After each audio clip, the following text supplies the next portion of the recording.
Wanna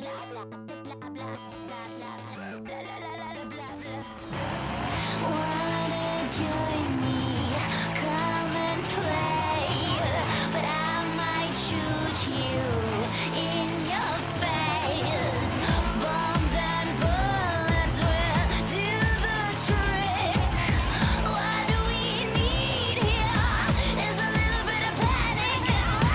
Do you ever wanna catch me? Right now I'm feeling ignored. So can you try a little harder?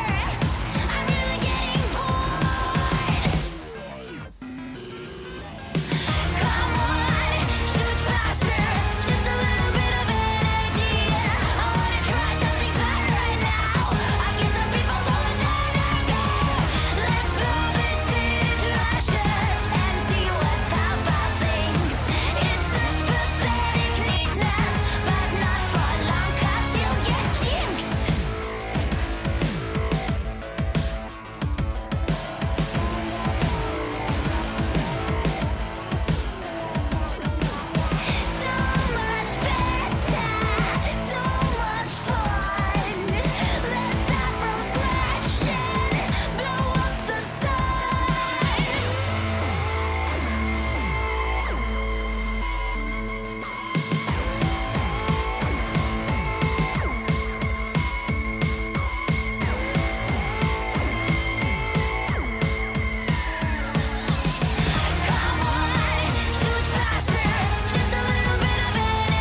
진행을 맡은 당군 김우중입니다. 반갑습니다. 네, 오늘 이 자리에 함께해 주신 LCK 전문가 네 분을 모셔봤는데요. 한 분씩 인사 부탁드리겠습니다. 먼저 클템님 나와주셨습니다. 네, 안녕하세요. 클템입니다. 비상! 다운! 나와! 당군 캐스터는 잊지 마셔야 될 겁니다. 예. 모든 밈은 저를 통합니다. 모든 밈은 저를 통한 당의 클템이었습니다. 네, 아 반갑습니다. 오늘 파이팅이 굉장히 또 넘치십니다. 신년부터. 나와! 네, 좀 좌중해 주시고요. 이제 아직 초반부니까. 자, 그리고 다음은 노페님 나와주셨습니다. 결혼호도 제가 맡겠다. 죄송합니다. 결혼을 맡겠다. 별로 안 좋으신 것 같아요. 사실 오해가 아닙니다. 오해 소지가. 네. 예. 기혼로드 예. 제가 맡겠다의 노페 정노철입니다. 아, 네, 반갑습니다. 이게 무슨 소리인가요? 락은 외톨이당의 폰님 나오셨습니다. 락과 롤의 공통점이 뭔지 아십니까? 한 글자다? 외롭다는 것입니다. 락과 롤이 외롭기 때문에 락은 외톨이당의 포니 임주환입니다. 아, 옷도 오늘 입고 오신 거 아니에요? 아니, 혼자 지금 넥타이도 안 매시고 뭐가 좀 퍼포먼스가 준비되어 있는 것 같은데 한번 보여주시죠. 저 이제 요즘 동년배들이 제일 좋아하는 밴드인 결속 밴드의 옷을 제가 또 입고 왔습니다. 결속 밴드. 아무튼 락은 외톨이당의 폰이 임주환님 나오셨고, 자, 그리고 이 새 얼굴이에요. 안녕하세요. 영차 좋았어. GS리가 될 남자 헬리오스 신동진입니다. 반갑습니다. 언제까지 할 거야? 자기가 맨날 저거해. 작년 여름에 했던 거 아니에요? 아까 약간 그 퍼포먼스가 역시 쓰레기를 보고 배워야 된다라는 거를 느꼈습니다. 이게 오해 소지가 있을 수 있는데 이 친구 제 라인 아니에요. 그런 거 아니에요. 아, 손을 확실하게 또. 네, 아닙니다. 예. 네. 아, 이제 학을 떼시네요. 알겠습니다. 자, 여러분들. 올해가 바로 청룡회입니다. 청룡회. 쌍룡이 있어요. 여기 누구죠? 클템 노페. 아, 88라인. 이것도 활약하고 있는 강키까지. 오. 라인업이라고 하죠. 네. 황금 라인업. 지드래곤, 정혜인, 박서준 그리고 클템 노페까지 같은 라인에서. 같은 라인. 저 좀 놀라운 게 박서준 씨가 클템 형이랑 동갑이라고요? 네. 이제 약간 이해가 해보세요. 아니, 듣고 싶어요. 근데 여기는요? 클템 형은 약간 여기까지만 말하겠습니다. 약간 좀 그래 보여가지고 여기 혹시 확실히 서머 때 FA야. 여기 무조건 FA. 자, 뭐 청룡회도 중요합니다만 이제 월주 우승을 했으니까 사실상 LCK의 해였습니다. 자랑스러운 LCK 팀 T1이 모두를 꺾고 결국 우승을 차지했습니다. 박수! LCK가 천하를 호령했던 이 월주 우승 요거 잊지 않았는지 여러분들을 위한 퀴즈를 저희가 한번 준비를 해봤습니다. 다들 뭐 생생하시죠? 그럼요. 네. 생생하지 않아요? 생생하네요. 잊었어 벌써? 생생하죠. 생생하죠. 생생하죠. 네네. 자, T1과 웨이보의 결승전 2세트 퍼블을 따낸 선수는 누구였을까요? 오너. 오너? 정글러 오너? 오너? 네. 땡! 아닙니다. 자, 이렇게 되면 페이커. 페이커? 페이커 이상요?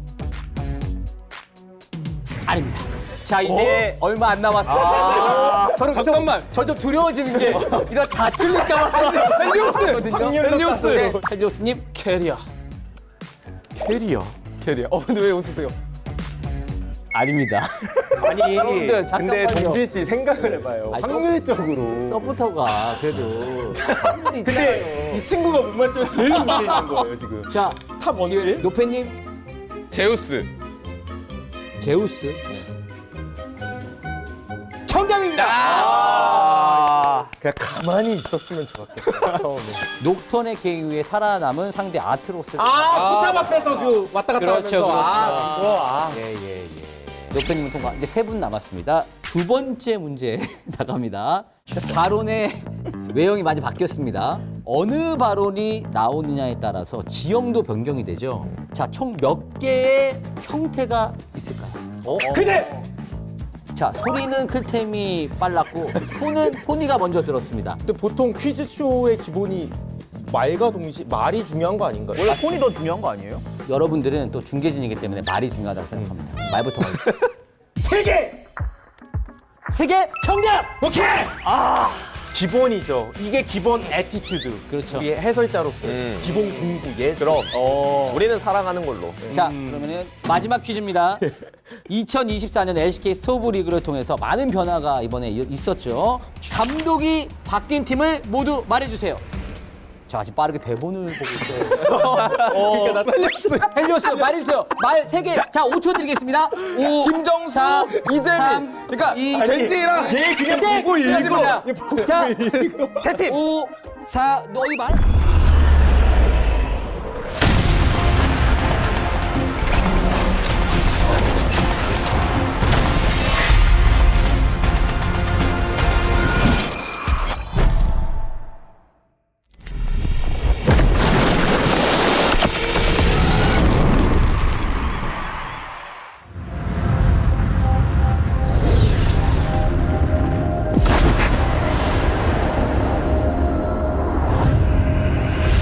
Born above the stars, with iron in my heart and steel inside my blood. Fear is afraid of the dark side of me. I'm not gonna stop. I'm not gonna break. No. I'm a fighter, survivor, awakened in the light. I'm a fighter, rising higher.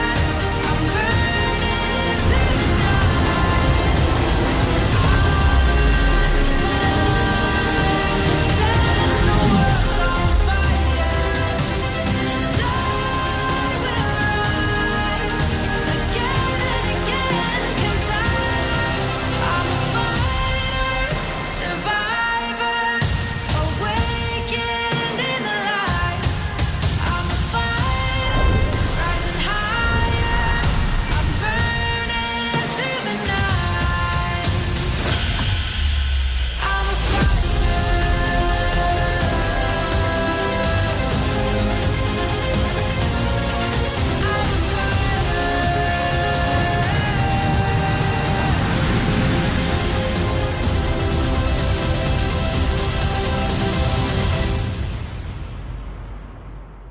I'm a fighter.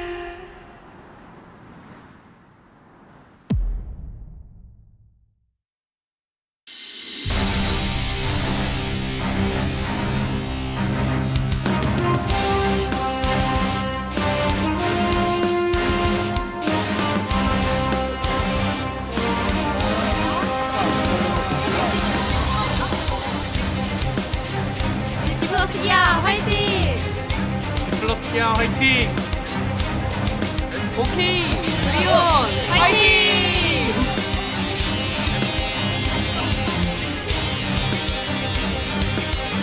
Hello and welcome to another day of the LCK. We are here in spring 2024. I am Valdez, with me is Wolf, and we are going to be bringing you OK Breon up against D plus Kia. The third match so far of spring. Of course, we had yesterday. Hope you didn't miss it. But today, as well, Wolf, should be a very fun day of games. Yeah, we had a lot of really interesting builds we saw yesterday. The return of Udyr, a very close series between Genji and T1. And I'm just excited to find out what we're going to see today with some of our weaker teams, per se, actually experimenting with their version of the meta. Will they follow the trends, or do they have their own ideas? It's a new patch, it's a new season, it's a new year. And I'm excited to start this first day off with you. Yeah, there's always a lot of new fun stuff every single year, as you were mentioning, including some changes to the roster. So, bro, they have brought in Gideon. Umpty has moved on to another region. Envy, as well, is going to be joining this roster here at the LCK. So, Morgan, Karis, and Effort remain, with Edgar and Drinker still the coaches here. Gideon and Envy, we'll see if they can kind of pump up the standards here at Breon after they did finish in 8th last summer. Yeah, I think for most people, Morgan and Karis are kind of the names you associate with Bro now, but Hannah was definitely one I did too, and he's moved on. He'll be playing later on tonight for the Foxes. But let's take a look at this new roster here for D+, because Showmaker remains. He's going to be staying with this roster for a long time, perhaps even for the entirety of his career, he said. but his partner in crime, Canyon, is replaced here by Lucid. So Lucid, a very similar player in playstyle to Canyon, but does not have the accolades in the LCK that Canyon has. But we'll see if this new mid-jungle duo can live up to the hype, because Lucid is right now the #1 player from LCK Challengers to move into this season. Absolutely. A lot of hype around him. Also, King and Aiming joining this roster from successful teams themselves. So we'll see if they can bolster this one. Which team will take their first win after the roster change? This is definitely something to talk about every single time we come into a new season, a new year especially, because which team is going to adapt quickest? Who is going to be ready and have that synergy ready for the pro games right from the get-go?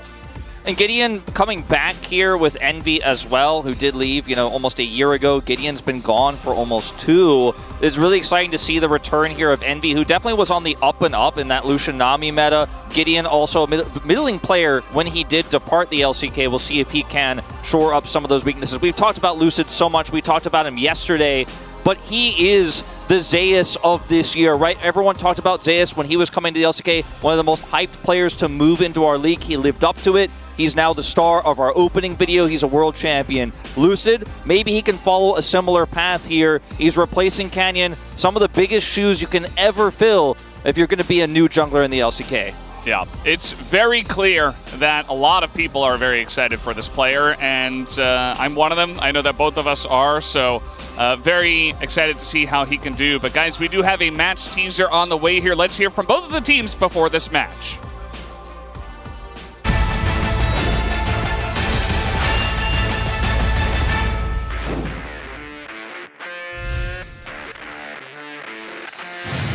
이번 스토브리그에서 가장 큰 이슈가 됐었던 정글이 바뀌었으니까. 안녕하세요. 이번에 디플러스 기아 정글로 콜업된 루시드 최용혁이라고 합니다.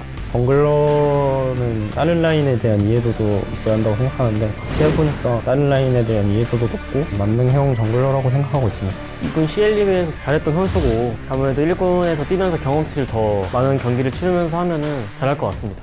canyon 선수의 빈자리가 느껴지지 않도록 열심히 오랫동안 잘 해보겠습니다. 몇 년이나 같이 했는데 다른 팀에 간 거에 대해서 속상한 것도 있지만 전부만의 최선의 선택을 했다고 생각하고 그냥 서로 잘 됐으면 좋겠습니다. 호수형 잘 해보자. 화이팅! 쇼메이커 선수 인터뷰를 봤어요. 앞에 DK가 안 붙은 쇼메이커는 뭔가 쇼메이커가 아니다. 오랫동안 한 팀에서 하다 보면은 존경심이 좀 드는 것 같아요. 여러 가지 이유들이 있지만 또 제 팬분들이 이제 제가 TK에 있는 거를 엄청 좋아하실 것 같아서 그게 가장 큰 이유고 앞으로도 오래오래 같이 할 수 있었으면 좋겠습니다. T1 젠지의 디프를 잡았는데 이제 프로를 못 간 게 크게 와가지고 개막전 때 꼭 이기고 흐름 타가지고 좋은 스타트로 시작하겠습니다. 브리온이 저희만 만나면 강해지는 그런 패시브가 예전부터 있어가지고 연습 같은 것도 브리온 맞춤으로 잘 준비해야 될 것 같고 언더독의 브리온은 항상 디플러스 기아를 잡았습니다. 브리온 예방주사 들어간다. 따끔. 너무 많이 맞아서 원래 이런 것도 맞다 보면 무뎌져요. 내성이 생기거든요. 저희도 내성이 충분히 생겼다 생각하고 잘 이겨보도록 하겠습니다.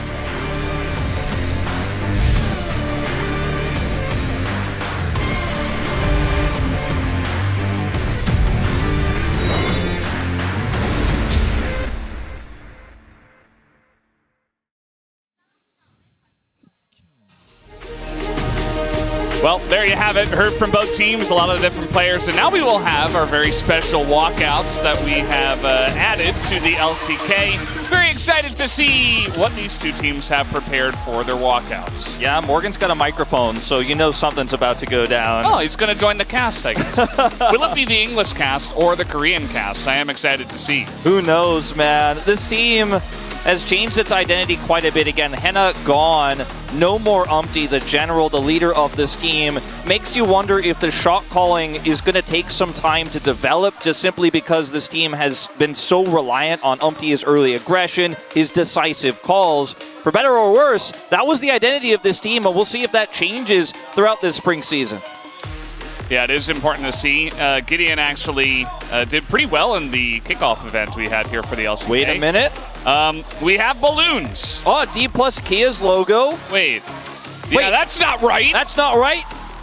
Get rid of that D because it's OK Savings Bank, bro. And All right, OK Morgan. signs. Morgan. What's he going to say? What is he going to say? Is he going to say anything? Are you ready? Okay. All right. Okay, Breon. I think Morgan's he's got a fine potential future as an announcer if the whole being the lord of the top lane doesn't work out. Hey, he's got a lot of different avenues, no doubt. Very talented guy. I feel like the ones yesterday were a little bit better, but that's okay. You know, they're doing their best. Let's see what D plus Kia have. I see some fans. Yeah, fans for all their fans. Yeah. Traditional Korean fans here. And a flag. A big flag. Just says D plus Kia on it. King and Lucid, Showmaker, Aiming, and Kellen. Not a roster I thought I would see. Those 5 names definitely a pretty interesting combination moving into 2024. I mean, D Plus definitely feels like kind of the hodgepodge roster that is strong, yet doesn't feel like a super team. You have pieces of championship rosters in here. You have Aiming, who comes from first place, KT from summer season, right? You have Showmaker, who's Canyonless, but he's got Lucid, right? Kingan's a world champion. This roster feels like if they can find the right synergy and they could develop quickly, because D Plus has been very good at developing quickly in new metas, maybe they could be a contender here. Yeah, so let's focus on a couple of the members of OK Breon. Back to the LCK after pretty much 700 days. Gideon also used to be on Griffin, KT Challengers, KT Rollster. Then he went over to the LPL, joined Invictus Gaming, and then came back for OK Savings Bank Breon to replace Umpty in the jungle role. Envy, you probably know him most from the Live Sandbox days, right? Yeah. And he was pretty good. Went over to LGD and then also came back to the LCK. Yeah, Envy definitely improved a lot throughout that split he played for Live Sandbox. And then this is Lucid. You could see he has a ton of accolades here in Challengers, including a ton of MVPs, because he was the most impactful player. Yeah. Especially when you consider he was competing with players on his team like Thanatos, Poolbay when he was at his peak, for example. So, you know, he has always been one of the most relevant players since his career began in Challengers. And now that he's finally here, replacing Canyon, you can bet expectations are going to be high, and he's looking to deliver. He already did in our opening match, our kind of preseason match. So expectations then further ballooned. And, you know, if he can meet those, like Zayas did when he came in, when he was hyped up that much just a few years prior, maybe this team is going places, and that's what the D Plus fans have to believe. Yeah, I think that the expectations are there for a good reason. We cast this guy a lot in Challengers. Obviously, you and I, Wolf, and of course, Atlas and Chronicler. We just always talked about him. We voted for him for MVP. We were there watching this guy grow. And, you know, the jungle team in the preseason event, that was the strongest team by the end of it all. And both Gideon and Lucid were on that team. And I suppose it's going to be interesting to see them now face off head-to-head with their real teams here in this first match for their LCK 2024 Spring. Now, if we talk about the matchup at hand rather than changes in these rosters, I think a big key weak point that OK Savings Bank Breon definitely has is going to be mid-jungle, right? And Gideon and Karis. Karis has always been a player touted for but high potential, right? Not quite as hyped as Lucid when he came in, but a lot of people are saying this guy was going places. He hasn't yet.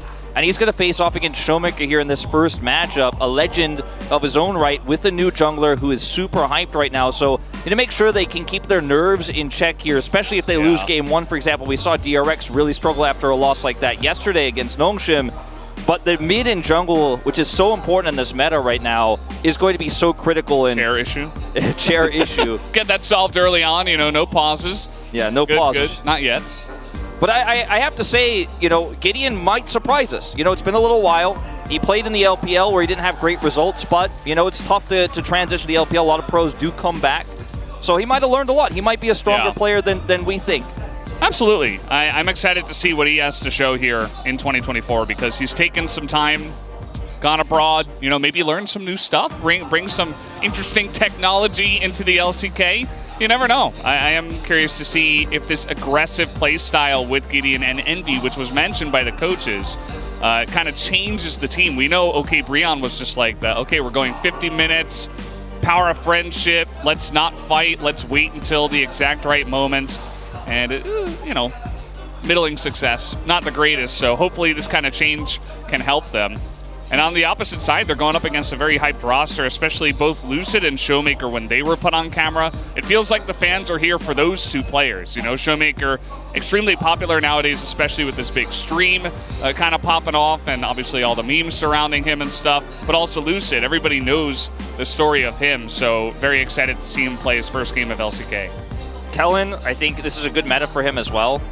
You know, he does like pushing lanes. Renata is still very relevant. Let's see what he can get done here. I think, you know, one of the mainstays for a lot of people now who've been following Damwon and D+ Kia as that support's kind of been a bit of a revolving door in terms of the AD carry for a while now, but he will be alongside Aiming, who has been a player that I think a lot of people have very differing opinions on. A lot of people thought he was one of the greatest throughout last year. A lot of people thought he was carried by BDD, by Keen's top performances, and you know, it really depends on your opinion. I was on the positive side. I thought Aiming was a fantastic player. Yeah, I feel like he was a little bit, but then he really stepped into his own. And then he started to be the carry of the team, which was pretty interesting, as like Keen and BDD were okay, but they weren't carrying anymore. So yeah, maybe Aiming can kind of step into this new role on this team and say, okay, I'm the carry now.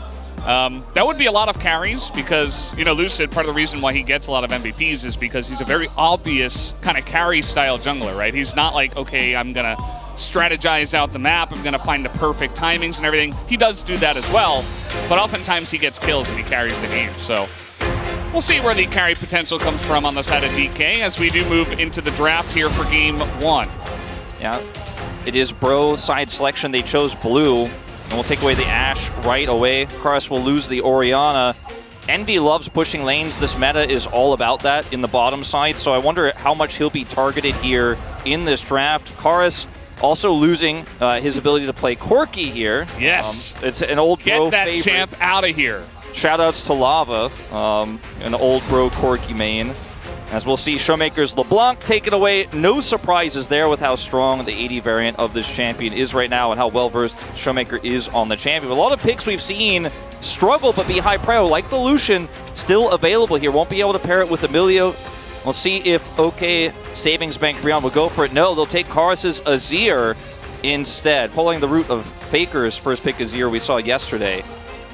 Yeah, I like that pick. I think Azir is stronger than ever. It was already very strong. They didn't change too much. The items are still good for him. In the mid lane, you have so much safety that you can kind of just control it, level up, and be that amazing control mage we know Azir is. Now, I'm expecting a very different taste from the side of D+, as immediately we get two very reliable engaged champions. Yeah. Just essentially saying if Envy was hoping he was going to play something like a scaling Aphelios here, he's going to be under a lot of threat, Azir as well. But he's not going to play that, and this is, as we talked about before, kind of bread and butter for Envy, playing champions like the Kalista. He's got a Renata to help set up bailouts to be super aggressive and all in this relatively squishy Rakan in lane. Xayah going to offer some element of survivability here, if that is what Aiming is going to be piloting here on this third pick. There's a lot available that the safety that Xayah is going to provide, plus how well she can build lethality, going to be quite relevant here. Yeah, and Xayah Rakan coming through here for the side of D+. We do have Poppy banned away as, of course, the Vi choice here for Lucid. It's actually his highest win rate champion from the stats we have from last year. He's 15-2 on this champion. Now, his team was very good. They were first place for a lot of the season, going undefeated for a very long time. But a lot of that reason was because of his Vi and other picks like Lee Sin and Wukong, but those kind of come to mind first, but Vi is actually his highest win rate, so does pick that up immediately and takes some counters away already. We'll see the Sejuani band here as well. Can be very good, reliable engage for the Azir to set up for an Emperor's Divide.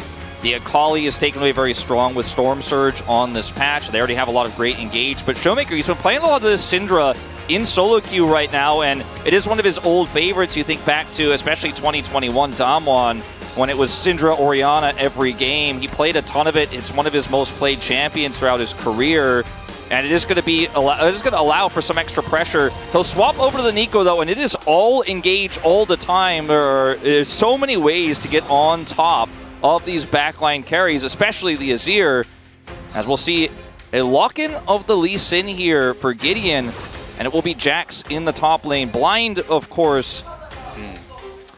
Yeah, Jack's very strong just in general tier list wise, but still a lot of options that you can pick into it. The Lee Sin, definitely a strong pick for Gideon, so they do pick that one up, but pretty interesting alongside of what they already have, as we're considering a Gragas pick here for King. Yeah, I think it's a pretty reasonable pick. It's been one of the safe picks against Jax since Jax became popular again, because his body slam can allow you to disengage the counter-strike, and you can, of course, just continue to lob casks at that annoying Jax in the lane and feel pretty safe. You've got good sustain. But the Jax will become a problem in side lanes later on.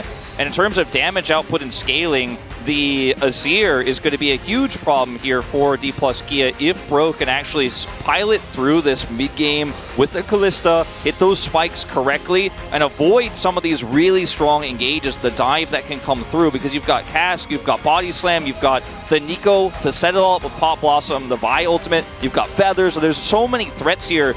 But if you can get to a late game where you can control the tempo of the fights with that side laning, with Azir scaling, with Emperor's Divide, you can be the one to set up on objectives first. I do think that Bro's comp has a great chance here. Yeah, absolutely. That was kind of cute to see Bubbling kind of following the head coaches along. I don't think he's supposed to actually go up there. But that's fine. You know, he wanted to get involved, as we all do. And he did a little trot behind the head coach there, Song. First day back on the LCK, yeah. You know, we let it slide. We let it slide. Good. I like this sun theme, by the way. Have you noticed, like, the sunbeams coming in as the champs are shown and stuff? It's very cool. Yeah, like this. Yeah. On our new banners, our Electra banners, I love it. Very cool stuff. We are here for the third match so far of LCK Spring 2024. Let's hop onto the rift for game number 1. 하나, 둘, 셋. 소환사의 협곡에 오신 것을 환영합니다. 하나, 둘, 셋. 복수가 눈앞에 있다. 미니언 생성까지. All right, let's hop onto the rift. Game 1, Bro versus DK. Excited to see this new roster of Bro, and we'll see if the top laners will hit each other ever. Generally, the answer is no. That's generally not acceptable. Kingen. Kingen's not always been a man of honor. But the Lord, he generally is. Morgan, it feels like he's a little bit hurt by that, you know. He's not stepping up to Kingen anymore.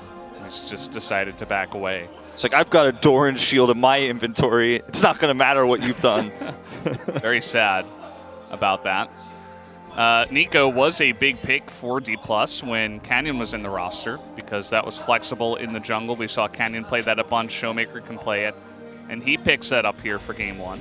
Yeah, it is really interesting to see that. Obviously, Showmaker is very good at the pick as well, and you know, Showmaker has such a wide champion pool, but the ability to engage in this composition, we talked about it so much in the draft. The Nico kind of holds it all together, and if you can have performances like we saw yesterday on this pick, I mean, you could just warp entire drafts. Doesn't matter if you can scale or not. If you just get blown up or get 3-man knocked up by a Pop Blossom, as we saw multiple times from Faker yesterday, it just doesn't matter, you know, how well your Jax can side lane if you can never win those fights. But getting the flanks off, getting the angles for the Rakan, getting the angles for the Nico, that's something we're going to be talking about in 20, 25 minutes time when we get to these later game objective fights, like the Dragons, like the Baron Pit. Yeah, I do have faith that this TK roster can put some good engages together. This bottom lane already, Kalista has been a big pick for the bottom lane. Envy picks it up here for his game, and they're already putting on the pressure in the lane. You see that Xayah Rakan generally early on, Rakan just hits Qs and heals you up, and you get through the lane, and then eventually aiming is going to be a late game powerhouse on that Xayah. I really think this mid-jungle matchup is going to be quite interesting too, because both champions have a very strong level 6 engage, same with their junglers, so getting a flash early might just mean certain death for the opposite mid laner, as obviously if Azir forces a flash and then you have that follow-up kick play from Gideon when he has his next Emperor's Divide, then it's really difficult for Showmaker to outplay that. He has his own ultimate, though, that could set up Lucid, so we are going to see, I think, a lot of action once these junglers have level 6, especially if, for example, one of them can pull a flash early. So keep your eyes on that. The mid brush is further away than it used to be, so you have a little bit more advanced warning for said ganks. But the players will have to play respectfully. Azir already kind of pushing the lane out here. Kara's doing his best in these early levels. Yeah, Lucid, full clear. Same from Gideon, and they're going to meet at the Scuttle Crab, but with the priority in bottom lane. Bro easily going to pick that one up. So Lucid taking the long way around. It's going to go to the top Scuttle. Not electing to back just yet. And everything remains passive for now. Kalista Renata, very annoying to deal with the shields that she can give. Obviously, the handshake threat and the ability to bail out. Kalista, that's insanely high damage. Gives her the ability to stack a few more of those spears before the Rend so she can get the bailout itself. Makes her such a big threat that Emi will just have to play respectfully there. And that prio does lead to Scuttle. Of course, Lucid does, as you mentioned, delay. He'll pick up the top side Scuttle himself. Yeah. Kingen is such an interesting player to talk about because oftentimes people will be like, yeah, he was the world's MVP, by the way. You know, his Aatrox was kind of cracked, but oftentimes in regular season, we'll sit here and we'll be like, yeah, Kingen was good, you know, but you don't really see too much. Either way, we're going to talk about him later. Effort getting very low, ignited, and ticking down. That's first blood going to Kellen, as he must have just gotten knocked up here by the Zyra Khan combo. Yeah. Not much he could do to respond to that. No heal for Envy, obviously, so he's just going to tick down there, and even committing the flash to try to escape. It's a really nice engage from Kellen, just overstepping their bounds there, not having the pressure on with the Kalista. There's not much you can do when you're caught like that. You don't have that stacked up Rend damage or anything at that stage. Effort is just burst essentially down, and Envy can't really offer anything in return. Really unfortunate here for the side of the Bro bottom lane. D+ getting a nice early edge. Gideon's going to come up here and take these Void Grubs. What are we calling them today? Void Bubs. Bubs? Yeah. They're the Void Bubs. I mean, Bubbling's here, you know, so... Void Bob's your uncle. There you call go. him that as well. With Brendan Robert Valdez with me. Yeah. That's how it's going to be, huh? Yeah. We learned about Robert, the Twitch emote. Very happy with that one. I hope that's enabled in our chat. I'm sure it will be now that you've mentioned it. It's a very cute little cat.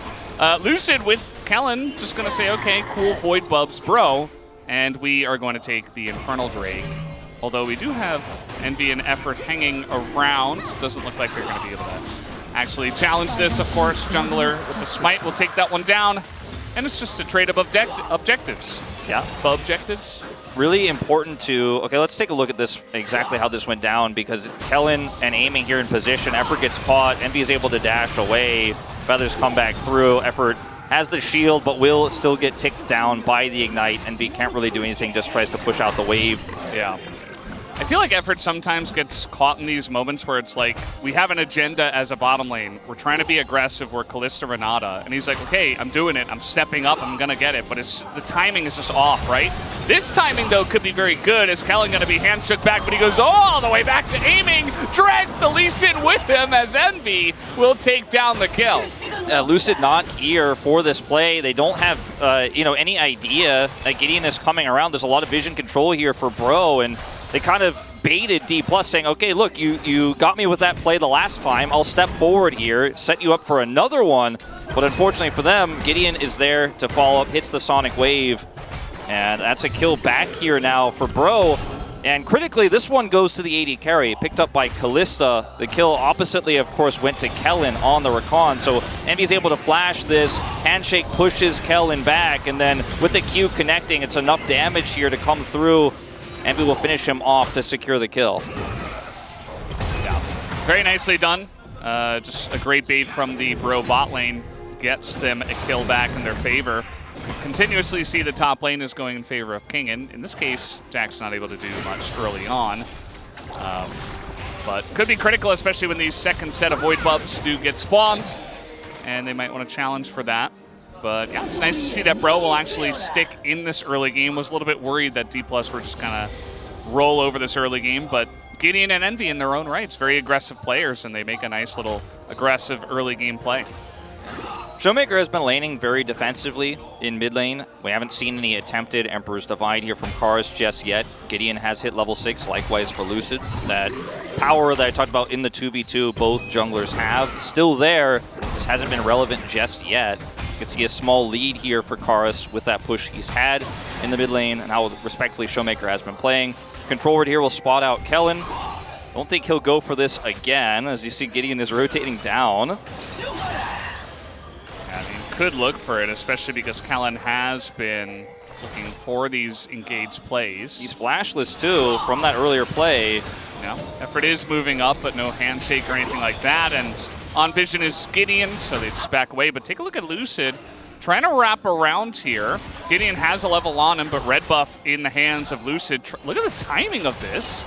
It's actually insane. That'd be very nice. I mean, MV is level 6, and with this, Spectre is going to just scout it out. So anyway, Lucid just going to back away from this one.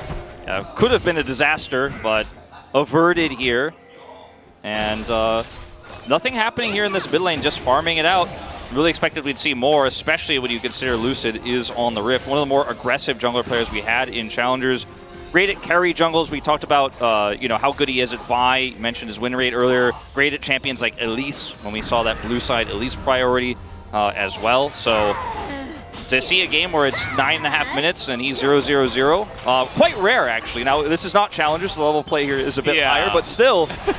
Less opportunities to find ganks, you could say. I'm just adjusting to the fact that Lucid has 0 kill participation at nearly 10 minutes. So Amy and Kellen were thinking about it back, but then they just say, well, effort's not here again. Looks like Morgan got a good opportunity to just push in the wave and finally get a nice little back. He's sticking in it. He's fine. Yeah, against the tank Gragas. Getting shadowed here as well by Lucid. They could even maybe potentially set up for something if there's a late contest here. But yeah, that's a lot of plate gold going over. Gideon going to decide to just take his opportunity here to get a second set of Void Grubs slash Bubs slash Bobberts here in the... So many options, you know? I love it. You could go with anything. Was it Kevin yesterday? Yeah, the Kevins. Created by the Spanish broadcast, apparently. And I think that's a good name as well. The Stevens. I mean, there's so many different things. All right, let's go Stevens today. Okay. Maybe it's the new thing where we just choose a different name every day and the LCK run out. Oh, the 6th Steven is gone. I mean, that's all 6 going the way of Bro. Yeah. For basically no contests. And obviously D+ are getting some wins elsewhere on the map, but that could mean, one good play, Bro might take down an early turret, and slowly they start to run away with the game in that fashion. It can be pretty dangerous just giving up all 6 Void Buffs. But D+ do have prio. Oh, we're going to have a pause. Oh, no. Oh, no, indeed. I was going to mention D+ do have a lot of prio and vision around the Dragon, and normally you do trade Bubs for Drake, as we saw in the first exchange, and I think they will be able to secure that, as not everyone is set up. Karis, you can see on the minimap, heading towards the bottom lane. But does not have teleport. So we might see a fight there, but not going to happen until we get whatever is going on here sorted out. It might be Lucid with a bit of an issue. Yeah. And it looks like he is explaining something that may have gone wrong in the game, which, if it's something critical, might require something like a chrono. It could be. It could be something simpler, like he had a frame drop. Yeah. Well, the only word that came to mind was Chrono Boost, but it's not that. Not since, that's the old StarCraft 2 days for us. Not since a long time ago. Well, I wish I could Chrono Boost this pause to make it finish faster. Let's get this pause done 25% faster about this. 11 minutes in, it's 0-0. Now, it is a Bro game, but... Also, that scoreline is not accurate. Wrong. Yeah. Yeah, now that I think about it. It is... Is that what the swords are? Are those the kills in the game, and then the 0 is actually the current series score, I guess? Yeah, you're right, actually. Huh. I think it didn't used to be like this, but yeah, you're right. That makes sense, I suppose. No turrets have been taken. It's a 100 gold lead for D+. Very great art of Showmaker there. Yeah, it's very mythical. I feel like with Showmaker's decision to stick with the squad of DK for even longer and go for another 3 years, it really solidifies himself as the face of the organization, especially with Kenyon departing to another team. Yeah. So feels very good for his DK brand. There's a very short set of frames in the opening video where Showmaker watches the Canyon leave. Basically, if you go back and watch the opening, you can see that was kind of featured in the opening. Very small and very subtle, but Obviously, they've had a strong mid-jungle duo. That the relationship between those two is almost unrivaled right now, I'd say, in the LCK. With all the swaps we've seen on all of our top teams over the last few years, I'd say Owner Faker is becoming one. Obviously that people associate with a long-standing mid-jungle duo. But Lucid, Showmaker, it could be a thing. We'll have to find out. It's too early to tell. We haven't seen any mid 2v2 action in the mid lane itself just yet in this series. I'm sure we're going to get some nice plays. I mean, Lucid is playing the press R and engage champion. So he will eventually press his R button, no doubt. Yeah. Got an Effort fan here. Effort, a player who is very popular, I think in part due to him being on T1 for a brief stint, but he's been around for a really long time, and even when he's been on these weaker teams, his fans have supported him through thick and thin. And you love to see it. Yeah. Hoping that Breon wins. It feels like every team has come up with a slogan for this year. It doesn't feel like it. That actually did happen. Yeah, I'm like, I'm pretty sure that occurred. That wasn't a dream. I also felt it. Yeah, I was there when we did go over that in the pre-show yesterday. It feels like a dream, but yeah, Hanwha Life Esports is why not. Yeah, that's actually real. Hanwha Life Esports is why not. one of the more entertaining ones. These two definitely kind of going with their brand, right? The DK one is. It's showtime. It's showtime, or to put on a show because of Showmaker, obviously. Yeah. And Breon is beat all limits. And, True. They generally do that. It feels like people put limits on them, and they're like, well, it's the 8th place team, whatever. And then they beat Genji in the final match of the summer split. I'm just surprised the I'm Your Giga Chad didn't make it through that meeting. Yeah, that was a great. I'm pretty sure I voted for that one. I'm pretty sure it was the runner-up I'm Your Giga Chad, but it didn't quite make it through for some reason. I'm Your Giga Chad. We can say that that's the one actually that they chose. Pretty sure that's the hashtag I'll be using, but why not both? Right? Okay, we could do that. Yeah. My second favorite hashtag bro memento is I mentioned before we went to this pause, we were back in, everything seems to be resolved. D+ will take this second Drake. They had Prio there, so it's a trade of objectives. Now Jax having 6 Void Bubs is somewhat of an issue, can be a bit of a problem. Obviously in the early game there's more value there. He's not able to actually hit the turret, but can proxy this minion wave here. But it can be an issue in terms of keeping those turrets alive later on with the Voidlings. The pushing power is potentially going to be a big issue here for D+. But the dragons they're stacking here, it is Cloud Drake, can be very relevant when you're trying to rush into these engages with champions like that Nico. Yeah, definitely can be. This bottom lane, I feel like, is a little bit concerning for Envy and Effort. Envy did pick up that 1 kill, but going even with the Zyra Khan and the Xayah getting 2 plates, it's kind of like, well, you didn't really gain too much out of this this lane that could have potentially won early on. So we'll have to see how this Kalista does, if it can scale into the mid game and have some game-changing plays, as we do have a bit of a lane swap relatively early on. I mean, this is 12 minutes in. They are setting up for the Rift Herald that will come after the 6 Void Bubs, of course, which have already been taken. And Kalista doesn't have that first item just yet. As you mentioned, the extra gold for aiming allows him to have that Kraken Slayer picked up here early. So can afford this lane swap quickly here. D+, they put Kingen down here. Aiming is looking to pick up an additional plate here. No answer, no teleport, of course, for Kalista. So D+ just faster on the macro play here. Breon unable to identify this, and this is going to cost them big. You can see the gold lead here again. It's very small. We're talking sub 100 here for D+. In fact, now it's a slight lead for Bro, but where the gold is here on the Xayah can be a huge issue. See if they're going to try to remedy this, as Lucid is also wrapping around now. And Karis later on the play here, this could be an issue. Try to slow this down. Yeah, D+ though not...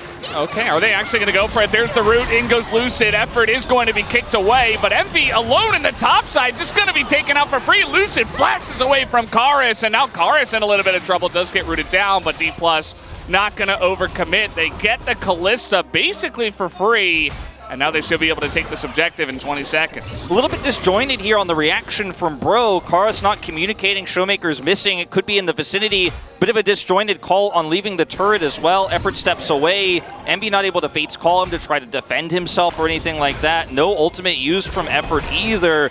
very disjointed defense here, and it felt like D+ just went fishing and caught the biggest catch of the day just easily there, as Bro should have been able to mitigate a lot of that pressure, and D+ didn't really even have to commit that much to the play. So huge win here for D+. Bro going to try to reset faster and take the Herald. Yeah, and I suppose they will. I mean, after that play, D+ just went back. They went for a reset themselves, and Bro immediately grouped up and went straight for this Rift Herald. Now, Showmaker is in the top side trying to threaten something here, maybe a follow-up. TP also coming in from the Gragas. Showmaker looking for the play on it. Envy catches him just on the edge, flashes in with the root, and Envy is going to get bailed out, though. Showmaker going way too deep by himself, and he gets taken out.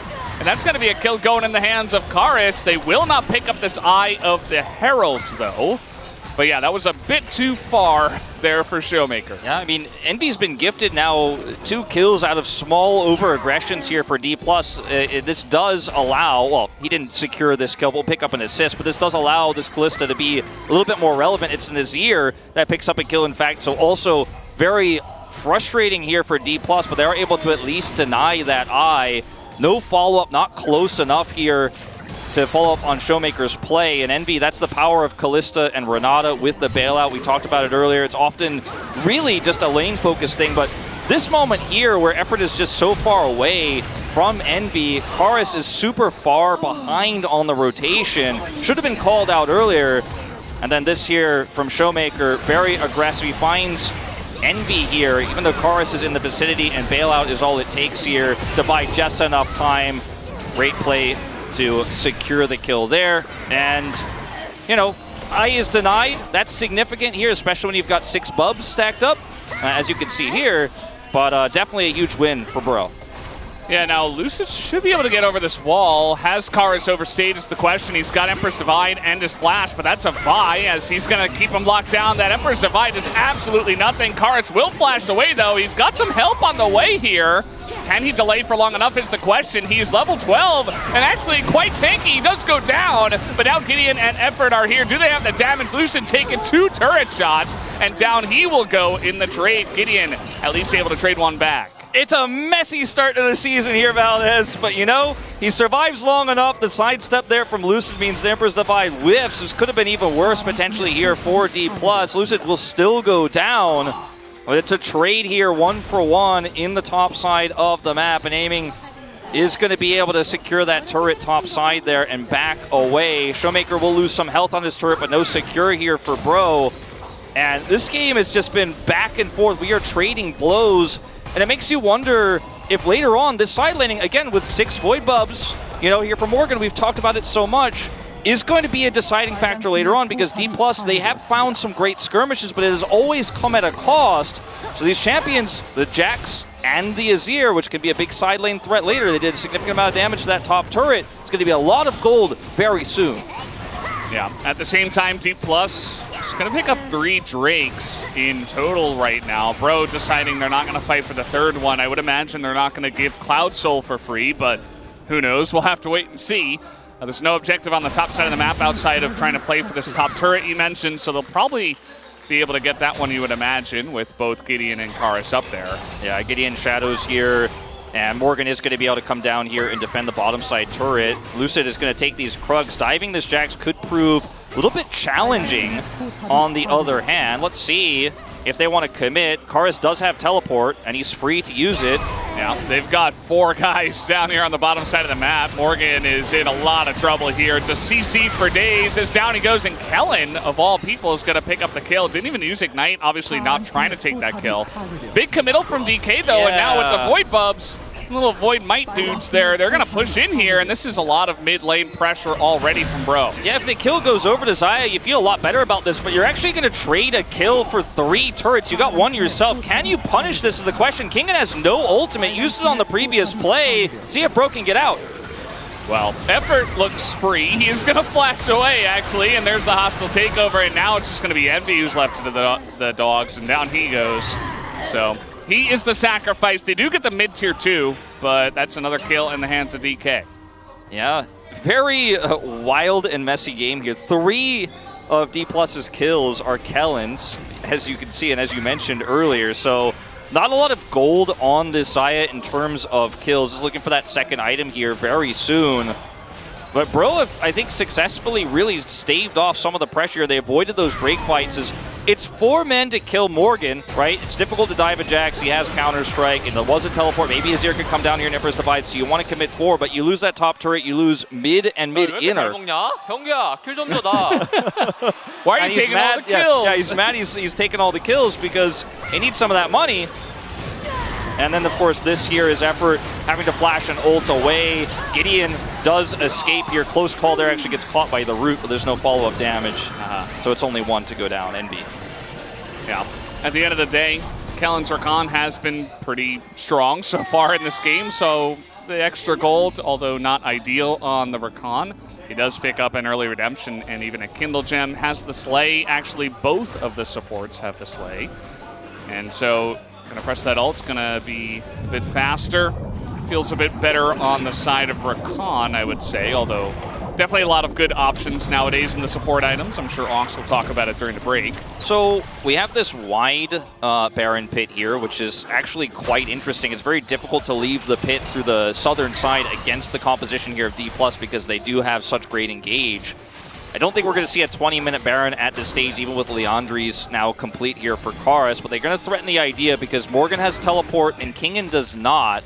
So they're going to group around this area and try to clear some vision and force D+ to come out, maybe look for a pick here, as the damage output of Henna is still very high, even with only 1 item online. If they could end up catching someone here or kicking someone into an awkward angle, that's absolutely a Baron play with the speed in which Karis can take it. Karis actually massively ahead. We talked about some of the gold he picked up earlier here and there, but now it's kind of snowballed and ballooned into 1,700 with those turrets going down. Now, aiming is going to steal the enemy red buff. This is going to provide a red buff to the entire team. So denies it at the same time from Bro. But if this was spotted, Bro could have gone for the Baron. Not going to happen. I thought for a second he was going to gank bottom lane. I'm like, that's probably not a good idea at this game state. But yeah, it's going to take the red buff for the team. Yeah, I mean, it's significant here. You know you can't break through the Baron pit. That's all near deny there. You can't break through the Baron pit, but you can kind of keep them busy over there and get something else cross-map, as they just thought, okay, well, we've got to teleport Jax here, so we can just kind of sit pretty down the bottom side and control that vision. Now that the bottom side of the map has kind of been vacated, we see some backs coming through here for Bro. Rageblade picked up for Envy. Now D+ has Baron control in terms of vision. And the juggle continues. 45 seconds to that soul fight, and I think this is where, as you mentioned, Bro will make their stand here. They do not want to give over Cloud Soul to this composition. It's very significant. They're ahead in gold, but D+ picking up that Cloud Soul would just wash all of that away and then some. And it's going to be so significant for their composition. Yeah, you'd kind of just get rolled over at that point. I mean, imagine Cloud Soul, Slay Rakan. Like, you're just not getting away from any of them, not to mention the rest of the composition. As Gideon, okay, he is safe. Looked a little confusing. We have another pause. Yeah, we'll see what this is all about here in just a moment. But hopefully is as easily resolved as our first. This one doesn't seem to be a Lucid issue this time around. Maybe Karis. But we'll have to get some information on this. Avoided the pauses yesterday, and today we are gifted with a couple already in Game 1. But these have been simpler issues than the famed Reckless issue, and luckily they're not delaying our games. I mean, it's the start of our games, that is to say. So game state here is really quite interesting, because I think it's in a lot of ways on a knife's edge on this next fight, because if Bro are able to, contain that prio, deny a Showmaker engage, for example, win this fight, Azir gets a kill or 2 more, they've got side lane control with Jax, they can take a Baron, they're practically going to win the game. But on the same hand, if they don't win that fight, then D+ Kia gets sold, they get Baron, they get a lot of control. And so this is going to be quite pivotal, Valdez. I think this may be what we're about to head into here, the fight that decides the game. And Bro have done their due diligence in terms of setting up vision and getting that prio ready, and it's going to be on D+ to see if they can find an angle. This is, of course, assuming we have no chrono breaks or any game state changes. Chrono boost. Chrono boost? Not going to happen. Got a little nod from the referee to Karis. And maybe that means we'll get in here in just a moment. Although now hands off the keyboard once again. Showmaker has had mostly a quiet day outside of that moment where he went a little too ham. What do you think of the new D+ Kia jerseys? I think they kind of went a little bit more minimalist, but it looks a lot cleaner. I like the jackets. They're not all wearing them right now, but I've seen the staff walking around with them. I like it. I think it's very clean. You know, I wasn't a big fan of the mint D+ Yeah, the mint myself. was a little... It was, I mean, it was kind of like their old colors and stuff, but yeah, I like this one a little bit better. A little bit more muted, you know. Feels a little bit more spring-ish or wintry-ish. We are in January after all. It's very cold. Yeah. It's a very icy day yesterday. So he's reporting the game is freezing. So in literal translation, that the screen would occasionally stop, is what it says in Korean there. So, you know, I think everyone's experienced issues like this. We've had this before in pro games, but we have gotten the update that it's already fixed. So I think we're going to move ahead with the game pretty soon. Yeah, should be getting in here pretty quickly. So that is good news. Yeah. Usually these types of issues can be solved with a rejoin. And, okay, so back to the action here. Bro, prio control. This choke point has a ward in it. As Kellen, in a fairly risky spot here, the Azir turret, the Sundisk turret's going to control this mid prio. Showmaker does not have an entry point. Lucid's looking for a flank, but he's spotted by this ward, and Bro just biding their time here as D+ try to crack this defense. Yeah, this is going to be pretty interesting, as we do have the damage already coming in onto this dragon. Karis is, for now, zoning away Kellen. It's a very good job. He maintains vision control of the top side here. Showmaker spotted. He just can't enter this fight.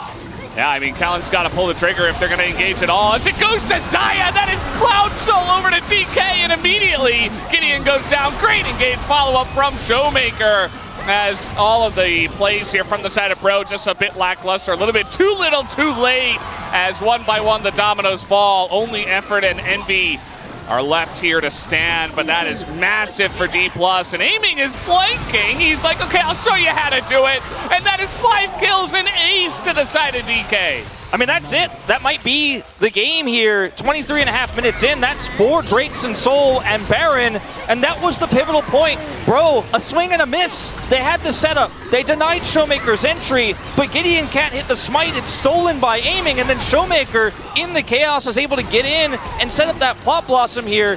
As watch, Karis is on the angle here. Showmaker's trying to find an entry point, and then, boom, Kellen goes in. That's the enemy jungler gone. Showmaker says, they're backing off, they're indecisive. I've got a pop blossom, I'm setting up for it. And Bro just completely fall apart here. That's the power of all the engaged champions in this composition. Bro hesitated, D+, they did not. Kellen starting it all off. And it's important as well that in this front-to-back situation, Aiming is just doing 8,000 damage, right? Fish in a barrel. I think he said, why am I so good? Or why is someone so good? I would assume he's probably talking about Kellen, talking I guess. about himself, actually. I mean, 8,000 damage on this Zaya at 23 minutes. It's kind of insane. And, yeah, Aiming is just never threatened, right? He probably casted his ult at some point, probably didn't even need to. Already has 3 items, has an LDR. If anyone was going tanky, which Renata is a little bit, they would be shredded, and they will be. And that's with, Kellen stealing all his kills all game, too. Yeah. And, I mean, this Baron buff is just easy picking for the turrets here. They have such great engage, we spent the entire game talking about here. That means that you can't really defend this as Bro. You kind of just have to cower in your base, try to push mid out and buy time. But this bottom push, the 4-man is so strong. Lucid trying to hide back here to potentially be able to counter-engage if Bro tried anything, if Karis tried to pull a fake or slide in and pull the AD carry. You mentioned it, Aiming still has his ultimate available, could just simply just avoid that engage. Sundisk will simply buy time, but that is all it is going to do here. Some additional gold going over to D+, and that's going to be an inhibitor down here. Showmaker holding down mid alone. And there's no Jax, in the side lane here. Morgan's just sitting with his squad, so Bro gained nothing. It's 4,000 gold on the play after a Cloud Soul is picked up. Yeah, I mean, especially in the LCK, if you give one team an Ace and a Baron and a Cloud Soul, a Dragon Soul of any kind. With this comp especially, you're not going to come back. DK are going to be too clean from here. And especially because it's so early on. I mean, they already have one inhibitor. The second one is being threatened and should fall momentarily. And yeah, D+ are like, all right, we got so much already. Let's go back and spend that gold. We might as well already 4,300 on the Baron power play. And because of the early Elder here, since it was a 4-0 Drake take here, D+ didn't split any with Bro. It's a 5th Drake Elder. They will have a lot of prio with these inhibitors for the Elder Drake spawn. So that's now kind of their main win condition here. Just set up for that. Make sure they have topside controlled here. Make sure that Bro doesn't have any angles for this Jax to push a wave out deep. They can continue to threaten Morgan as well. He's flashless at the moment. We'll be able to get that one up before the next fight. But D+ hold all the cards, and Bro are just hoping for a mistake. And with what happened on that last Cloud Soul fight, Gotta imagine they're not feeling too good about their chances here of securing this one. Maybe Gideon, with some redemption here, could look for a steal. But in 2 minutes' time, we're going to find out just how good that D key is going to be for this jungler, because wasn't so great on the last one. Stolen, of course, during that really nice engage from Kellen. Oh boy. Aiming just picked up his 4th item. Yeah. 27 minutes in. I was wondering why he was still running around the map and not resetting with the team, but it's just for that extra gold. Already had the crit cloak, so and he finishes off the item. He did. We were wondering, or I was wondering if he was going to go lethality, because lethality Zaya has always been a kind of the bane of the global cast here in the LCK, and we're seeing a lot of lethality, in general right now, but he just went for the standard Navori Blade build with LDR, and he's massive. He got the Kraken Slayer early. He just hits like a truck. I mean, no one's going to survive the onslaught here. This Lee Sin has a new busted spear here, but that one heal proc isn't going to save him. He is just going to go down instantly here to a few of those autos. 3 items, including the Crypt Bloom here for Karis, but he's going to have to get a kill to proc that heal.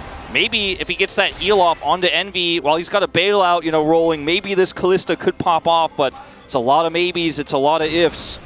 And the truth of the matter is there's just no prio here for the Elder in 45. Look at the control wards lining the jungle here for Bro as well. They have to break through to get anything done, to see where anybody is. Yeah. So many threats, so many engaged champions. Only way to do this is get prio in mid and make a stand somewhere.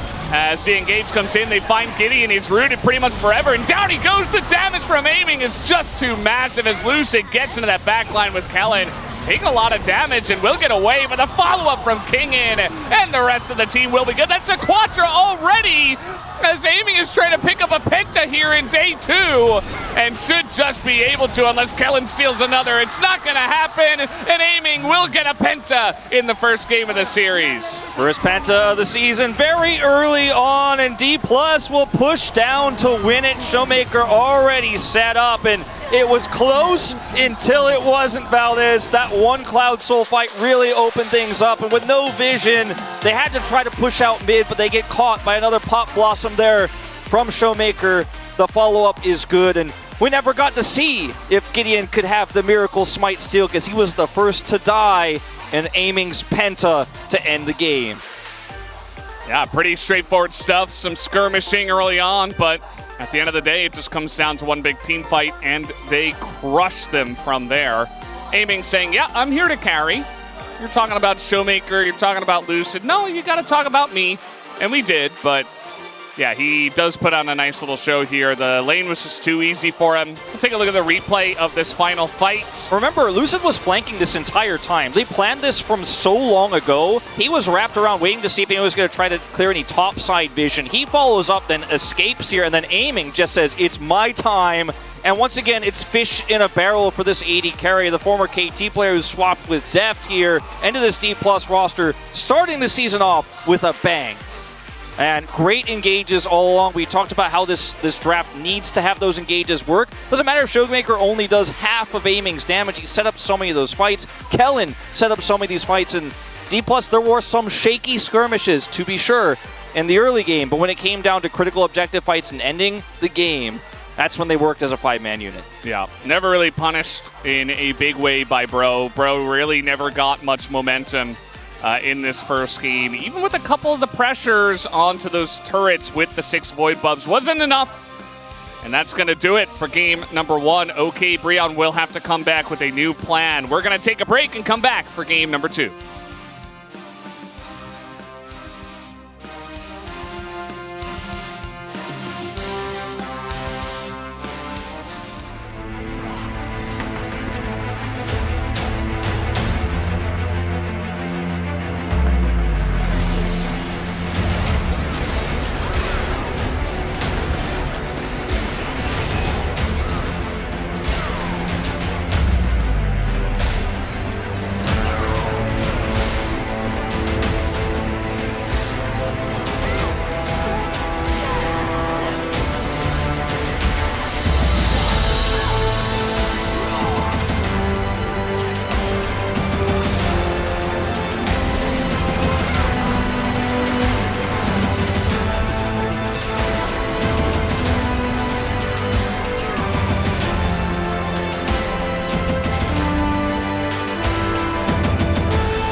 네, 그거 그냥 밥만 넣어 걸자 이거. 여기서 나오면 걸고 싶긴 한데.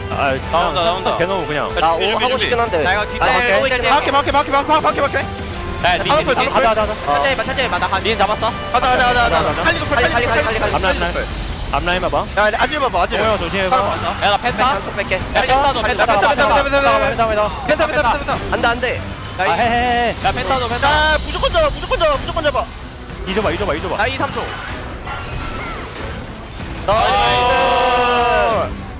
이거거든.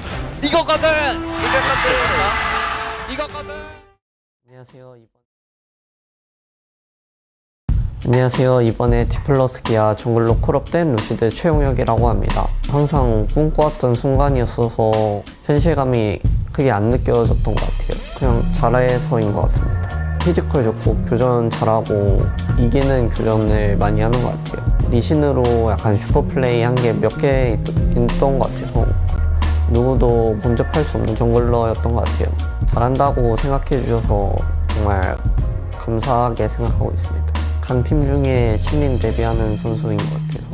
퍼펙트 선수가 눈에 띄는 것 같습니다. 형들이랑 나이 차이도 조금씩 있어서 적응하기도 되게 힘들다 생각했는데 형들이 다 잘 챙겨줘가지고 적응하는데 불편함은 없는 것 같습니다. 강의 처음부터 잘할 수 없을 거라는 생각 다들 하시고 계실 것 같아서 걱정하시겠지만 겐니언 선수의 빈자리를 채우고 싶습니다. 좋은 모습 많이 보여드릴 자신 있으니까 루시드 많이 기대해주세요. 디플러스 기아 화이팅! 위대함에 이르는 길은 다양합니다. 하지만 위대한 자들에게는 공통점이 존재하죠. 모든 길은 숙련도에서 비롯됩니다. 게임 이해도와 플레이 실력, 모든 것의 바탕이 되죠. 그러나 숙련도만으로는 충분하지 않습니다. 인내력도 필요하죠. 꾸준히 최상의 플레이를 보여주게 하는 강인한 정신입니다. 또한 진정한 위대함은 파장을 일으킵니다. 팀을 선두에서 견인하며 팀이 가진 잠재력을 뛰어넘을 수 있게 유도하죠. 위대함은 언제나 생각지 못한 방식을 찾아냅니다. 기회를 만들어내고 고지를 선점하며 상상한 대로 메타를 재구성하죠. 이러한 요소들로 그들의 영향력이 탄생합니다. 그들의 이름은 상징이, 그들의 플레이는 교과서가 되고 수많은 이야기를 탄생시킬 이들만의 서사가 만들어집니다.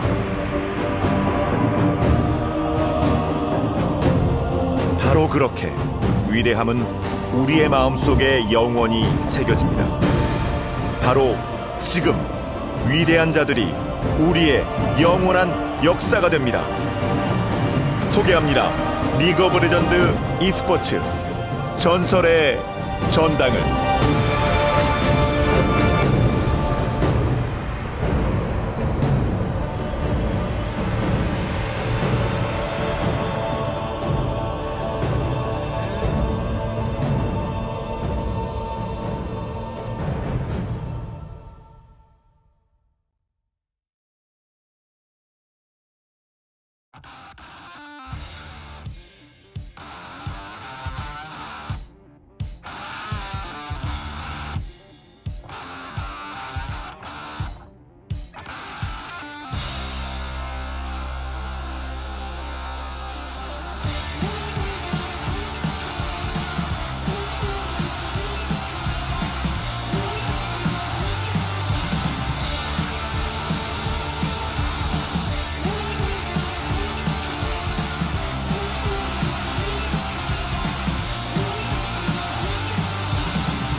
Welcome, ladies and gentlemen, to the new and improved space. I'm Atlas, joined by Orcs and Hooney, and we are going to break down the win from DK. And it wasn't as easy as some may expect based on games from the past, but DK have often had a bit of a struggle against Bro. Let's get into the draft, boys. What do we think about the champions they put together? Orcs? Yeah, honestly, I feel like the D+ draft, there's a lot I liked about it in terms of the fact that you're against the Renata Kalista. So the early Renata Kalista pick up against the Zyra Khan I thought was good. But then the clear answer to Renata is have multiple ways of approaching it. Because if you go one direction, if it was just the Rakan or even the Rakan Vi, the disengage is too powerful. But by locking in like the Nico and the Gragas, suddenly there's so many angles by which you can approach it. You can only use that Renata ult in one direction. And it meant that when it came to the team fights, they just had too many tools.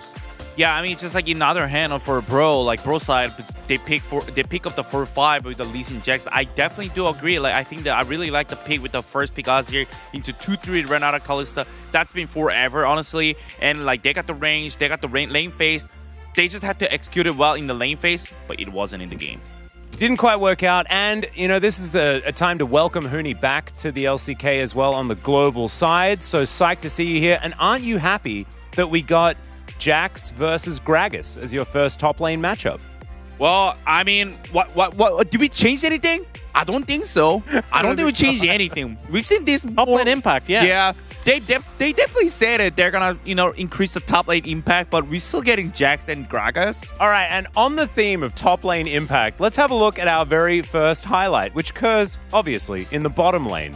As First Blood was picked up here by DK and then was immediately answered back. I mean, this is such a disaster. Like the matchup, Kalista Renata into the Rakan, the Renata can interrupt the W, the Kalista can hop away from the W. You should be having pressure, and they kind of misplayed there. But there was this answer back where we saw Kellen overstep. Yeah, I mean, there's still the fact that the Zyra Khan actually solo killed the dual kill like against the Bro lane is like, I said the game is actually over. Like, they did kind of cover with the Guido, like Lee Sin just came in to come to the clutch at the bottom, but it's not enough because Xayah is not the one that Xayah took down. It's just like Xayah, no matter what, is going to be outscaling against the Kalista, which is, it's going to happen no matter what. And it did happen in the later in the game. Yeah, it did. And I want to take a little bit of a moment here to talk about the junglers because we have two brand new junglers to the LCK. Lucid has been looked out for quite some time, has been an absolute menace in Challenger, and Gideon as well around the traps has been pretty decent and actually received a fair bit of hype at the beginning of this year. Played well in the lane by lane tournament that we had earlier on for our opening of the season. How do we feel about the mid game that Gideon put on? I mean, I feel like he obviously did a good job trying to set up the objective control, but I think as a team, the pace was lacking a bit. When you have like Lee Sin, Kalista in your team composition, I feel like you need to do more with it. I don't think it's necessarily on him. I just feel like as a team, they need to be trying to set up more aggressive plays to make the tempo of the game faster, because they kind of just handshook until the the Dragon Soul spawn. Yeah, and we're going to jump into our second highlight here, and I want to talk a little bit later about Lucid, but let's jump into this one first and see how things really got back under control for D+. Yeah, I mean, basically, this is where the Cloud, Soul actually happened. Like, actually, Bro started first, like, pulling in, but the positioning-wise, it wasn't really good, and then the Gragas ulti in it, like, all the disengage actually happened, and even the Digester thing happened to Bro. It's like, aiming just got the last hit with the feather, and that's like, and they go into the Baron. There's no op. I mean, it's like the second time in like this week, and we've only had 2 days, whereas Xayah has been the one to secure objectives. Like, does Smite do less damage on this patch, Orcs? Like, what's going on? I mean, honestly, I feel like we've just seen some kind of messy performances from the junglers. I think some of the nerves, like Canyon had the one yesterday where he was just kind of off his game completely, and he lost one of the Dragons as well, and the Baron. So I think there's definitely some nerves coming in from some players just starting the new season. But I think Aiming was someone who showed like no nerves. And on the back of that play, picked up a bunch of gold and continued to be such a force. And I think, me and Huni were talking about how Xayah Khan is just going to scale so well in the late stages, and the Xayah got the gold to do so. Certainly did. And I have this like sneaking suspicion that Aiming has like got week 1 pentakills before. I don't have anything to prove this. It might just be a gut feeling, and I might be completely wrong. But I'm going to look this up immediately afterwards, and we'll get back to you after the next game. Because I swear, he just does this. He just comes out of the gate swinging. And this was no exception in this game. Yeah, I mean, he's like really good at, I guess he's really good at just come up the stage, and it's a first day when everyone's nervous, everyone's shaking, but he's not. So it's aiming easy just job for him. He's just aiming, I guess. Let's have a look at the POG, see whether our pentakill man is going to claim it. I have a feeling that it might be a safe bet. What do you reckon? 12 out of 12? I think it should. I feel like it's so hard to think of someone else to vote for. I mean, Kellen, other than that mistake in the late phase, had a pretty good game, but I feel like Aiming was just such a solid bet here. I think Kellen had a really great game, like especially he was making the play, like this kind of thing, and even bottomed the dual kill. And I mean, it is like really consistent, like Aiming shown that his performance is really consistent, but like the Kellen was actually be able to make the Aiming fat, and Aiming just didn't really make any single mistake, but Kellen kind of did like one. So it was really close, but I think still I voted Aiming as well. I tell you what, I really did enjoy the ruthlessness towards the end of the game from D+. I think they do need to up the tempo a little bit. I want to see Lucid actually play an early game like we've seen from him, because the old D+ roster in Challenger, they would never let you breathe. It would be like from early game onwards, they have complete control, and it's often to do with Lucid and how he paths and how aggressive he is. I want to see a bit of that. I think against what Bro had here, I think they were fine. And I mean, a few Kellens, I like that. This is a fair split. These are well deserved. I think against what Bro had, they were fine to sort of play it slower till the later stages, but I also think that like a stronger team would have made things more difficult. And I think when we expect so much from this D+ roster, as you said, they really should be pushing it a bit more. Well, we'll see whether they can, but now it is time to throw it back to the casters and get into game number 2. See whether Bro can bring us to 3. See you then. Thank you, guys, on the Space, Atlas, Ox, and Huni. Welcome back. We are here ready to jump into game number 2, hoping that Bro can have a bit better of a performance in the mid-game as D+ rolled over them and immediately took the game just about 5 minutes later. So Bro has selected blue side, which is pretty interesting. A lot of teams and players saying that red side is pretty strong right now, but they're going to stick with the blue side. I think that we've seen a lot of series already, right? This is our third, but we've seen a lot of series end up being a team losing the first game and trying a similar strategy with some minor changes or some minor tweaks. Again, I hope this is not what we see in this one, because I think D+ Kia clearly knew how to pilot this composition. Aiming is insane on the Xayah. We've known this. It's a known quantity. And trying to play around just first pick Azir for Karus, which has been a bit of a crutch for this team since he rejoined the roster. I don't know if it's going to cut it, but see what these bans look like. So far, the same. Corki also removed, Orianna gone, Milio gone. Is it just going to be first pick Azir? Now that aspect of this draft is not the problem, but you know, it's not always going to be the solution either if you end up giving over too many engaged champions to D+. So we've seen this before, and so we've seen this a lot where we just run it back, and we are in fact running it back so far. Yeah, by the way, Lucid on a 16-game winning streak on Vi. He's 16-2, and he has won all 16 games in a row. Obviously, that includes almost every single game outside of the LCK, except the one that he just won. But still, pretty impressive. The Rakan does come back here for Kellen. I think that's totally fine. Hey, we're changing it up. Get some Permafrost Jax going here for Morgan. The old classic Sejuani Jax coming through, so still similar to the last draft. We'll see what else changes here. And now D plus Kia have an opportunity to ban that Kalista away if they'd like to, because it is still a strong lane, as Huni mentioned. You know, it's not supposed to happen the way that we saw it happen in that early level where we did see Kellen just kind of get the engage, wasn't able to handshake his way out of it. They just banned the Renata straight up. This basically removes all counterplay of hard engage. Specifically requested by Showmaker. He's like, when I go in on Nico, that guy is dying. He's not getting bailed out. Yeah, so now you don't need to ban the Kalista necessarily. They could, if they want to stop Envy from playing another champ like Lucian, they could do that. They could take away Draven, for example, if they think that's going to be a pushing lane they want to play around here. See what the answer is going to be, or if we'll just see a completely different approach here. Zeri, for example, could be something Envy wants to go back to. I wouldn't enjoy it myself this weekend's the Aphelios pick quite substantially here, the Lulu ban. And also it's great with Sejuani Jax because of the knockups you can get with Wild Growth when that engage does come through. Final ban for D+. Could just take away the Nico. I recommend it. It was a problem. I think it's a good idea. Showmaker definitely has a lot in his wheelhouse, but Nico, we saw that it worked very well in this composition and that he was pretty good at it, although there were some confusing moments. So we're going to take away the Nico. Alawi is not going to be played. No. That's not going to happen. Sadly, all Alawi mains crying at the beginning of patch 14 here. For a good reason. Not been the most great season for her so far, as Poppy will be the pick here. Very safe, very blindable, but it is into the Jax in this case. So Sejuani already locked into Flex here. Now, the Ezreal coming through could see Ezreal Karma, Ezreal Bard.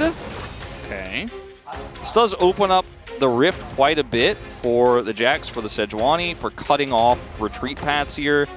What's Showmaker going to do? Because this composition is still very much good with dive. Sylas into Azir, an old classic. Steal the Emperor's Divide away. A lot of strong ultimates to steal here. Sejuani's ultimate can allow you to engage. And that is what we're going to see. So it does have great follow-up to the Vi, to the Rakan, the Xayah. And Poppy can just simply turn the fight into a 5v3 if she can have a great ultimate around an objective. So this is a really nice composition here for D+ once again. The old Jax Azir scale into Ezreal has been an old classic. We've seen this type of composition quite a bit where you're like, okay, I got some side laning. Ezreal is going to be relevant later on. They're relatively low range composition. We've got a decent amount of poke with this Ezreal. He starts to reset in fights. Maybe we get a good Bard ultimate. We take somebody out. We pop off. But I think the conditions of D+'s composition, similar to Game 1, a lot easier to hit. A lot easier to actually just operate. So it's simpler composition. Yeah, I think Poppy is pretty strong right now. You can build just tank items, but you have such a huge effect on the game. Like she used to, but I think some of the new items just make her even more tanky, even more unstoppable. And we'll be able to deal with Azir engages, Jax engages, Sejuani engages in a big way. So just a little bit more utility with that pick. And then the Sylas as well. He always wants to go in. He wants to throw his chains at you.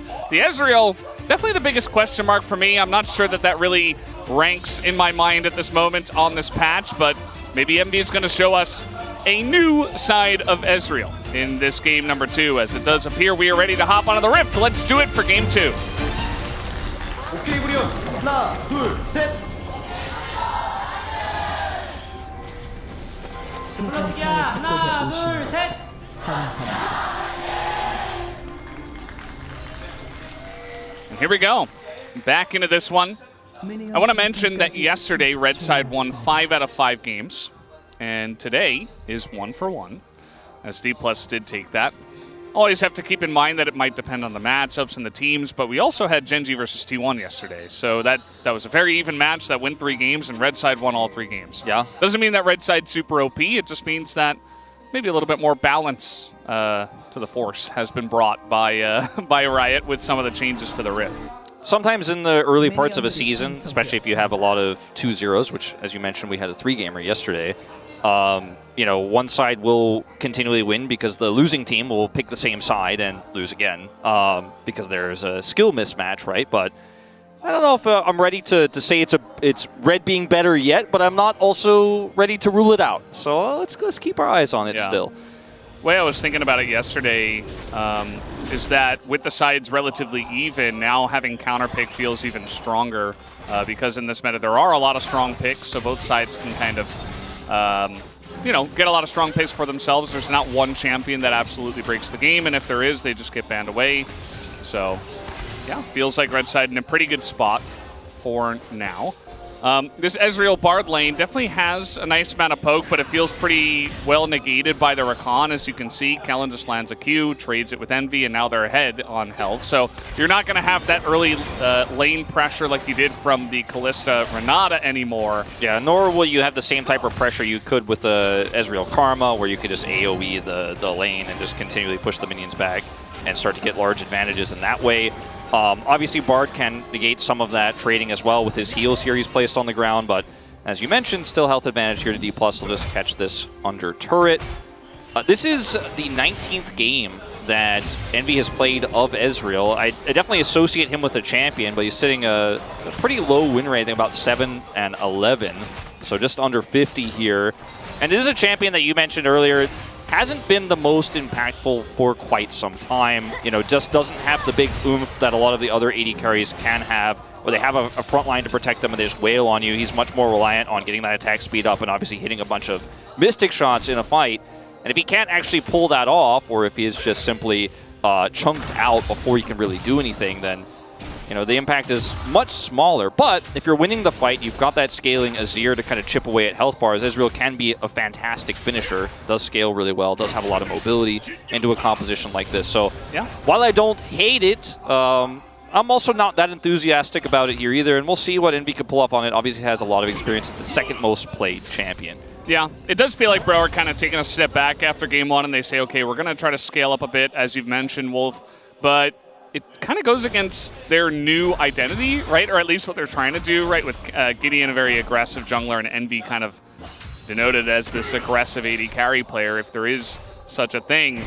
But now he's playing Ezreal, and Gideon's playing Sejuani, so we're kind of just hanging out. This is a nice bait from Karis. A lot of minions, but not going to amount to too much, as Gideon can't quite get in there. Pretty difficult to do nowadays on that mid lane. Yeah, it's pretty tough. Part of why we didn't see those classic timings last game, the ultimates coming out, Lee Sin Azir and all of that. And it has been a quite quiet early game here, as Kingen will steadfastly get counter-struck. Lucid will be seen by this ward.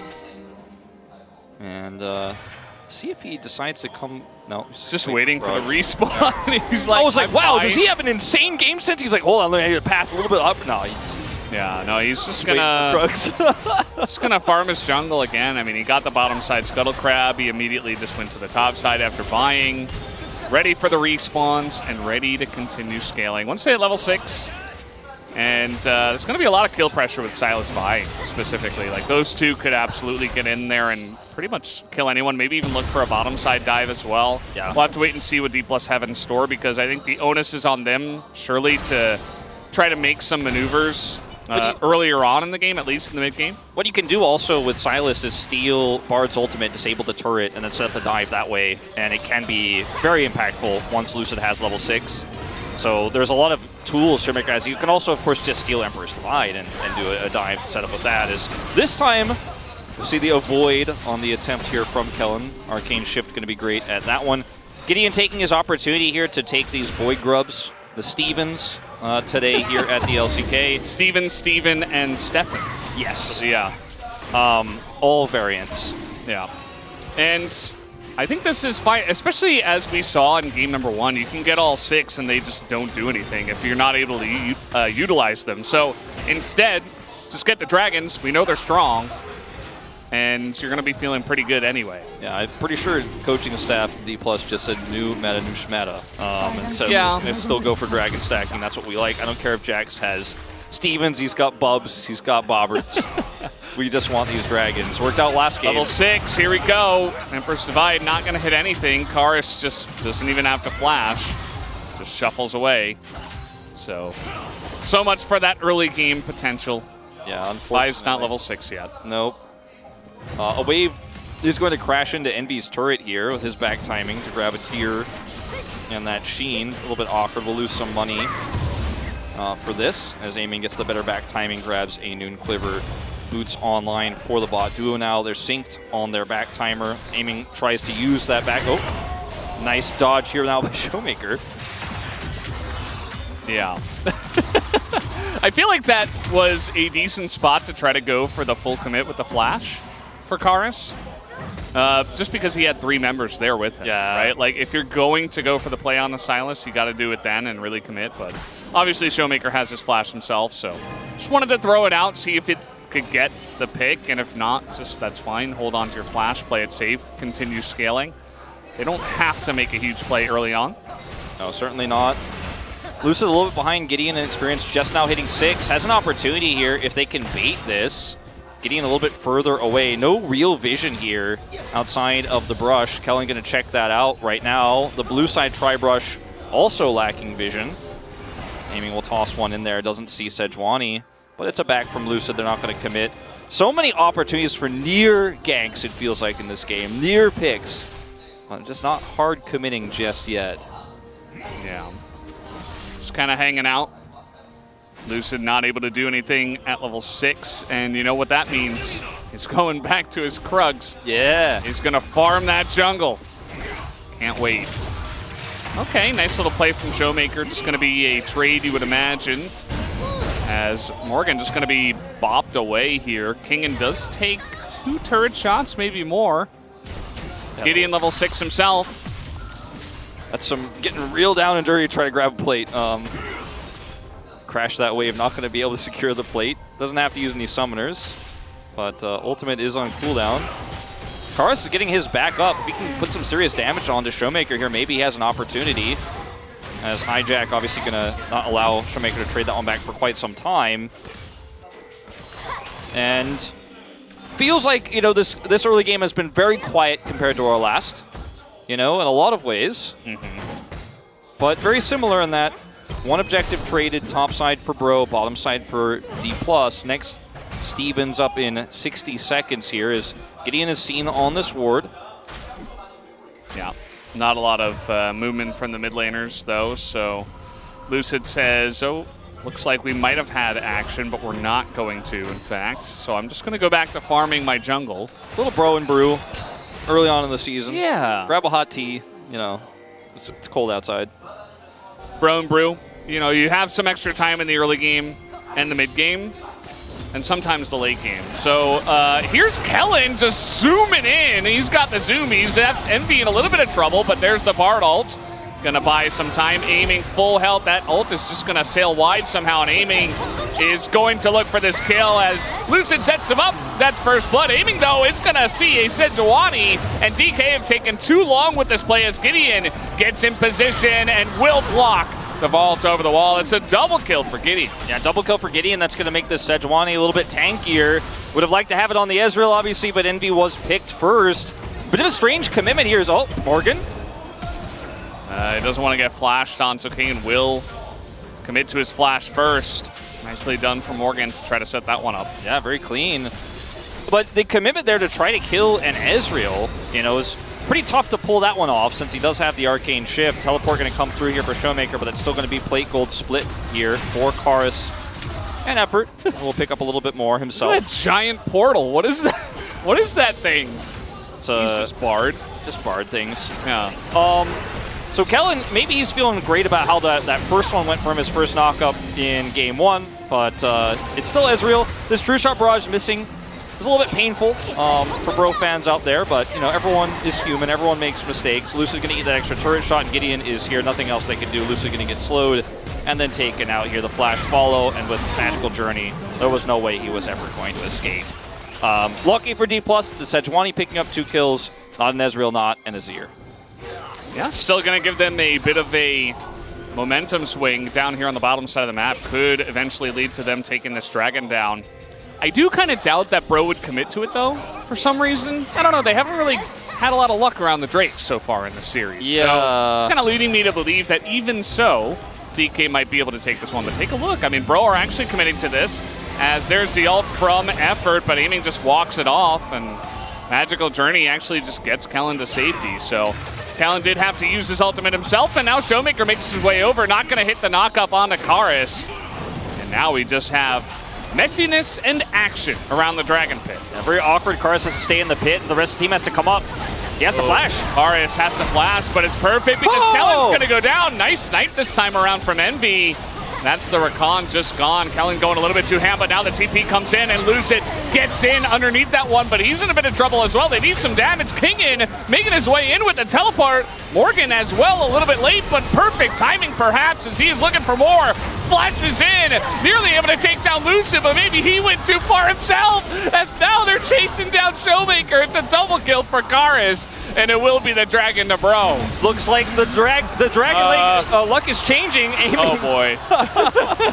We'll get an exit kill, but what a bizarre set of plays here. Unfortunately for D+, Kellen, you know, trying to go deep there, trying to make that that pick onto the Azir happen, but then caught by a great True Shot Barrage from Envy, redeeming himself for one that went just a little bit wide on that bottom side play. He picks up his Essence Reaver now, but it's 2 kills to an Azir who does ultimately go down in the fight itself, but Bro really now coming online in this game. Now, Karis had to dash into the pit earlier, so they're grouping to try to pick him. They know he doesn't have his dash up. He flashes, though. He's still got that. And then the True Shot Barrage lands the kill. And then we see a commitment here to a lot of teleport. Showmaker is zoned out by this Emperor's Divide. Can't really get in range to get a big one himself. The Magical Journey allows him to avoid Showmaker's ult here. And then Morgan is super decisive. Takes out Kingin, or rather, takes out Lucid. And, sorry, I'm saying all the top players' names wrong. Takes out the Poppy, then they're able to chase Lucid away, and then Aiming decides he's going to actually scan and look for a kill here on Karis. He's like, I think this could work, doesn't seem bad. And no, it was not. Yeah. Gets a kill. No celebration or anything. It's still the Dragon going the way of Bro. And not an easy fight for DK. So now, OK Savings Bank Breon in the lead. 5-3. They've got the gold lead. They have a Dragon. And they could even look for these 6 Void Bubs. And if you have some momentum, you can actually utilize them to put some pressure on the turrets and get some map control. Now, Showmaker's alone. Yeah. Doesn't have Flash. Can't hijack Azir ult either. Should still be on cooldown from the last fight. Yeah. Looks like they're not going to commit to this, though. Void Bubs do despawn on kill Void Grubs. Yeah, unfortunate. Rip Steven. Yeah. _ minion. Poor Steven, man. Never had a chance to be taken. And the only difference is the 80 carry roll. Yeah, and part of that being that last pick that Aiming got the exit kill there, which was bold, and it worked out. But the Azir's a problem. The Jax is going to be a problem.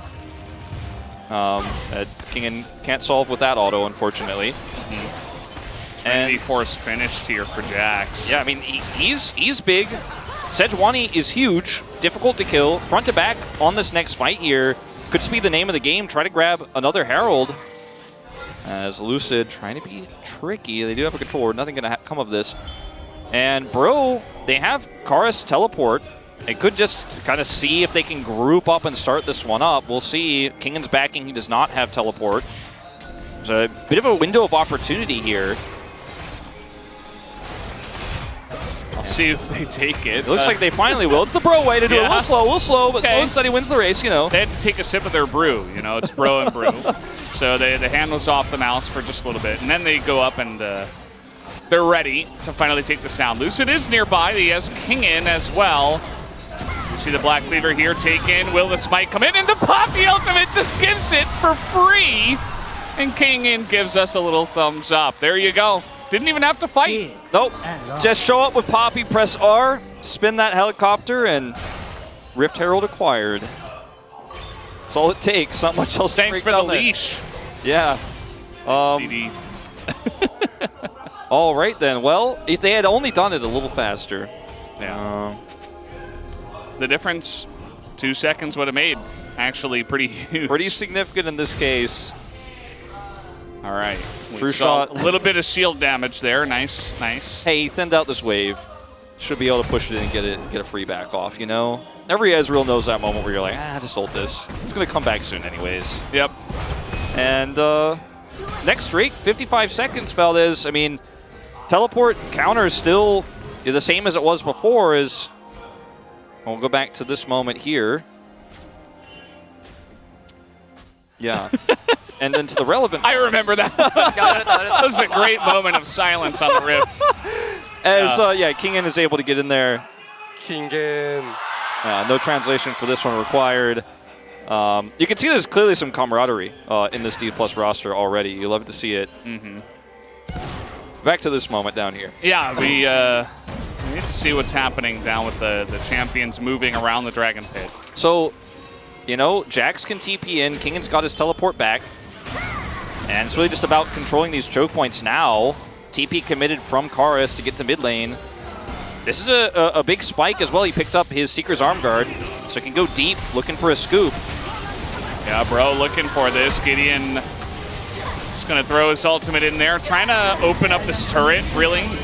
And it is a big committal. I mean, they're continuing on this one. Aiming is going to be forced to Featherstorm, but we got a TP coming in. Can Showmaker get anything done? Doesn't look likely, but he is going to steal at least the ultimate of the Sejuani. We got a little angle being taken right now on the left side. Yeah, Lucid can't break through. He's too far away. That Sundis turret makes it so difficult to actually utilize this Sejuani ult here for Showmaker. And Bro are still going to be able to turn to this dragon. Effort alone won't be able to hold this choke, though. Is he going to go to the Dragon Pit? No, he's just going to hit the turret. Okay, well. So not what I was hoping for. No Rift Herald drag racing just yet. Now Bro a little bit smothered against this wall, but that's going to be fine. Just backing away. Really arm guard here for Karis this time around. I mean, I think he wanted to grab that here for this upcoming Drake fight. Then they just pushed mid, even with only 3 Stevens. I mean, that thing goes down quick when you're grouped up. You got that Nashor's Tooth, and they weren't able to do much with Gideon's just Hail Mary there. The follow-up Tempered Fate doesn't lead to any kills, but Showmaker can't do anything to turn the play around, and they just can't get prio due to that push into Sundisk.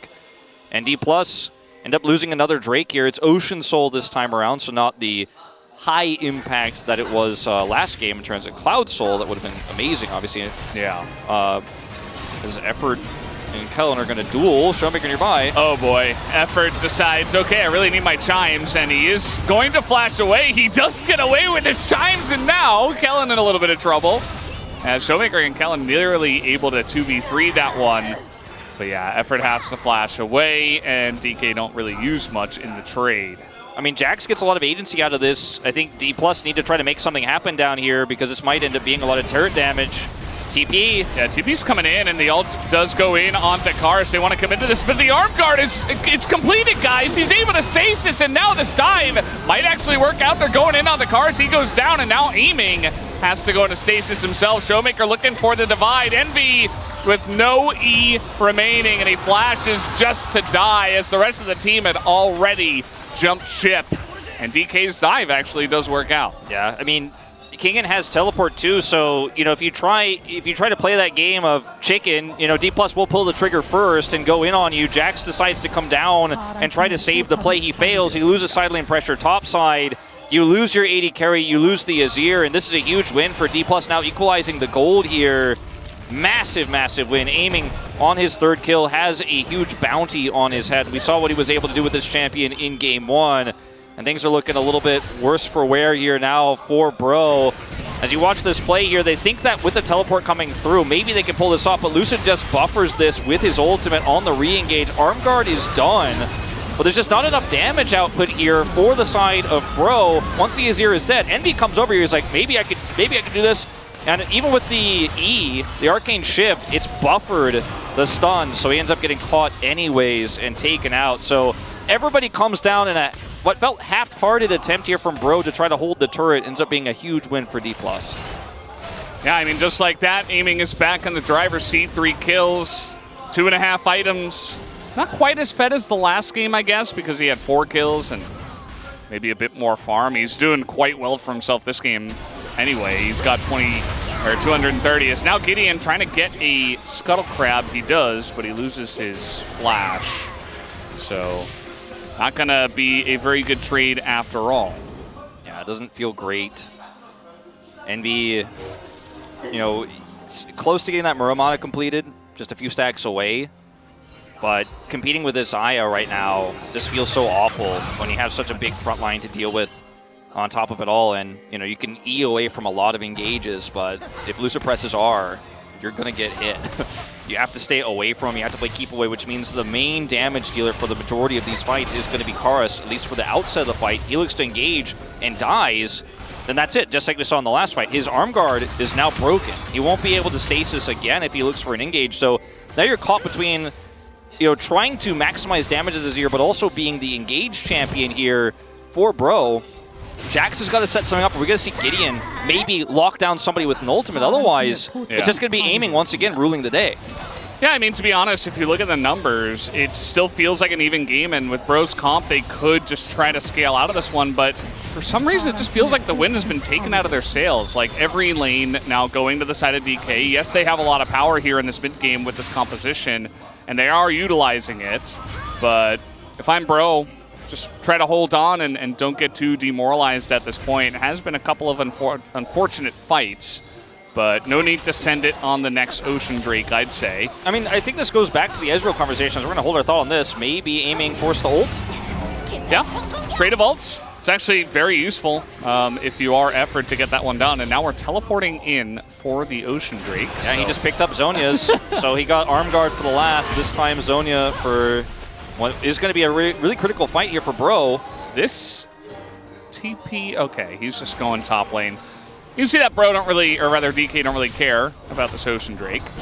And I think that's fine. Just try to continue to push with your mid-game lead and give up one Ocean Drake. That's totally fine. Get a bunch of gold on the map, take their entire jungle. Yeah, I mean, they're not going to make the same mistake twice, right? Trying to break through that Sun Disc and trying to break through all of Bro's range and their ability to shut you down in that position. Showmaker just says, I'll take a turret instead. So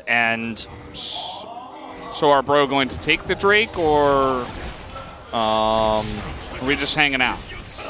Now, this is very unlike the Bro of old. We know how much Bro likes to drag and secure, but without Umpty, maybe but less interested. Saying, all right, I see you don't want an Ocean Drake. We don't want it either. Going to take an inner. And with 3 Stevens, down it goes. And, I mean, D+ slow to respond on this one as well. Kingen pushed out bottom wave. Is now going to maybe have a flank angle here. They got to know he's got this angle, but they don't have any vision on it. The ping does come in as there's the ult. He's going to knock effort away, which doesn't do much, but now trying to get onto Gideon here, who is quite tanky after those early kills, but he is alone, just trying to jump ship himself. A lot of damage coming out from the Ezreal, actually, and those Azir soldiers, so DK not going to commit to going any further. Yeah, lucky for Gideon, he has that many resistances in his inventory now to kind of walk it out, even flashless here. His flash coming up soon. It looks like now, finally, Bro, after dealing with an attempted engage here, will take the dragon, knowing that Kingen can't just spin his way into the fight to secure that, as we saw last time. Ultimate down, some tools invested here. Going back to the Ezreal conversation, though, Valdez, you know, it feels like a lot of the time, if you do end up catching someone with Gideon's ult or Morgan gets a counter-strike, the damage isn't there for Ezreal just yet. He needs a lot more time to do larger damage numbers, right? He needs to be able to hit multiple Qs, get that attack speed stacked. If you had something like a Draven or a traditional crit AD carry, you could do a lot more. As tense moment here. Morgan is going to cancel his back as he is spotted, has to flash away from Kingen. Kind of unfortunate that's now another flash taken away from Bro. Yeah, that's a really nice play there. Good game sense. Control ward expended to get a flash. That's massive, you know. Very well played. It's a really critical flash because to follow up on Gideon's ult, like we've talked about, or to try to set up a big Emperor's Divide with a counter-strike, the flash is an amazing tool. It gives you that extra range, that extra distance. You won't have it anymore, and now D+ posturing on Baron. Kingen has teleport. It's a very awkward position here for Bro. I feel like DK also not rushing at all. They don't feel like they're on a timer even against the comp of Bro because, I mean, aiming is supremely fed. He already has his LDR as well. The Sylas is going to scale well as well, so you're just kind of hanging on to Sylas and Xayah. And the players behind those champions are certainly going to be able to do some great work as this game comes along. So D+ also taking their time. No rush for them. They don't overcommit for the Ocean Drake or anything like that. Unfortunately, that does mean we are kind of hanging out once again. Just waiting for some action. Effort trying to lead the charge here a little bit. You can see Gideon as well looking for anyone out of position. Yeah, I mean, he certainly could set up for a pick. As Lucid also threatening Envy. Caught! Yeah, he's just gonna maybe die. He's gonna go down. Envy just takes him out as the team not there together, and Lucid going way too far forward by himself. Maybe feeling a little bit too easy when he was on the CL squad. He gets hit with reality in the face, and now Bro, 5v4, setting up for the Baron. I wouldn't go that far, but the team definitely wasn't behind him. They were a bit split, as you said, and Morgan now just going to come back here to mid, following the rotation of Kingen, and that's to pick some additional gold. It's not going to be enough to start up a Baron. They didn't get any sort of extra mid prio for this, but it will allow Envy to now comfortably catch this wave. And it's going to be a teaching moment, definitely in the coaching booth, because look at the line that Bro has set up here. Aiming cannot follow up on this whatsoever at all. Showmaker as well, caught by Tempered Fate, unable to follow up either. And even if he wasn't, there's just too much distance between your damage dealers here on D+ and the carry you tried to execute as Lucid. And unfortunately, he gets punished in a big way for his misjudgment there. I mean, the ability for Bro's composition to kite back is A+ or better. I mean, you can just hold a line. Azir can always put up a wall. Ezreal is one of the best champions at doing it. Bard can buy a lot of time. And so if you're going to engage, it has to be crisp. Now, DK, they say, we're just going to do Baron. And they might just be able to do it. I mean, they have insane amount of damage, and Gideon goes flying and is free for the side of DK.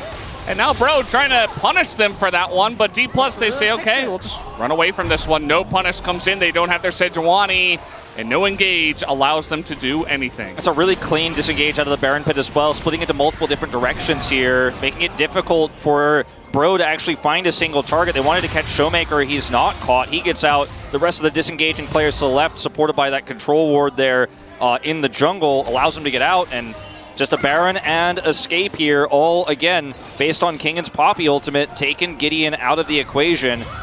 Now, because there wasn't really a scuffle or a fight for this, Bro weren't able to close the gap there. They will have all their tools to fight for this next dragon, which is actually now Soul for them because D+ elected to not contest that Soul point. This is a really important fight for Bro here, especially if now that Ezreal has 3 items, he gets enough time to hit several of these slows here with Sorelda's when those players get low. Maybe Bro could turn this game around here, but it's all going to come down to this fight. They do not have any prio, and D+ are going to keep it that way with this Baron buff. Yeah, they're getting Morgan? A lot done with it. Morgan is... Classic Morgan. Just leading the charge. That's a large enough amount of minions, I guess. And then he says, actually, never mind. The timing just a bit off. You know, if D+ commits to the bottom side, you can maybe try to trade it, but since they don't commit, you have to back away. It's nicely done by Morgan. Yeah, unfortunately for Morgan, it's not going to mean that his team gets prio either. The D+ back away, but they had so much control of the bottom side and the river that even with multiple backs, they still get through here faster than the rest of Bro. So a nice attempt. We'll keep D+ honest, but the end result is really nothing changes. D+ still have the faster group here. They're still in the better position in this game, and at least Bro have a 2 Drake buffer right now to where this is not going to be a tragic loss for them. One single Ocean Drake going over. The scaling continues. There's, you know, Azir on that Zhonya's, obviously sitting on 3 items with the Crypt Bloom he picked up. Sorelda's for Ezreal. Jack's a side lane threat, not in the mid lane, but when it was demolished here in this top lane with 3 Stevens, down it should fall. That's Turkon. Kayan is chasing him down here. And Iceborne Gauntlet, you got Frozen Heart. I mean, even the Jax is going to take pretty much forever to kill Kayan. He's Poppy alongside of just an insane amount of armor right now. It's like, you're just not going to kill him. I feel like the only person who can actually deal damage to him is probably Karis. This is a very nice setup, though. Aiming in a lot of trouble. Is not going to get stunned up, though, and he doesn't even have to Feather Storm. The follow-up is just not there. Kellen's so sick, he blocks everything. He just says, no, I don't care. I'm just going to block everything. There is no follow-up here. There is nothing you can do.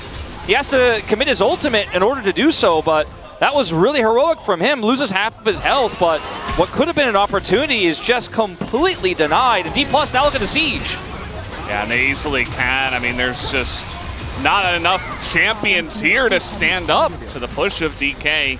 And that's the mid-tier 2 going down. A lot of little chips going both ways. And DK gonna take this small advantage this time around. Yeah. It feels like such a game of patience here. D+ having these small edges, but they're not going to overcommit. They're not going to toss this game off of a flip of a fight where they're looking for Showmaker to scoop in and look for an ultimate. They're just happy to take these small incremental advantages. They'll take a mid-inner. Morgan will take top-outer. We know which one of those is more relevant. Aiming to grab red buff for his team here at 32 minutes into the game.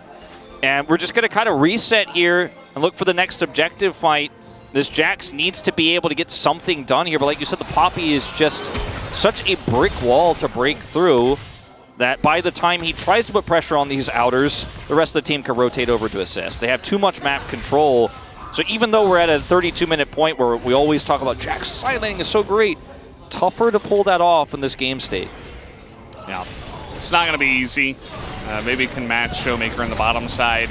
You see a fight over the blue buff, and it is going to go the way of Bro, I believe, but the engage here is quite strong. Karis in a lot of trouble. The timing is good, and that is a free Azir. Just going to go the way of D+. I mean, that might be an opened up inhibitor here, as they've got follow-up on this play. Look at King, and he's like, okay, you don't have Azir. Now I can just walk in a 4 of you, and quite literally, he can. Yeah, Ezreal just doesn't have the damage to hurt this Poppy. Wear King down a little bit, but just going to be True Shot to try to clear the wave to keep this inhibitor turret alive.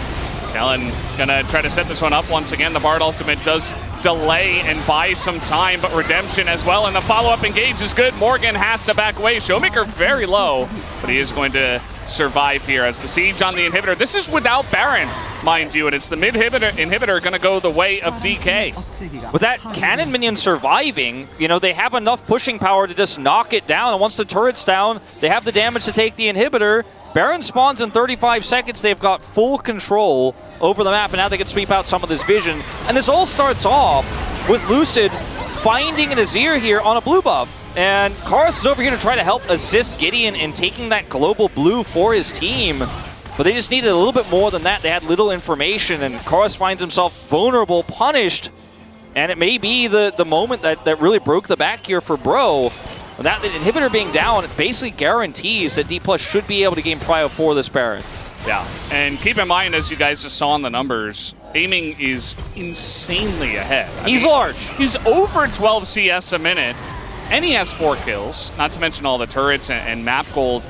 He's just so fed. He's 3,000 plus gold ahead of his counterpart on the other side. So we haven't even really seen a straight up 5v5 where the Xayah's going to get a lot of value, but I guarantee you it's going to happen at some point if Bro can even, you know, force one of these 5v5 fights. As they're waiting around the Sun Disc. It's pretty strong now, but you see that DK not really scared to step up to it as a team. Okay, Lucid scouted by this ward. See if they can try to punish him again. Gideon on it. Lucid will respect. As this Drake is spawning in 20 seconds here. King in. Okay, well, they know he's here, but he doesn't care. Just gonna press the R button onto Karis, and he dies for free again! And that's gonna be the end of that. The Bard ultimate is just a celebration for DK. And that's just 0 damage. I mean, Karis in the front, just getting R button by Vi. I mean, it's never gonna go your way if that keeps happening. I mean, they weren't ready to follow up on catching Lucid this time. I mean, Gideon was there. He was exactly where he needed to be, but the rest of the team couldn't punish Lucid. He walks away for free. The rest of the team is now way too overextended.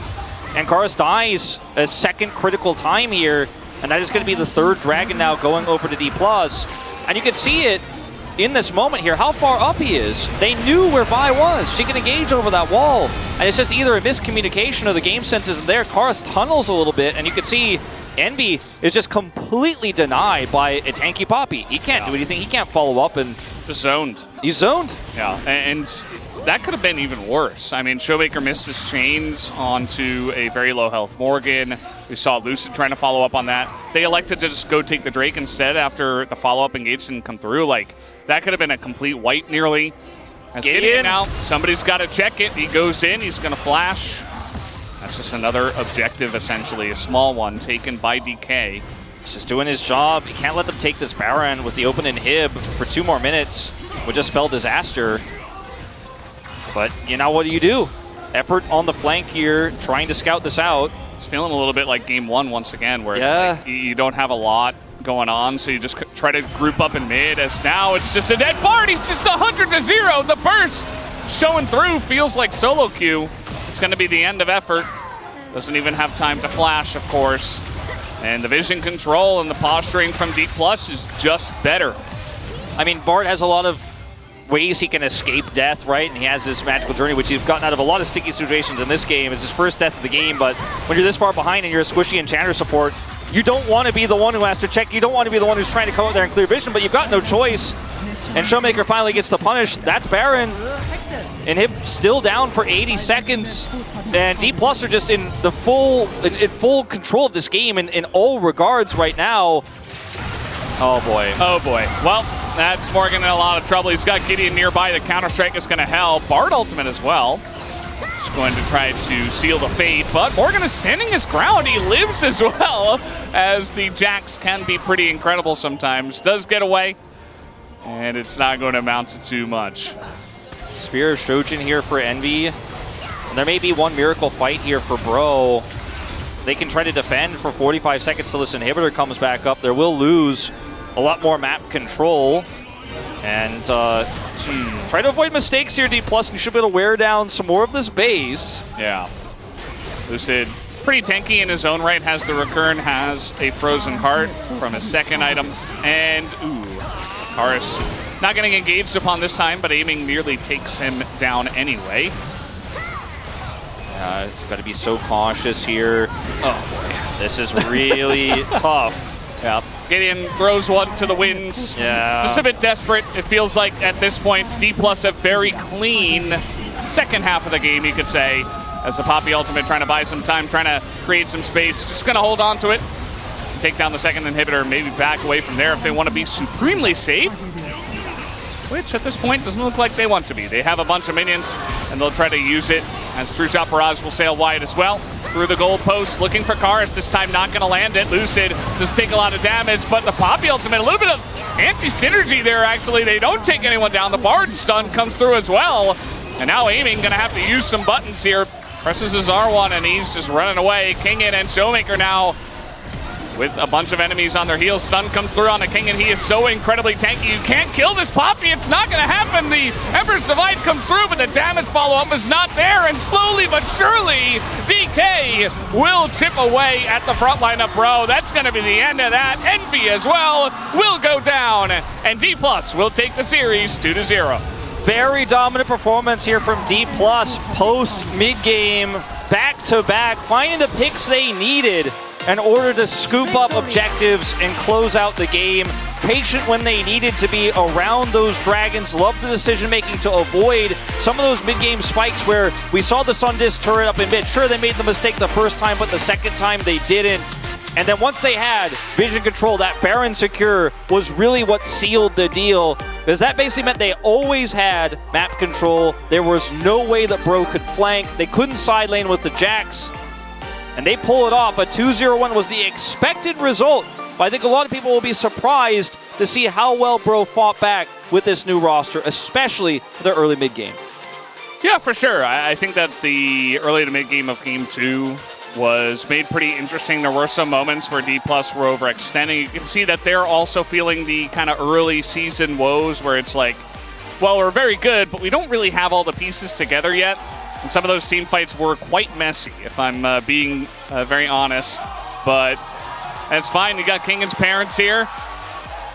And yeah, pretty happy result at the end of it all. Like you mentioned, a 2-0, still a 2-0. Lucid with a nice debut here in the LCK. A little bit shaky in game 2, but it's fine. I mean, he's going to find his footing, and he'll surely have a nice career here, no doubt. Showmaker as well. Happy smile. Yeah, and I think this is a result that if you're a D+ fan, you should be pretty cautiously optimistic about. I wouldn't say this is the result you expected today, where it was a crushing victory, as you know, support and bot duo love shared between these two players. But it was still decisive in the end. And I think one of the standouts for me was Showmaker looks like he's having fun playing the game. We always discuss this, right? Like, how is Showmaker looking? How is he feeling? What are the mechanics like? Looked good today on the Sylas. And there were some moments in this game for D+ where it felt like they were playing with their food a little bit. There were some very optimistic opportunities they tried to take here. And this is one that started out that way, obviously, trying to engage on an Ezreal. And then they ended up trading 1 for 2. But look, Lucid, he's a rookie. He just played his first games of LCK for the year. I think what you see with him today is going to be very different from what you see from him in round 2, for example. Yeah, absolutely. We see some of these early fights that Bro were actually able to take. Really nice map positioning from Gideon in the first half of the game. He was always in the right spot at the right time. Again, execution is something we always talk about for Bro. Wasn't quite on point. Again, same for them. It's first match of the spring season with a new roster, so there's always going to be some stuff to work out, as we did clearly see. But, you know, if I could say one positive thing, I think Gideon was kind of in the right place at the right time for most of this game, too. This is the final moments in this game. This was not a clean fight. No, certainly not. But they had the tools to pull it off. You can see the comms are quite frantic here. They just walked in front of the Featherstorm Feathers. That's not great. Calling to leave, and then again just constantly calling out to focus his ear, knowing that that's going to be the main source of damage they need to deal with here. It's like, do we win this? Get over here! And that was a really nice true shot barrage there from Showmaker stolen to secure the final kill. You hear that crowd roar with the final kill as they take out the Nexus. Yeah. And, I mean, once again, Aiming's damage numbers, very good. It's great at scaling 80 carries. Yeah, definitely felt in his zone. Envy put up the big numbers. It was a 39-minute game for Ezreal, so it kind of makes sense. I think that we'll see more from him and from the rest of the squad as it does come along. Certainly there is some stuff to work out with this roster, but definitely also showing some promise, actually able to challenge up against DK in the first half of that second game. Yeah, I'm going to have to say, like, Bro needs to cook a little bit longer, right? Still needs some time. The core is there. Fundamentals in early game are good. Got to work on the decision-making. It's been a Bro staple, but I think that it's still early. There's still time for the Bro leavers. Definitely is, and hashtag I'm your Giga Chad. Will it make a comeback? We'll have to wait and see. But guys, we're done here on the casting desk for this first series. Let's throw it over to the space and see what those guys have to say about that second game. Thank you so much, gentlemen. Amazing cast on the day as per usual. And yeah, we have a few things to say about this. We also brought good old King Poro along, who is going to give us some deep knowledge later on in the segment. I'm still joined by Orcs and Hooney. We're going to start with the draft because this game, a little bit different from game number 1. Maybe not necessarily in the draft, definitely in the gameplay. Yeah, I mean, I wasn't a big fan of, like, the Ezreal, honestly, coming out from Bro. I feel like Ezreal's items got completely gutted. Like, Seralda's, you now have to build lethality to get the armor pen. Triforce is being nerfed quite a bit. So I feel like you just really, like last game, we saw the Xayah really start to outshine in the late stage of the game. And I feel like you have that here as well into the Ezreal, but you don't have the early power that the Kalista has. So I was kind of a little tentative with Bro's draft coming out on this one. Yeah, I mean, it's the same thing. Like, as we said, like, at least that Kalista Renata has like potential actually just like keep stacking the Drake, like consistently have options on from the bot lane prio. But this game, like, they just have a Zyrcon for free, and it's like Ezra Bard, like, that's the answer. Is that like it's the same thing happened like later on in the game. The Zyrcon is like becomes just like really hard to stop. And Rakan with the Vi has a really, really good values. It has a good synergy. And even for 5, I really like the Poppy and Salas, both of it too, because like in the later game, it has a insane value still. No, it's exactly right. And I was very worried when I initially saw the jungle pick, because in game number 1, we were still saying that Bro is struggling with some of these issues of doing things as the game went on. And I want to echo what Wolf said, you know, like they need to work on later game decision making. But you're not going to get to a very good late game situation if you're opting into very slow playstyles, and the Sejuani certainly does lead into that. Let's have a look, though, at our very first highlight here, because it does illustrate a lot of the chaos that started this game off with. Yeah, I mean, this was such a hectic fight, very back and forth. We see Kellen going in just too aggressively. He scooped up the True Shot Barrage. Yeah, he kind of just caught that one on the back end, and then the rest of the team try and make something happen. You see some good disengage coming out from Bro, which means we're not able to get quite as much for the side of D+, so they have to retreat. But then we end up getting this overset from Bro, because they should have control of the dragon. Everything should be in their favor, and they just go a bit too far on this one. Yeah, I mean, still, like, I really like the idea, like, of how approaching the game from the Bro side. Like, there's just keep constantly fighting around the bottom, like, which is, like, also is taking Drake, because they realized, like, right before this game, they lost because of Cloud Soul as well. Like, the pressure was, like, insane. This game, they started pretty well, which is, like, even Jax got the kill. Like, he was really ahead on top. Like, Ezreal and Bar, like, was kind of chilling. And also even Nazir, like, everything was going okay until Hala 2.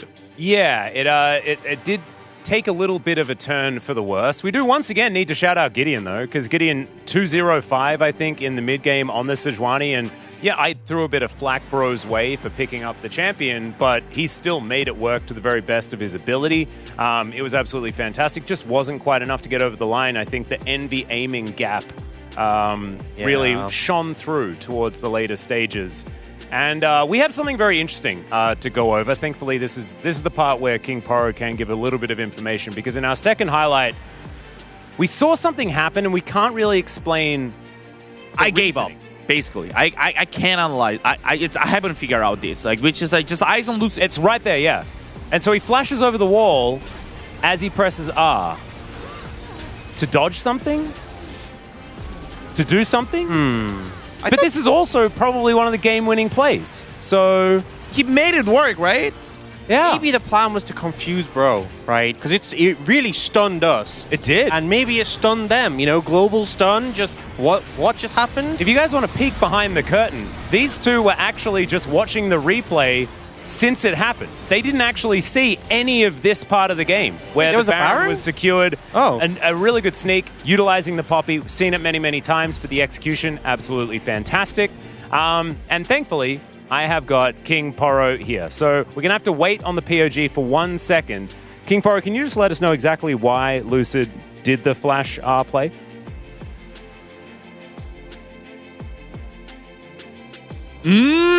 Right? Oh, it was right there the whole time. And we struggled all that time. I know. Yeah. Oh, it was that simple. Well, there you go. There you have it. Thank you so much, King Poro. We are going to go to the POG now. Let's see who picks it up. Who should it be? Is it once again the gentleman with the feathers? And it is.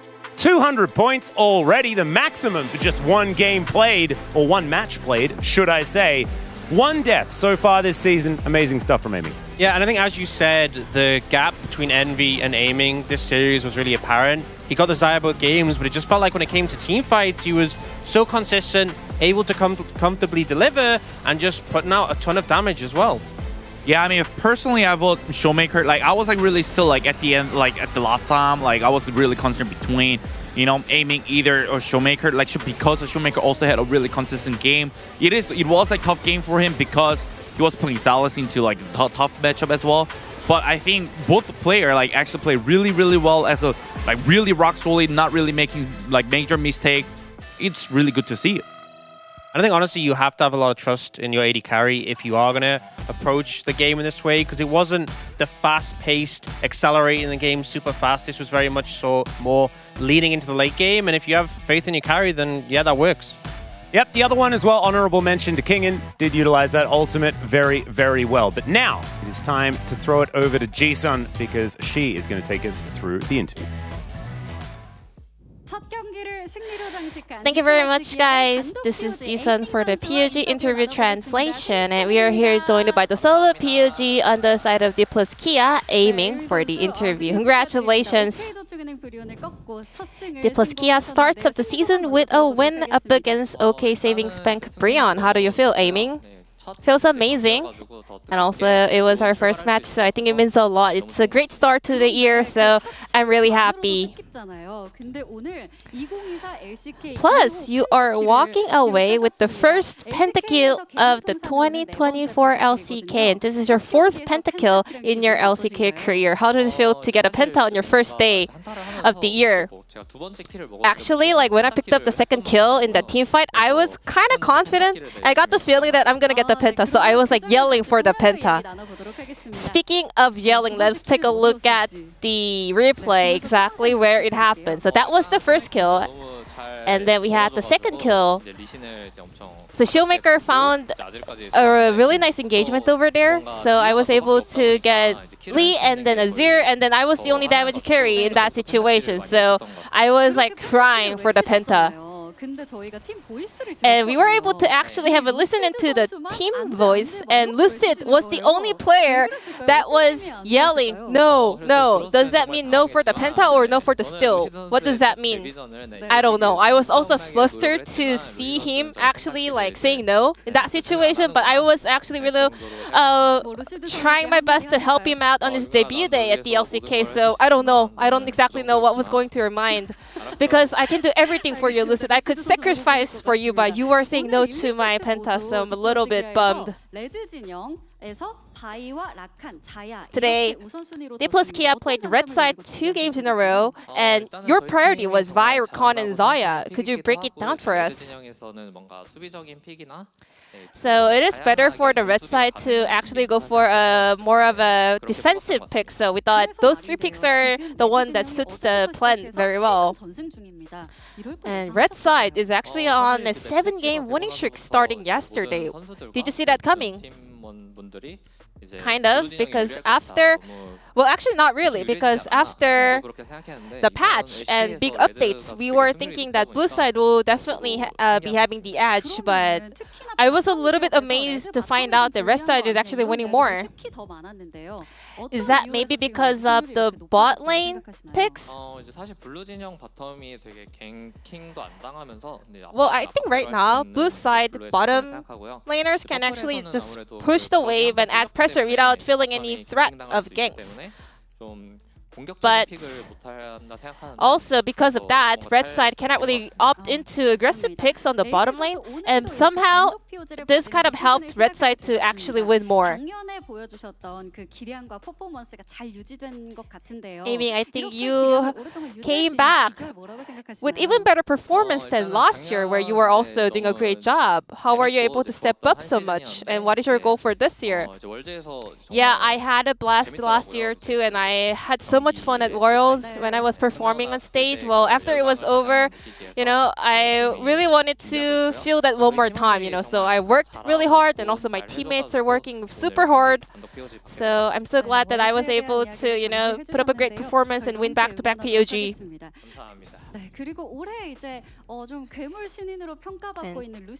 Lucid is now part of the D plus Kia's LCK roster. He was getting a lot of attention even before the season started. How was he dealing with all the pressure?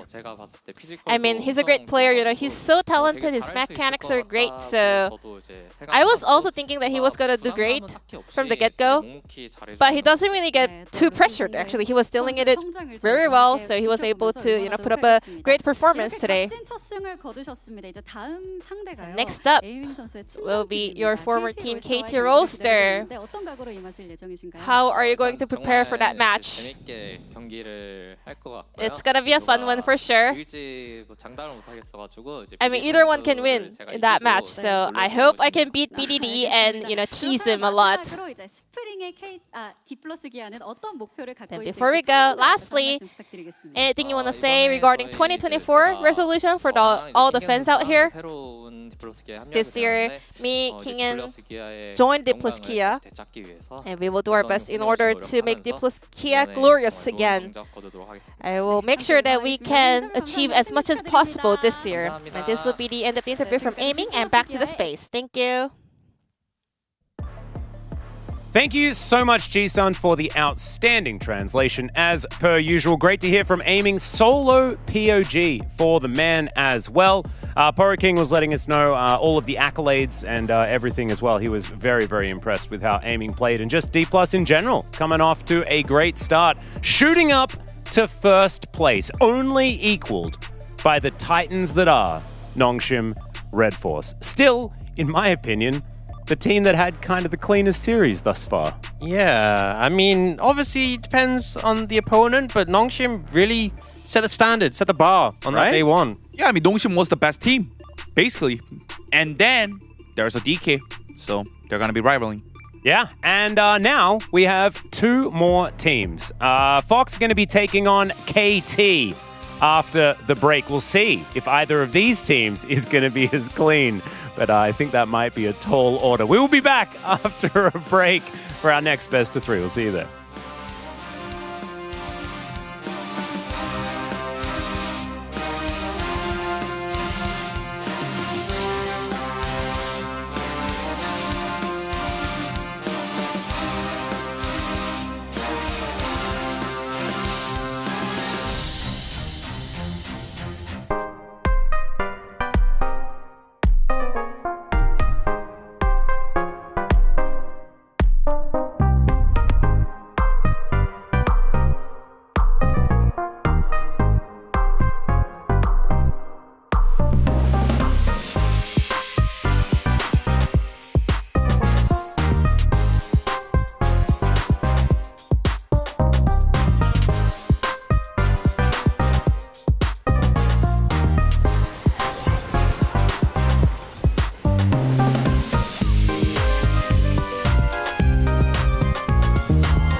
서로 소속팀이 바뀌어서 붙다 보니까 되게 재밌는 것 같습니다.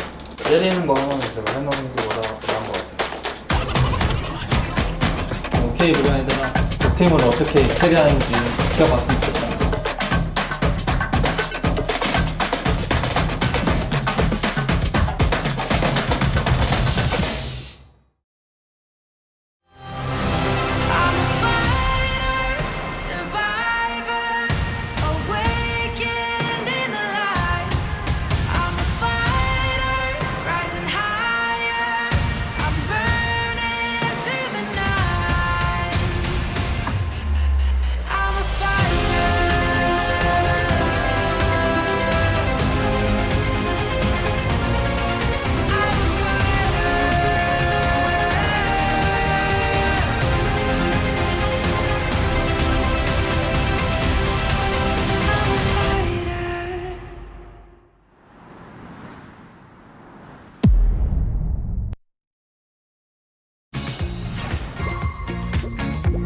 자, 이제 정말 큰 거 옵니다, 여러분들. 진짜 큰 바람 여기서 불었습니다. 바로 스토브 리그입니다. 혹시 뭐 인상 깊었던 그런 소식들이 있었나요? 뭐 롤드컵 우승팀이었던 T1이 일단 전원 계약. 그리고 뭐 역대급 명장이라는 평가에 들었던 김종균 감독의 기왕. 그렇죠. 저는 헬리오스에 버금간다는 소문에 괴물 루시드가 콜업이 됐잖아요. 너무 궁금했어요. 매번 뭐 그냥 루시드를 근데 이게 악평하는 거. 그러니까 이거 루시드가 들으면 칭찬이야? 기분이 뭐. 좋을까요? 헬리오스의 버금가는 CL의 그거 맞죠? 헬리오스. 그래도 저도 나름 되게 세 보이네요. 한색을 또 그었어요. 알죠, 알죠. CL의 알죠, 알죠. 헬리오스란 평을 들었던 루시드.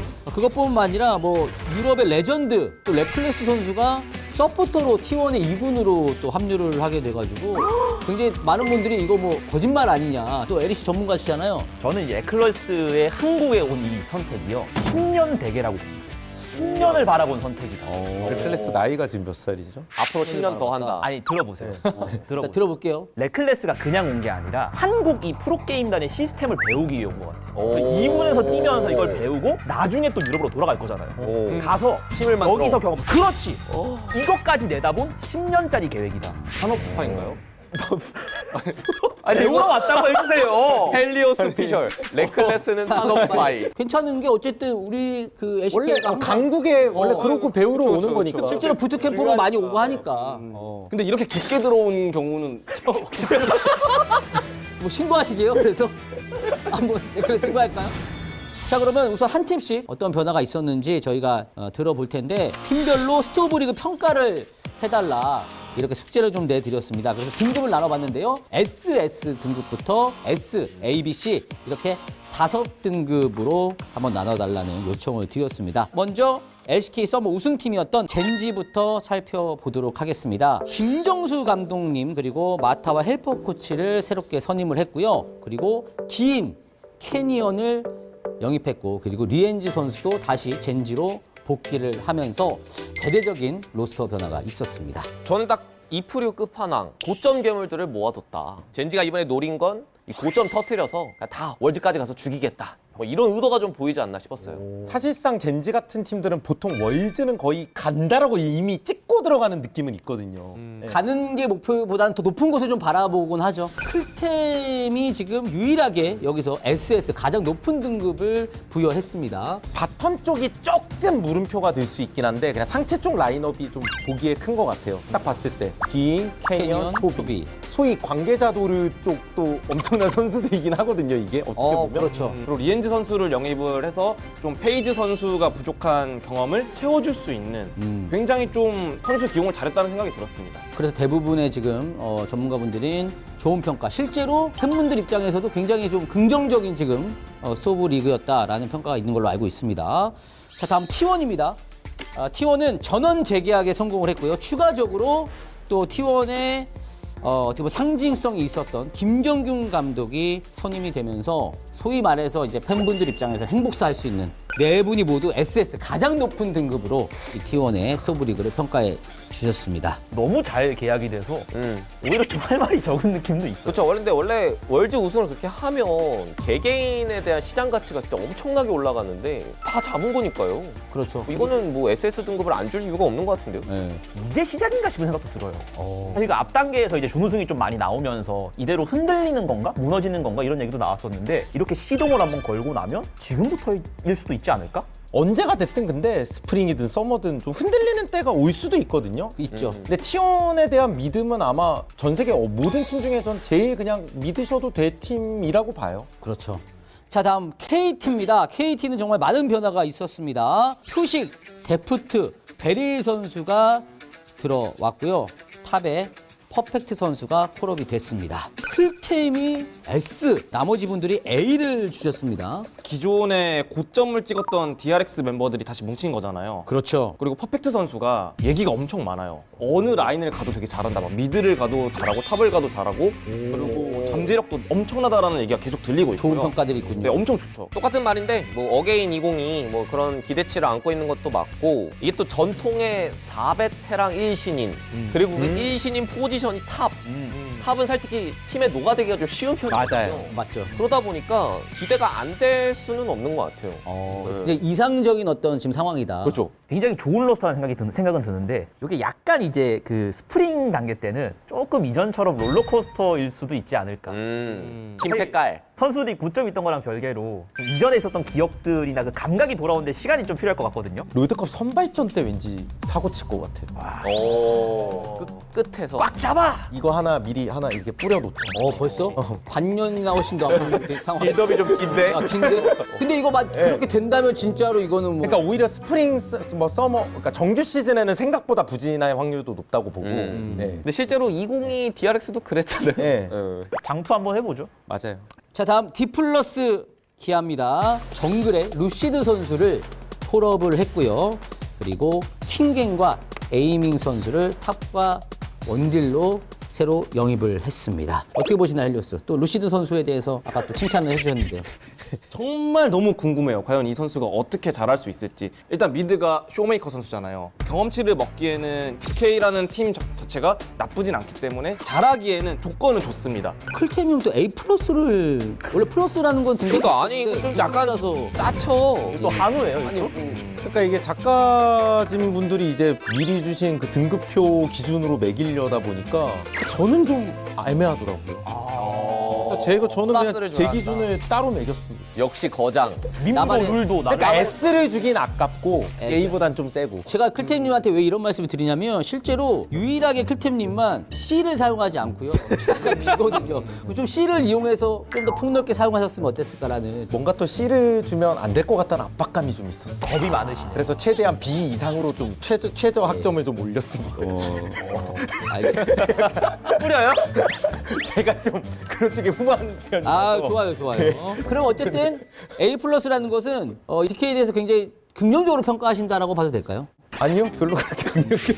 제가 좀 학점이 그럼 A 플러스를 저는 그러니까 A 플러스 좋은 건데 왜? 아주 단순하게 CL의 헬리오스라는 평을 듣는 루시드가 아무리 정말 포텐이 있고 잘할 수 있다고 쳐도 단순하게 전임자가 캐니언이라서 무조건 약점이 된 게 맞고 하지만 반박 들어갑니까? 네, 물론 4베테랑 1신인의 기조로 봤을 때 그리고 또 그 1신인 포지션이 정글이기 때문에 어렵다는 사실은 명백히 동의하고요. 하지만 또 이번에 패치가 애격변이 되지 않았습니까? 그렇죠. 오히려 좋아. 그치. 네. 정글러들 그동안 쌓아뒀던 데이터 좀 리셋될 수 있어요. 어쨌든 긍정적인 요소도 분명히 있다. 좀 힘든 건 맞지만. 그렇죠. 다음 이제 하나생명 e스포츠입니다. 하나생명 e스포츠는 도란, 피넛, 딜라이트, 젠지의 3명의 선수를 그대로 하나생명으로 데려왔습니다. 여기는 다 S를 주셨습니다. 노페는 S인가요? 아, 네, 저도 S 맞습니다. 클템은 SS? 네. 저는 대권 3팀, T1, 젠지, 그리고 한화생명 그렇지. e스포츠. 이렇게 3파전이 될 것이다. 저는 이 3팀 대권 후보 보고 있습니다. 그럼 업그레이드라고 좀 봐도 될까요? 무조건이죠. 무조건이다. 기존의 하나 체급 생명은 사실 제가 그것 때문에 솔직히 조금 저도 민망할 때가 많았어요. 진짜 하나 체급 생명 같아요, 진짜. 이제는 진짜 사실상 진짜. 오히려 2023 젠지 느낌이 물씬 풍기는 약간? 그렇죠. 이제는 제카바이퍼도 그리고 좀 어깨가 가볍지 않을까요? 비슷한 맥락에서 뭐 핸들이 고장나지 않은 에이톤 탱크, 네, 뭐 중요하네요. 이게 또 운전사도 있고 사령관도 들어갔고 이게 안 강해졌다 그러면은 거짓말이죠. 굉장히 좋은 어떤 평가들을. 뭐 과금 좀 많이 했다라는 소식도 많잖아요, 하나생명은. 하나생명은 매년 뭔가 하나생명이 약간 스토브리그에서 좀 주목받는 팀이죠. 저도 이렇게 한번 질러보고 싶어요. 질릴 수 있어요? 평소에 아예 안 쓰는 타입이시거든요. 무과금. 다 써요. 여기가 소과금, 전 약간 중과금. 저도 많이 씁니다. 아, 그래요? 네. 여기도 썼잖아요. 쓴 거예요? 뭐 얼마짜리예요? 6만 원. 이거 6만 원이? 바가지 쓴 거 아니에요? 아니 근데 뭐 퀄리티 괜찮네. 네, 알겠습니다. 어쨌든 하나생명 이번엔 정말 대권 도전 한번 할만하다. 이런 평가들. 다음은 이제 DRX입니다. DRX니 스펀지, 세탭, 플레타 선수가 콜업이 됐습니다. 그리고 원딜로 테디 선수를 영입하는 데 성공을 했습니다. 방향성이 조금 궁금하긴 해요, 진짜. 완전 신인 로스터도 아니고, 그러니까 소위 좀 요즘 표현으로 이게 잠근다라고 하거든요. 뭐 그런 로스터도 아니고 그렇다고 아예 뭐 어디에 노리는 로스터란 느낌도 애매하고. 예측이 좀 어려운 로스터긴 합니다. 그래서 이런 팀들이 약간 좀 안 좋은 쪽으로 가다 보면 하루는 이제 라스칼 잡고 다음 날은 테디 찾고 이렇게 퐁당퐁당 하다가 침몰하는 상황이 나올 수도 있어요. 그래서 대부분의 지금 전문가분들은 C 주셨고요. 유일하게 클텐님만 B를. 클텐님 입장에서 가장 낮은 등급이죠. 네, B가. 저는 무조건 B 이상은. 아니 얘기 들어보니까 맞는 말 같은 게 뭐 B 위로 뭐 B 플러스 A 마이너스 그러니까 S 아니면 안 좋은 A 거야. 플러스 S 마이너스 다 있으니까. 얘는 S만 좋은 거야. S. A도 나쁜 거였어. S 지금 마이너스 들어보니까. 그냥 그런 거야. 그냥. A도 나쁜 거야. 이렇게 드러날 거면 그냥 C를 주는 게 그래도 기분이 또 다르잖아요. 막상 뚜껑을 열어봤더니 돌풍을 일으킬 수도 있고. 그건 맞죠. 저희 말해 뭐 뭐합니까? 다 틀릴 때 많으니까. 지금은 저희가 그동안에 보았던 데이터와 그냥 네임밸류 위주로 지금 보게 된다는 점 양해 말씀드리겠고요. 자, 다음 팀입니다. 피어 X로 팀명이 변경이 됐습니다. 그렇습니다. 줄여서 이제 FOX. 해나와 익스큐트를 영입을 했습니다. 다 B를 주셨습니다. 클템은 B 플러스는 뭐예요? A도 아니고. 그래도 프로권 노리는 팀한테는 플러스를 좀 붙여줬습니다. 그러면 두 개나. 그러니까 나름의 디테일한 저는 구분을 둔 거예요. 항상 프로 두들기는 팀이잖아요. 기본적으로 리브 샌드박스 시절 때도 모래폭풍도 한번 일으켰던 때도 있고 그 공격성의 핵심이 상체였는데 상체 라인업은 유지되고 바텀에 나름 좋은 평가 들었던 해나에다가 이제 뭐 LEC에서 나름 또 좋은 변수 창출을 했던 엑스큐트도 오면서 뭔가 메이킹 쪽으로 좀 더 시너지는 날 수도 있고 진짜 파이크 같은 게 나올 수도 있는 거고. 방금 말씀하신 그 변수를 만들어줄 수 있는 서포터를 데려온 걸 너무 잘한 것 같아요. 약간 퍼즐을 맞출 때 안 맞는데 억지로 집어넣는 그런 경우가 많잖아요. 이번에는 진짜 퍼즐이 좀 맞게 타닥 들어갔어요. 팀 전체로 봤을 때 밸런스 자체는 굉장히 훌륭하다. 잘만 어우러치면 프로권 도전해볼 만하다. 딱 그 정도 평가가 맞는 것 같아요. 프로권 정도 현실적인 목표는 추가적으로 할 말 있어요? 2024 이제는 박스 같은 게임도 해보자. 여기 또 이 팀 마스코트도 귀엽게 바뀌었고. 기존의 동물은 무슨 느낌이었을까요? 기존의 동물? 약간 치타. 치타가 더 좋은 거지.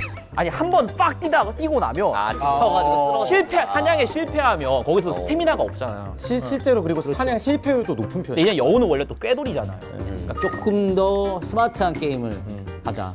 매드 좋았어요.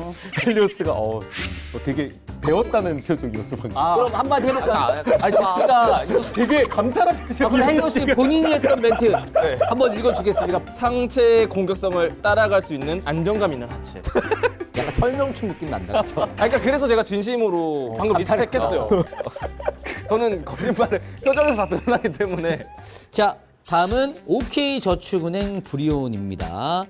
기드온과 MB 선수를 각각 정글과 바텀으로 영입을 했고요. 나머지는 변화가 없습니다. 클템만 빼고 나머지가 다 C예요. 사실상 최하점을 다 주셨습니다. 맞아요. 그리고 전반적인 멘트의 분위기도 좀 힘내라. 뭐 할 수 있다. 포기하지 마라. 약간 이런 느낌. 클템님이 지금 무언가 터져야 한다. 무언가가 뭐죠? 뭐라도 터져야. 그리고 폰이 기다려라. 그리고 희망을 가져라. 뭘 지금이 기다려. 제일 어두울 때다. 지금이 제일. 지금을 기다려야 된다. 기다려라. 그러면 헬리오스님 보니까 한번 읽어주시겠습니까? 기존의 선수들을 잡기는 했지만 핵심인 엄티의 부재 때문에 좀 채워 나가야 할 부분이 많아 보입니다. 그 OK저축은행 지나가다 탱커 유저 한 명이 되게 맞는 얘기를 한 거야. 근데 맞는 얘기. 그냥 대세인 얘기. 너무 제가 진지충이었네요. 괜찮아요. 좋아요. 오늘 많은 걸 배웠습니다. 배워가는 거니까. 물론 다음 기회가 있을지는 모르겠는데. 노페는 또 자리 잡았거든요. 확실하게. 배워가는 거니까. 노페님은 어떻게 보시나요? 이거 한번 시원하게 읽어주세요. 증명의 장, 브로, 형제여. 가졌던 선수들이. 이 장난을 야무지게 생각해. 브로 형제요. 아니 나 브로 좀 인상. 브로. 여 브로. 여 브로. 마이 브라더. 말장난 잘해 다들. 아니, 아무래도 뭐 아픔을 좀 씻어내려야 하는 선수들이 또 영입이 됐다 보니까 다 같이 공동의 목표로 좀 힘을 내야 되지 않을까.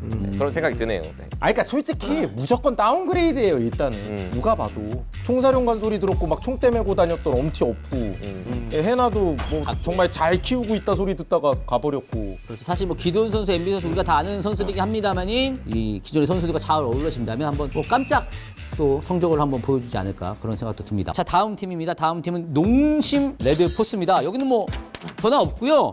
모두 유지하고 있고 콜미 선수가 콜업이 되면서 미드 쪽에도 추가가 됐습니다. 지금 평가들은 다들 B. 좀 좋은 편인데요, 근데? 포니만 C예요? 확실히 근데 애니나 뭐 여러 가지 문화 생활을 많이 하셔서 그런지 멘트들이 그런 애니 멘트 같은 느낌이 딱 저는 되게 인상적이에요. 성장 드라마. 이거 한번 읽어주세요. 베테랑이 없다면 우리가 베테랑이 되는 수밖에 없고. 그러니까 스포츠 애니 같은 데서 나올 법한 들어본 대사 같아. 감독님이 칠 법한. 네. 이런 팀이 드라마를 쓴다면 약간 여기가 쓰지 않을까. 실제로 농심 레드포스는 신인들에다가 뭐 결과적으로 성적이 좋진 않았어도 밈은 거의 플레이오프 그 이상급이었어요. 그렇죠. 선수 한 명 한 명이 다 밈 맞아요. 있고 뭐 별명 있고 뭐 이렇게 화제되는 경우가 하위권 팀에서 솔직히 좀 잘 없거든요. 그리고 또 시간이 흐름에 따라서 이제는 신인 티를 조금 벗을 수 있는 선수도 많이 있기 때문에 말씀해 주신 대로 본인 스스로들이 베테랑 플레이를 보여줄 수만 있다면 풀업 이상도 또 노려볼 수 있는 그런 전력을 가지고 있지 않나. 근데 이게 제 멘트를 해석을 되게 잘해주세요. 혹시 좀 영화 리뷰 같은 것도 많이 하셔서 그런 건지. 왜 확실히 그 원래 뭐 그런 쪽 리뷰계 단동진 소리도 듣고 계시고 노팬님은 어떻게 보시나요? 단재석. 단재석. 저 형이 대충 하는 것처럼 보여도 나름 되게 그게 그럼요. 있어요. 자, 마지막 팀입니다. 마지막 팀은 광동 프리스입니다. 정명훈 코치가 새로 선임이 됐고요. 그리고 커즈가 합류를 했습니다. 퍼스트 정글이 12팀에. 와, 리버스. 그래서 지금 평가를 보면 클템님이 B++로 풀업 도전 가능. 풀업 도전 가능으로 해주셨습니다. 이게 어떻게 보면은 마지막에 영입들 없었으면 농심이랑 비슷한 상황일 수도 있잖아요. 베테랑이 좀 필요한 팀이다, 이것도. 네. 1베테랑 4신인이 된다 그러면 1베테랑 포지션이 어디냐가 또 중요한데 그게 딱 저는 정글. 약간 이게 공식처럼 계속 말씀하시잖아요. 1배 4신 아니면 4배 1신. 그러니까 4-1 밸런스라고 할까요? 약간? 1-4? 1-4 밸런스로. 아 근데 그게 실제 밸런스가 좋을 때가 많아요. 근데 왜냐면 이게 역사적으로 기록이 한 번 있어요. 어디? 어게인 라이즈, 앰비션. 그렇죠. 실제로 앰비션 선수가 들어가면서 신인으로 구성됐던 삼성이 엄청난 성적을 기록했었기 때문에 월주 우승됐으니까요. 그런 그림을 좀 오마주한 게 아닌가. 그때 당시에 큐베탑 여기 두황탑. 그러면 태윤이 룰러 역할을 그냥 테러. 그거 조심. 상대편에게 공포를. 그러니까 공포죠, 공포 말. 그렇죠. 그래서 대부분 이제 B 이상을 주셨고. 왜 이 얘기도 빠뜨리면 안 되죠. 어쨌든 연습해준 거 화제 많이 됐으니까. 그렇죠. 네. 그런 T1과 계속 연습한 광동 프리스는 얼마나 강해졌어요. 지금 10인데 심지어 맞아요. 그렇죠. 이거 좀 기대해 봄직하지 않나. 뭐 들으신 거 없어요? 선수들이랑 친하시잖아요. 이럴 때 막 그런 거 아무거나 별로 안 친합니다. 광동 선수랑 친해요? 저 안 친합니다. 이럴 때 친한 척이라도 하세요. 지원해요. 그러니까 친한 척이라도 하세요. 뭐 빌드업을 뭔가 해봐. 지원해. 내부자랑 통화를 해봤다. 그냥 뭐 누구라고 어디서- 얘기는 하지 말고. 어디서 들었다. 시맥 감독님만 얘기 좀 해봤다. 지금 지원해 보세요. 안딜과 캐리하는 생각이 같아졌다. 넘겨. 아쉽지 않네요. 자, 그러면 우리가 과연 이번 정규 시즌 스프링 때 어떤 팀이 플레이오프로 올라가게 되는지 한번 확인을 해볼 텐데 딱 봐도 이 팀들은 그냥 깔고 가는 팀들이 있잖아요. 그런 팀들을 한번 일단 체크를 해볼게요. T1, 네. T1 동의하시죠? 젠지 동의하시죠? 네. 하나생명 동의하시죠? 네. KT 동의하십니까? 네. D 플러스 기아 동의하십니까? 네. 그 팀 5개가 소위 고인 팀들이에요. 그렇죠. 보통 딱 터줏대 감돼 있죠. 자, 여기가 탑5고요. 그럼 프로브는 이제 한 자리 남았습니다. 보통 한 자리 놓고 싸워요. 자, 어느 팀을 넣으시겠습니까? 광동 가겠습니다. 광동 갑니다. 농심 가겠습니다. 농심 갑니다. 저 POX 가겠습니다. POX. 이 정도 세 팀 투자면 어지간하면 맞긴 해요. 맞죠. 분산 투자합니다. 한 번 더. 광동. 아니 근데 저는 광동. 광동 2표, POX 1표, 농심 레드포스. 다 될만해요 진짜. 근데 사실 우리가 한 팀밖에 못 뽑아서 그렇지 누가 가도 이상하지 않고 이 팀이 최하위권에 있어 뭐 이런 경우도 많기 때문에 저희의 예상은 그러니까 정말 솔직히 말씀드려서 6위랑 10위까지 실력 차이가 별로 안 나요. 근데 다 갈만해요. 진짜 마지막으로 우승팀. 우승팀. 우승팀? 우승팀. 결승으로 가면 안 돼? 결승전 가는 팀도 아니고 우승이요. 그럼 결승 대진. 생각 깊게 하지 마세요. 역으로 가죠. 역으로 가죠. 헬리오스. 역으로 먼저 갑니다. 하나생명 T1. 하나생명과 T1. 젠지는 아닐 것이다. DK는 아닐 것이다. 그렇죠. 오케이. 방금 잘했으니까. 다음. 포도 한 티. 하나생명과 T1. 오. 이제는 젠티에 이은 한티라는 티. 용어가 쓰일 것이다. 충분히 가능해요. 저는 그러면 좀 클래식 매치 젠티 가겠습니다. 젠티. 하나생명은 아깝게 떨어지고 서머 때 올라가는 느낌. 고민 많이 하네. 고민할수록 고민할수록 부담이 더 맞아. 심해질 텐데. 너무 진지해 가볍게 하는 어려워. 걸로 가야 되는데 가볍게 해야 편한데. 가볍게. T1 일단 올라가고 역경 끝에 티 스토리 짜느라고 또 생각했네. KT 롤스터. 뭐 가능성 있죠. 플레이오프 5, 6등으로 합류해서 결승. 오, 도장 깨고. 턱걸이 가서 쫙쫙쫙쫙 올라가서 득점 터지면서. 그래서 어게인 동신사죠. 통신사 대전으로 간다. 이거 가볍게 얘기하는 거지만 T1은 그래도 멤버 변화도 없고 게다가 이제 김정근 감독까지 오다 보니까 다들 최강의 전력 또 우승 후보로 다들 뭐 영순위로 꼽는 건 뭐 어쩔 수 없는 것 같습니다. 항상 시즌마다 그래도 뭔가 다크호스 같은 팀들은 매번 등장을 했거든요. 맞아요. 어떤 팀들이 다크호스로 또 떠오르게 될지 그 부분도 지켜보시면 재미있을 것 같습니다. 자, 오늘 롤분 토론 이렇게 벌써 끝났어요? 뭐 더 해볼까요, 얘기? 아니요. 빨리 가고 싶어가지고 좀 힘들어요, 사실. 제가 롤부트로 오랜만에 또 만나서 이야기 해봤는데요. 오늘 헬리오스는 처음 또 왔으니까 어땠는지 간단하게 소감 좀 들어볼게요. 그런 생각이 들었어요. 오늘 그냥 나 오늘 배우러 온 자리였다. 본인 돈 받고 하잖아요. 뭐 배우는 거 학당에 배울 나가. 거면 돈 내세요, 우리한테. 아니 배우고 싶어하는 사람은 많아요. 이렇게. 쉽지 않네요. 잘 화이팅 해주시고요. 다가올 2024 LCK 스프링 여러분들 많은 시청 부탁드리겠고요. 2024 롤분 토론은 여기서 마치도록 하겠습니다. 감사합니다. 안녕히 계세요.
Born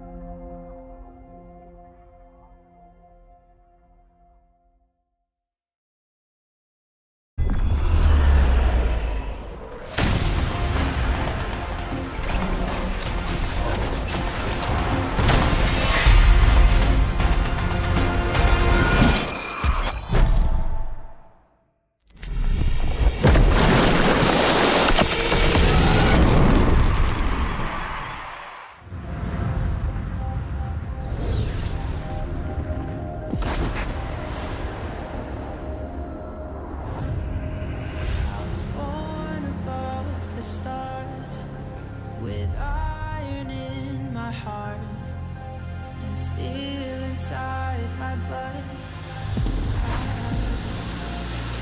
Fear is afraid of the dark side of me. I'm not gonna stop. I'm not gonna break. No. I'm a fighter, survivor, awakened in the light. I'm a fighter, rising higher. I'm burning through the night. I'm the spark that sets the world on fire. And I will rise again and again, 'cause I'm a fighter, survivor, awakened in the light. I'm a fighter, rising higher. I'm burning through the night. I'm a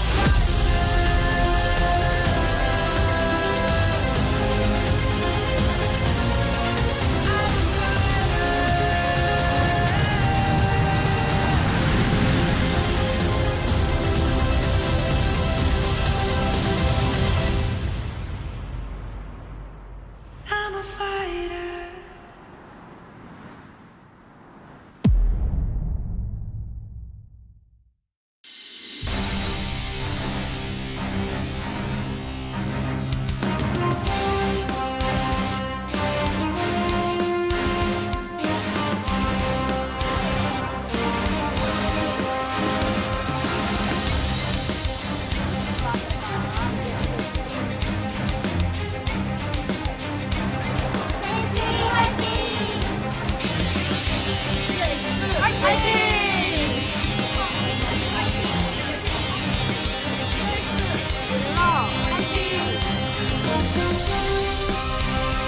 Hello and welcome back to the LCK. I hope you enjoyed that break because now we got a second match on the way. We got Fear X going up against KT Rolster, and this one should be pretty interesting. It's going to be KT's first time, Fear X's first time getting onto the Rift here for Spring. So we get to see their new rosters, how they're going to look for this year.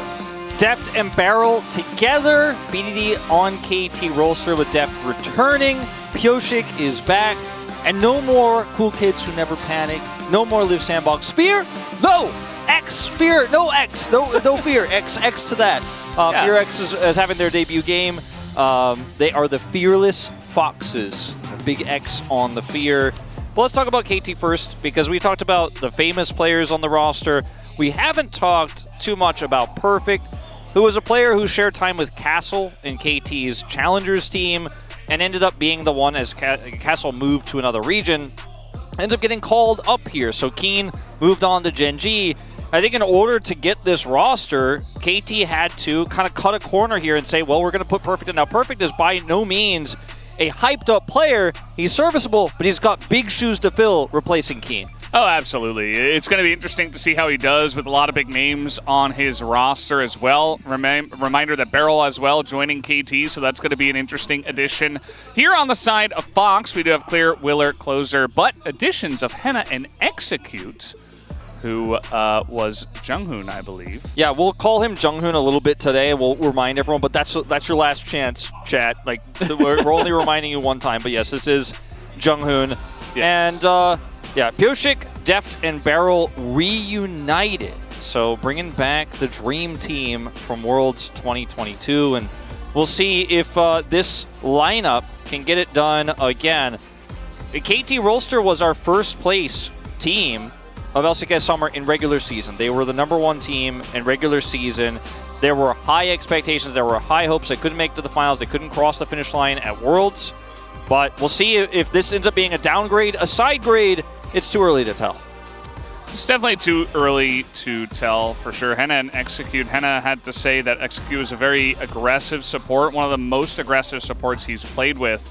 And Henna played with Delight. So going to be pretty interesting to see just how aggressive this bottom lane is going to be. I really don't know what to expect. I feel like Henna was getting better and better like the more we saw him.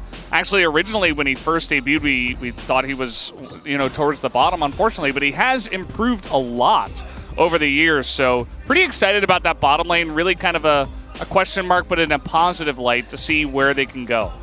Now, Perfect versus Clear, two Challengers players facing off against each other. Clear did, of course, play when Bertel had his struggles throughout a lot of last year, but wasn't, I would necessarily say, the mainstay until towards the end. And Perfect, again, a strong top laner in his own right, but definitely, I'd say, upper middle of the pack in terms of Challengers top laners. So we'll see if he struggles.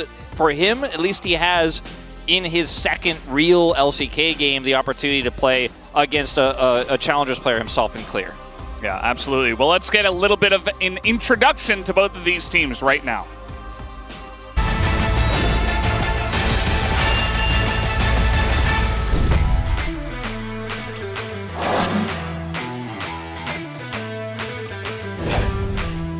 Hello, I'm Kyoshi. I'm coming to LCK. Nice to meet you. 성적에 대한 욕심이 아직 남아있어가지고 한국에 오게 된 것 같습니다. 롤드컵 때 경기력 보고 한국 다시 오실 수 있겠다 생각을 했었고 재밌는 선수니까 기대하고 있습니다. 저희가 우승하고 나서도 뿔뿔이 흩어지기 전에 우리 셋이라도 다시 해보자라는 말들을 했는데 이렇게 다시 뭉치게 돼서 너무 좋은 것 같아요.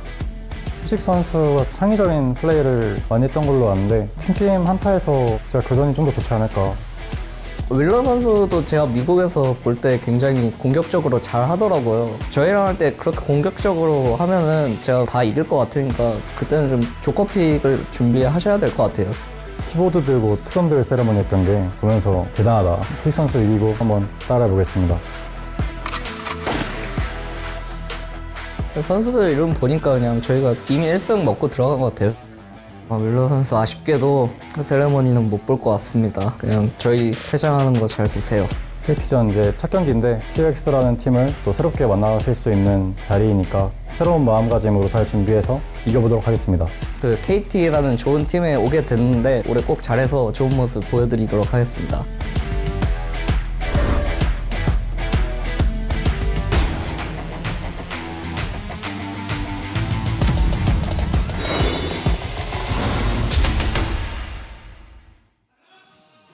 Well, you got to hear from both of the junglers of these two new rosters as they represent their teams. And let's see their walkouts now as we have some KT Rolster things. Fans? Yeah, also fans. Yeah. A little bit different from the fans we saw in the first match. You know, in the older Korean times, we had the traditional fans we saw from D+ earlier. In modern Korean times, it's a little warm. You know, you use something like this. But KT coming out. New players, but also a familiar They're giving roster. the fans out. Oh, they're giving them away. Yeah. Oh, I wanted one. Expectations for this roster are so mixed right now because you have known quantities who have played together before. You know what Beryl is and isn't capable of. You know how he played last year. Deft, of course, a world champion. And then you have Pyoshik, who has had his own ups and downs. BDD, downs on Nongshim, amazing year last year. And then you have Perfect, who might be able to hold it all together. But it's hard to say what the strength of this team is just yet. This week will give us a first look. Yeah, this is definitely the team that everybody looks at, and I have heard from like 2nd place to 7th place. You don't really know what you're going to get from this team, and I think maybe even regular season and playoffs form is going to look entirely different. Let's take a look at this. Fear X taking off the jacket. No more Live Sandbox. Now we're Fear X, a rebrand by 4x4 here for this organization. The Fearless Foxes take the stage here with a very flashy black and yellow jersey here. Yes. And, I mean... blinding, even. Almost blinding, but I think it looks stylish. It looks very cool. It's bright. It's bold.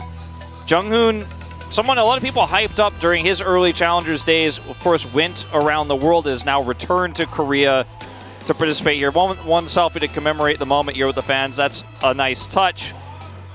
And this roster has Henna, right? And Henna, I think, for me, I'm really looking forward to... Just gave him his phone. Oh, my God. No, it was probably that guy's phone.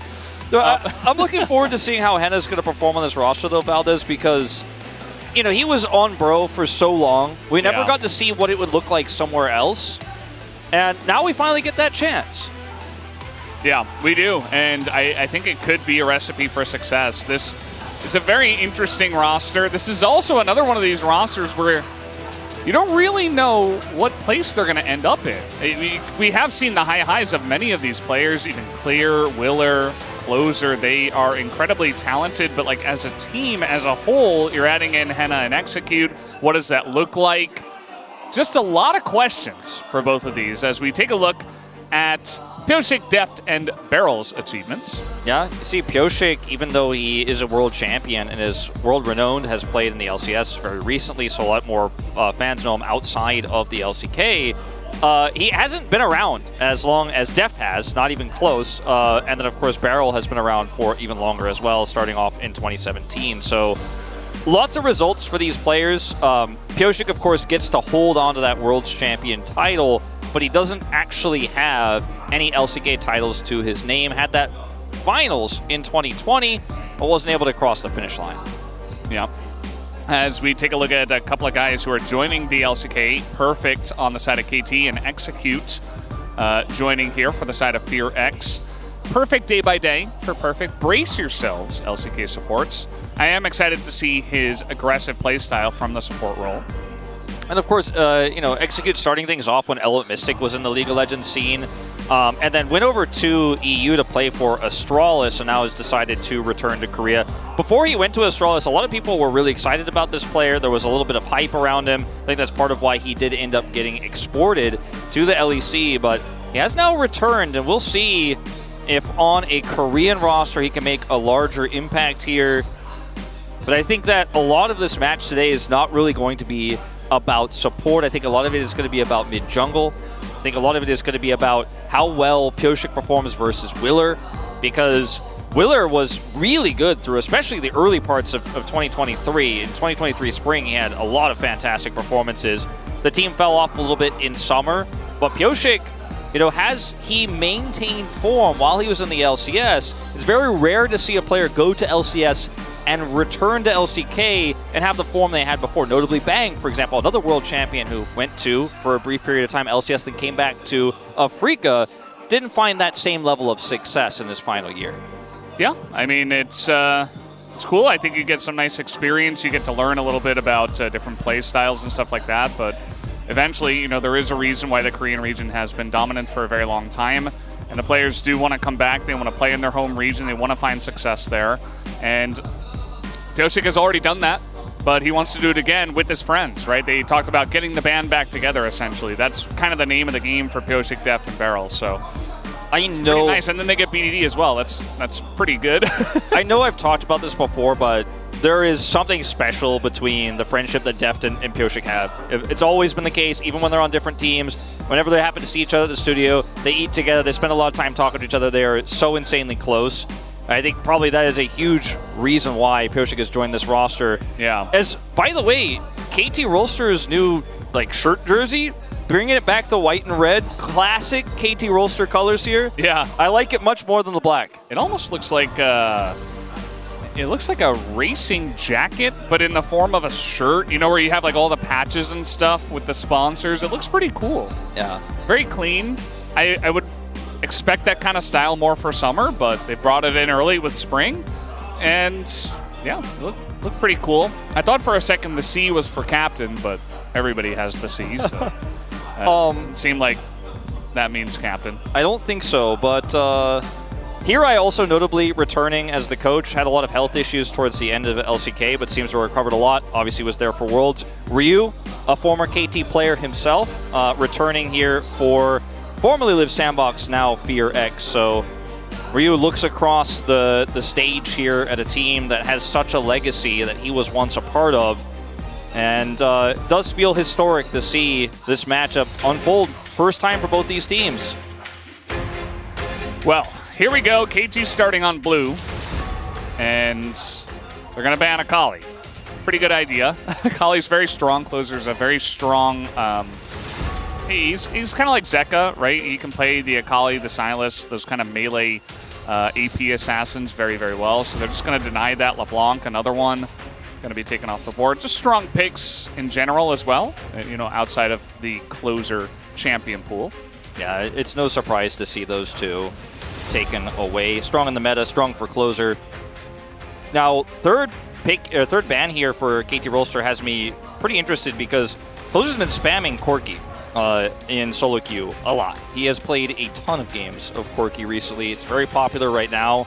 He's somewhat known for it, I would say, although not the beginning of his career, played it a lot much later. I do wonder if that's something they're looking to here if we once again see that Azir first pick come through. Might see the Milio ban here on red side in this final slot. Ticking down, that's the expectation for me at least. No, it will be the Vi instead. Yeah, but a target and some hard engage with that Vi, I suppose. Orianna going to be the first pick here for BDD. So even with Azir open, even with a Corki pick for closer, doesn't care. We saw Orianna was banned in both games in the first series. See what the response is here, because you've got Milio open, you've got Varus open. We're going to go for Varus here instead of going for Emilio lane, just to get that bot pressure going. Varus is so strong right now. He's got so many great items that empower him in this meta, and getting bot prio with all the engaged champions in the game right now is pretty insane.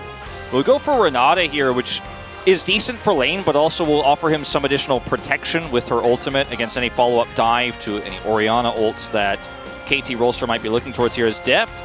Going back to potentially an old favorite here in this Ezreal, we weren't huge fans of how it worked out last game, trying to potentially compete with some of this poke of the Varus. I do think that for Ezreal specifically, there's not a lot of champions like this, but if it's Deft or Ruler, we'll let them play Ezreal. Everybody else is like, oh, you know, there's some other names out there, of course, but it's a very difficult champion to find a lot of value out of, and it's not really on our, you know, 80 carry top tier list. Now, Udyr going to make another return. We didn't see it at all in the first series. Can be very strong into the Varus, also pretty good into Renata, because you can find a different angle of approach to avoid the hostile takeover, because Udyr is so quick. You can find another flank angle and avoid that when you're trying to follow up on an engage. So pretty reliable engage, very strong front line here for the Ezreal. See what the answer here is going to be. Mid-pool will get further thinned out here for closer if he doesn't lock in now. And we could have all-ined on poke here with the Corki, but when you already have Varus, I think just having a more stable setup for engage and great AP scaling here, with the ability to also then hold prio with Sundis turrets, the Azir is where you're going to go. Much safer call into the Orianna as well. You don't have to deal with that early pressure. So a wise choice here from closer. Bard gone. We'll see if they ban Karma too. Karma not very popular right now, but a classic with Ezreal in these types of lanes. Yeah, and picking the Udyr at this point in the draft means that you just get to ban out some other obvious choices. There's not really an Udyr counter, which is why he can be seen as a pretty strong pick for the top lane, very stable. So you can just take away some other strong picks in the top side that are similar, like Cassante. Taking the Nocturne away instead of trying to just index further into the Ezreal lane, I like this a lot because he's just so strong on this patch with the items available to him, especially Experimental Hexplate, which will just allow him to go nuts on the backline. Can kind of fly through the Renata ult, get behind that, get on top of an Azir. We saw Gnar picked into the Udyr. I don't know if that's really a counter per se. We'll see if KT Rolster want to take that away or if they'd like to take away something like a Jax. It will be the Gnar, okay? So following suit to what we saw yesterday a little bit here. The range that Gnar has does make it a little bit easier to deal with that annoying proxy.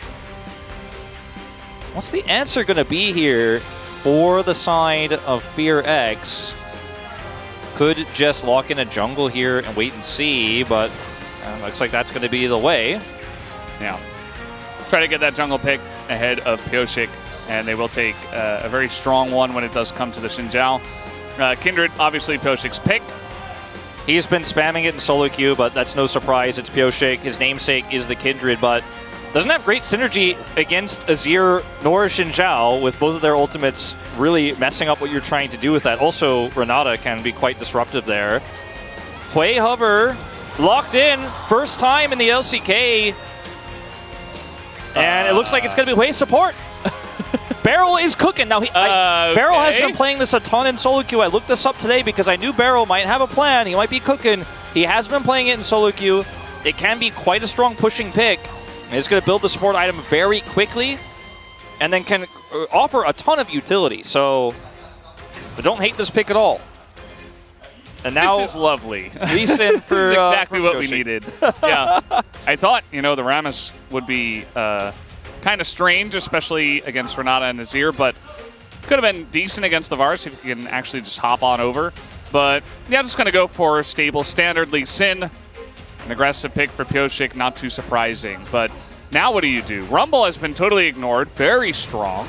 You do have a decent helping of AP already in your composition with the Azir, and even, you know, some from Varus, Varus. But Rumble's really strong, so I think it's fine. Just pick it up. I think when you look at the lineup of champions here too, obviously, you know, Hui and Ezreal could do a decent amount of zoning with their range and their ability to poke, but the Rumble into the Udyr feels like it's a very smart choice in that you can burn through his health very easily with the Liandry's, is what Rumble builds now, with Demonic Embrace being removed from the game. You can hit a few different Qs or hit a few of those harpoons before a team fight starts, drop an ultimate down. Varus' poke is coming through. Udyr, who often feels invincible in this meta, can kind of get chunked out, and he's going to be looking for a different flank angle so he can avoid that Renata ultimate, but then that's when he gets focused down solo. He gets burned down. So I do really like what FearX put together here in order to try to deal with this. I think all eyes are going to be on Hui. All eyes are going to be on Hui. How well does it play out for Barrel? Because Barrel, in 2023, you know, he was a little overcooked. He cooked a little too much, and we're still not over it, I have to say here on the Global Cast. Yeah. You get a heaping helping of that, and you won't forget it. Barrel, I just hope he plays it safer than he normally would, because Hui can, you know, he can have some trouble if you can close the distance onto that one. But either way, we'll have to wait and see how it does get piloted here as we hop into the first game. KT Rolster up against FearX. 수환사의 협곡에 오신 것을 환영합니다. 들어가! 미니언 생성까지 30초 남았습니다. Well, there you go. We had the custom, the KT team announcer live calling for the KT cheer this time around. Also a very aggressive one on the side of FearX. Yeah, it didn't sound like a traditional Hanadur set. No. I don't know if I like the break from tradition myself. You know, I'm a very Wolf doesn't like change. Traditional. How are you dealing with the new patch, Wolf? You enjoying the change this time? Yeah, this time, on the Rift, yeah. You know, don't get me started on like horizontal versus vertical draft orientation for you know, that kind of stuff. But you know, I'm liking the change to the Rift. I think it's been time for a change, right? And yeah, that's just how esports works. Patches happen, the game changes, history evolves. So Barrel and Deft trying to get a huge lead here and push this wave in as fast as possible, get level 2. Hui, in terms of harassment, his first debut. In terms of harassment, he has a decent amount of that. They kind of buffed his mana costs, so it doesn't cost as much to poke, because it was on release, like, he really ran out quickly. Yeah. But as you can see here, he's just going to put the pressure on early, kind of like Karma, except with some different types of co-pressure and utility. Yeah, you have a lot of options when it comes to Hui. And he's just starting with some Q poke. You see that he is already a bit drained on the mana. Part of that is because they invaded the jungle, tried to poke them out and push them away. But yeah, going to be doing his best. Picks up a Z for some control. And, I mean, this is what you would expect out of a lane like this, right? It's Ezreal and Hui. You have to be putting on poke. You have to be putting on pressure just like that. Yeah, just proc that Comet as much as you can on both champions. Otherwise, just push the wave in. And you can even use your World Atlas to clear the minions to shove this wave. You don't have to always get the harass procs. It's worth more gold, but shoving this wave in feels fantastic. And you can see they're going to do just that. Now start to put pressure on the turret. Varus is usually a champion that actually has the pressure advantage in lanes like this when he's got Renata, but not into this one, as you can see, stacking up that damage here, bursting through Henna's health bar. And, you know, the one weakness that Hui really has is even though he has a fear and a speed up, and a few different slows, like, he is actually quite vulnerable. He doesn't have great escapes, but in this early phase of the lane, where there are no ganks coming through and Renata and Varus can't really match the damage, you do just kind of walk at them and get it done. And that's almost already a plate going down here at 3.5. Yeah, definitely putting on the pressure. It seems like BDD was spotted, but it's actually Closer that takes more damage from that one. Deft even hopping forward with his Arcane Shift. And Pyosha going to take down the first Scuttle Crab. And that means that Willer is going to be spotted as well. So, yeah, having a lot of control, able to keep up the pressure on the bottom side. Pyosha just mirroring Willer. Is going to land the Q, goes in on it as well. Knows that Closer is very weak in the mid lane. Just wants to take the 1v1 and exert that pressure on in. Now Beryl does not care. Puts them together, and Henna moving forward. Gets the bailout and picks up the first blood. Immediately goes down, though. And now it's Execute on the run. That was beautifully played by Henna and Execute, though. They see that the all-in is happening, and even with that double grab, I don't know exactly what the ability names are called yet. We'll get there eventually. The little claw grab there, which some people have called the set, comes through, and it's kind of the all-in attempt there, but the bailout and the damage output that Henna has at this stage is enough. And we'll cut away from that topside play for a moment and watch this one more time as Beryl does get the grab here, and Henna gets just at the nick of his last 100 health there, the bailout, and it's really well timed here from Execute. Yeah. And that turns it into first blood for them, so it could have been the sticky situation. Now, nice kill for Varus. Still not great in terms of CS, but... Yeah, I think the biggest part of it is that it's great because they made a lot out of kind of an unfortunate situation. Like, they could have just gone down for free if not for getting that last second kill with the bailout and trading it back, getting the first blood, etc. Still a bit of an issue in the bottom side, as you mentioned. And, okay, looking for a player on a BDD who's just going to get grabbed by Execute, who's in mid lane. And even Hui is not able to help out this time around, so BDD just not expecting a Renata gank. And just a bit too much pressure. Closer flashing in. BDD goes down. I mean, this is pre-6 for both mid laners. And Beryl is trying to put some poke pressure on here in the mid lane, long range.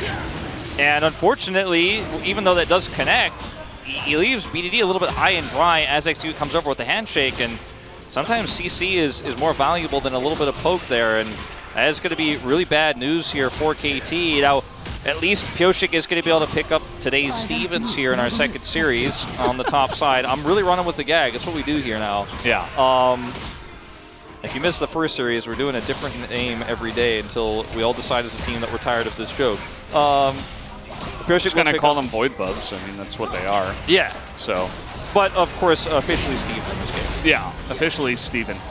You see, again, the poke is coming in, but Henna and Execute, I mean, it's also Varus Renata. As you were talking about this, by the way, dealing with kind of the proxying Rumble can very well, but it's still Udyr, and he doesn't really care at this point, especially with the Spectral Cowl already. He's just standing there. Yeah, coming up too with ult. Okay. You can't dive top laners anymore. It just doesn't happen. Yeah, that wall is very annoying to any would-be ganker. Still trying to make something happen. Just speeds perfect up.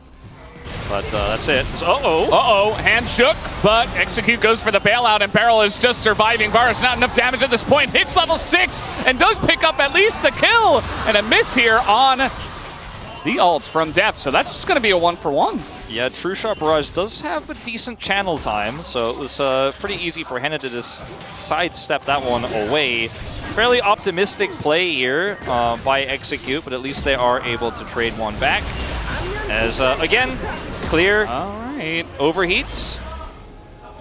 And that's going to be Willer in the area, but that ward is going to spot him. So Perfect will be just fine. I mean, again, Doran's Ring, Spectral Cal, you're not going to die unless you really overstay your welcome or get ganked by Xin Zhao, which we have seen, a couple of times where Perfect has had some pressure put on him from his aggressive plays, but he's just shaking it off. He's Udyr. He doesn't care. So they're crashing the wave here, and critically, there is a ward actually in this brush. Let's see if Pyosik just walks through it here. He's waiting.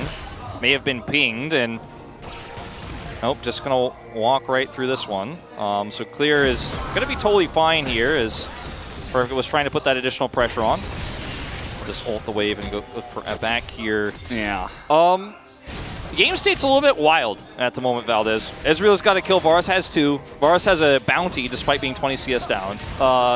We're going to go back to this play over here. Well, once again, Beryl and Deft say we have the damage here.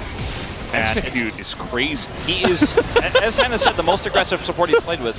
Flash is forward. Actually insane.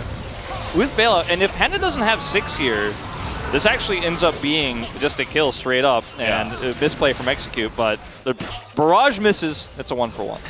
It's almost like Execute has said, okay, you want to put pressure on me. Well, I took that personally, and I'm just going to flash into you. Now, Deft had used Arcane Shift, so there was an opportunity, but he was also very low. So, yeah, got to be careful with that. Does work out again. At the end of the day, a 1-for-1, but it's still a 23 CS lead here for Deft, and we can see this Ezreal is looking pretty good so far. Yeah, I mean, a lot of this, of course, about Beryl's additional pressure, but Ezreal getting a start like this does feel nice, and it's going to be a forced ult. Yeah, I mean, there was some pressure from bot side too, and he was in there pretty deep. Pyosik handling the pressure very easily. This is a very high-octane game compared to some of the early games of our last series. And you can see gold lead right now to Deft because of that CS lead, the kill and assist he's picked up here.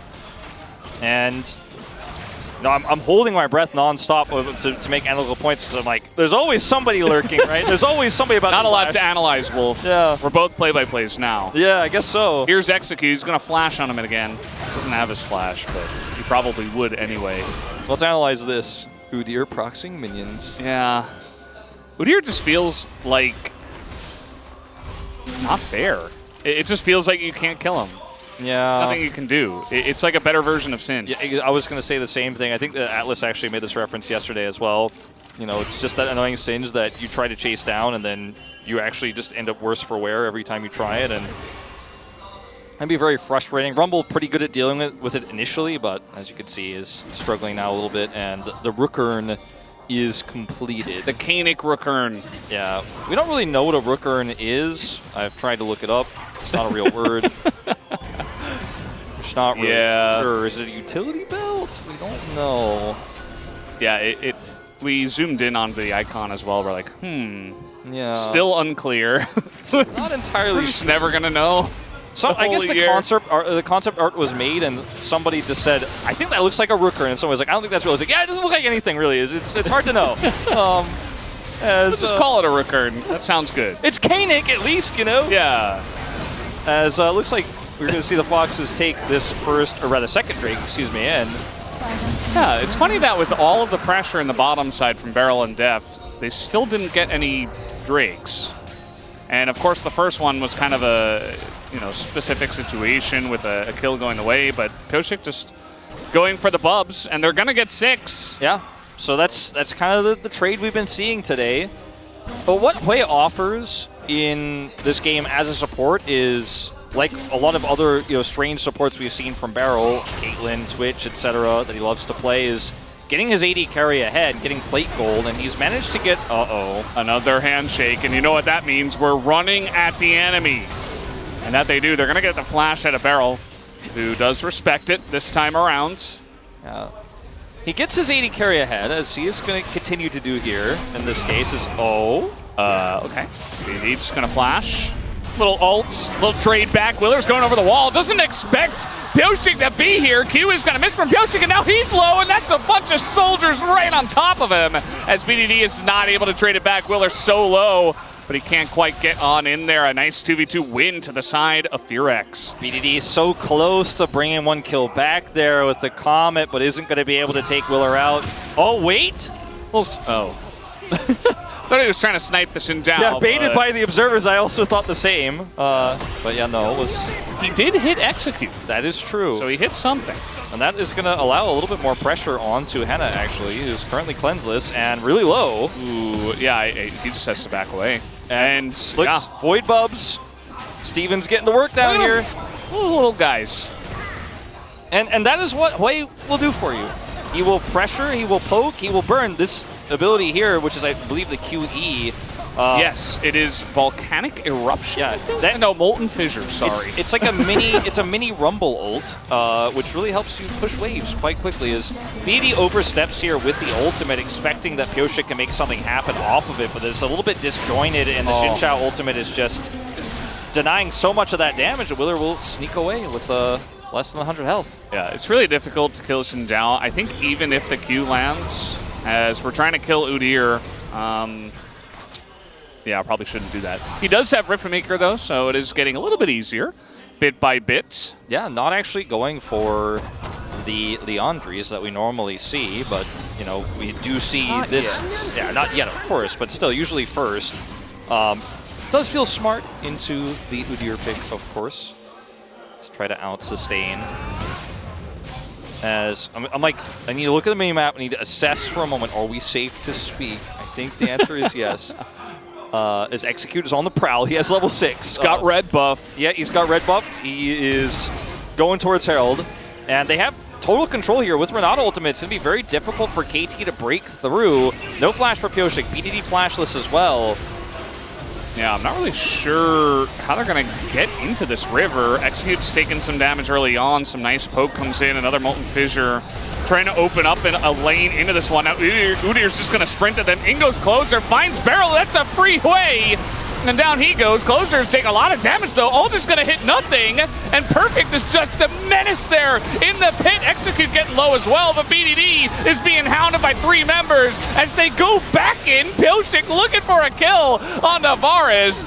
And now with Deft here pretty healthy. Of course, the Rift Herald stolen by KT, but they can't get the eye. It is just going to be Fox to move away. Can Deft get his ult back and snipe? He's going to the minions. He has his ult now. Is he going to go for it? Nah, he doesn't have any vision.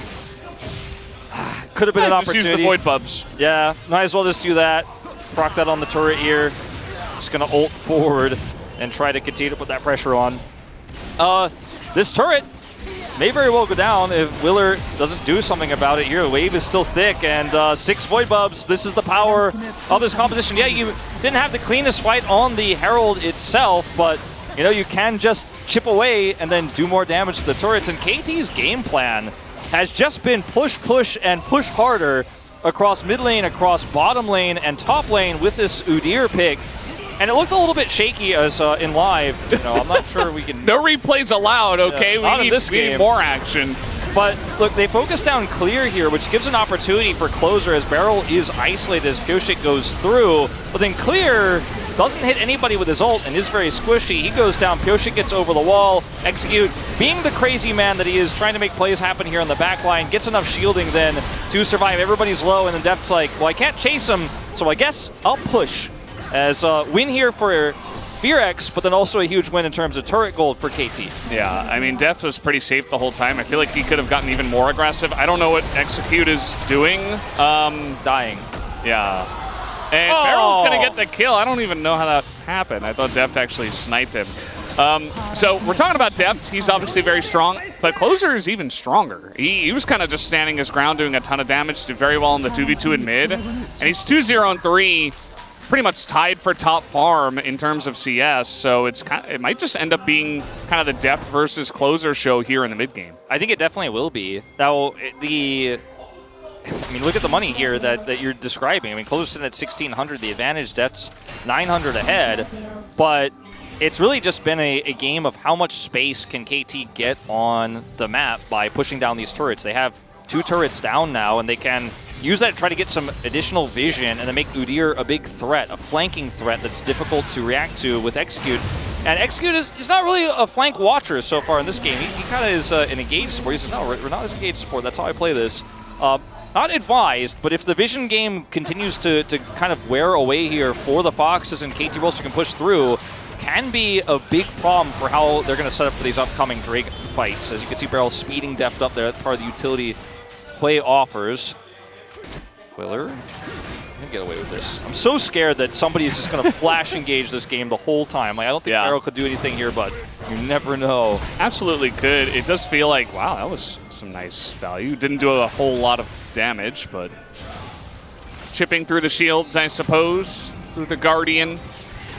And yeah, I mean, both sides could absolutely do it. You got the Orianna to essentially throw a ball onto Lee Sin or Udyr, and then they can just kind of run at you. And then obviously a couple of good engage options on the side of Fox. Yeah, they couldn't push further down to the bottom lane. Looked like maybe they wanted to try to, with that True Shot Barrage, get a little bit more control down there and maybe try to push Closer out. He's just going to naturally back to the Hex Gate as this Hex Gate Rift back to the lane. Does pick up Leandries.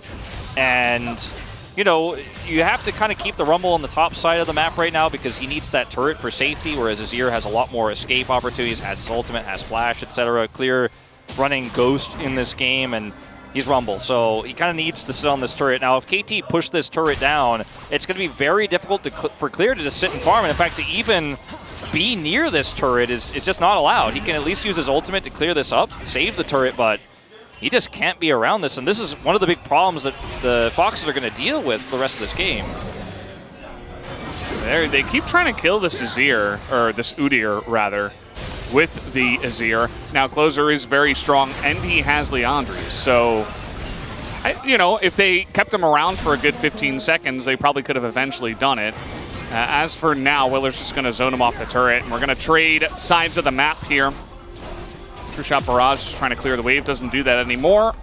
So, yeah, just a turret in top side for the side of KT, a turret in bottom side for the side of FearX. I mean, it's a lot of money for the Azir to grab that turret, but I feel like the outer turrets here are much more valuable for FearX because Rumble is going to find it very difficult to side lane, and Azir is okay on his own, but Udyr doesn't need turrets. He just runs. He'll run at you and he'll run away from you. Kind of an issue is, speaking of running at people, Clear in a lot of trouble. Tons of damage coming out from pretty much everyone as the hostile takeover not going to be quick enough. So they get in, they get out, and that's kind of what this composition does, right? Very mobile. You're throwing a ball onto Lee Sin again and just blowing someone up and getting out. And Beryl has the ability to kind of help out with this. He has Shurelius, right, so he can speed people up. He has a bunch of burst damage because he went Zazax, which is, you know, our rarest support item, but that's what you want to build on Hui. But Beryl can kind of help set these up here. As you can see, speeding everybody up with that W there to allow them to close the gap onto Clear. It's just all happens too quickly, and they're just wearing these turrets down with their Void Grubs, as well as, you know, the mites that come with it, and the Foxes are just losing a ton of map control very quickly. And yes, Azir is way bigger than Orianna in this game, but the problem is that I just don't know if this Rumble is going to be relevant. He will eventually get Leandries, so will eventually hit big ultimates. The cooldown is low, but I'm a bit concerned about how this game is looking when the map gets this opened up. Yeah, I mean, especially you consider Deft is such a reliable AD carry. He's playing Ezreal, one of his old-time favorites, and I don't really know if you're going to be able to touch him. Rumble's not going to be able to do much unless Deft makes a mistake with Cleanse Ezreal. You're just kind of, you can just rule the Rift, which is why we see this Ezreal pick picked up. Sometimes it looks very disappointing, but when it's played right, it just dominates you, especially from ahead and in the hands of someone like Deft. And also with Beryl playing Hui to get you massively ahead by default. I mean, there were some accidents, let's say, in the bottom lane, and things could have been a little bit cleaner, but... There always are. I mean, it's Beryl. It's what you take the good and you take the bad. But he got him massively ahead, and now... Do Baron, it is seen. Yeah. All-seeing eye and a ward, so a lot of angles that they can come in here through. Deft just trying to do some damage over the wall here. Arcane shift forward, and Willer, he's being hit by the Baron as well. I mean, he's just slowed forever. He has to flash away And that is not the way they envisioned this Baron attempt going. Willer loses ult and flash, and they will lose the Baron. Henna also dropping ult in this exchange, and that should just be double Hextech Drake now for KT roll, so they can kite away from the Baron and go over here and take this Dragon out. Mid push is relatively permanent, and there's just no way for Clear to cross the river in the side safely. You know, he wants to put pressure on, he wants to farm up as this Rumble. He still doesn't have his Leandries yet. He's only built that first component, really, and now has a blasting one. But he's looking for some farm here, but he's got to always be ever cautious. He steps up this far because he's like, well, they must be doing Dragon. I must be safe enough to do this. Has some vision to support it.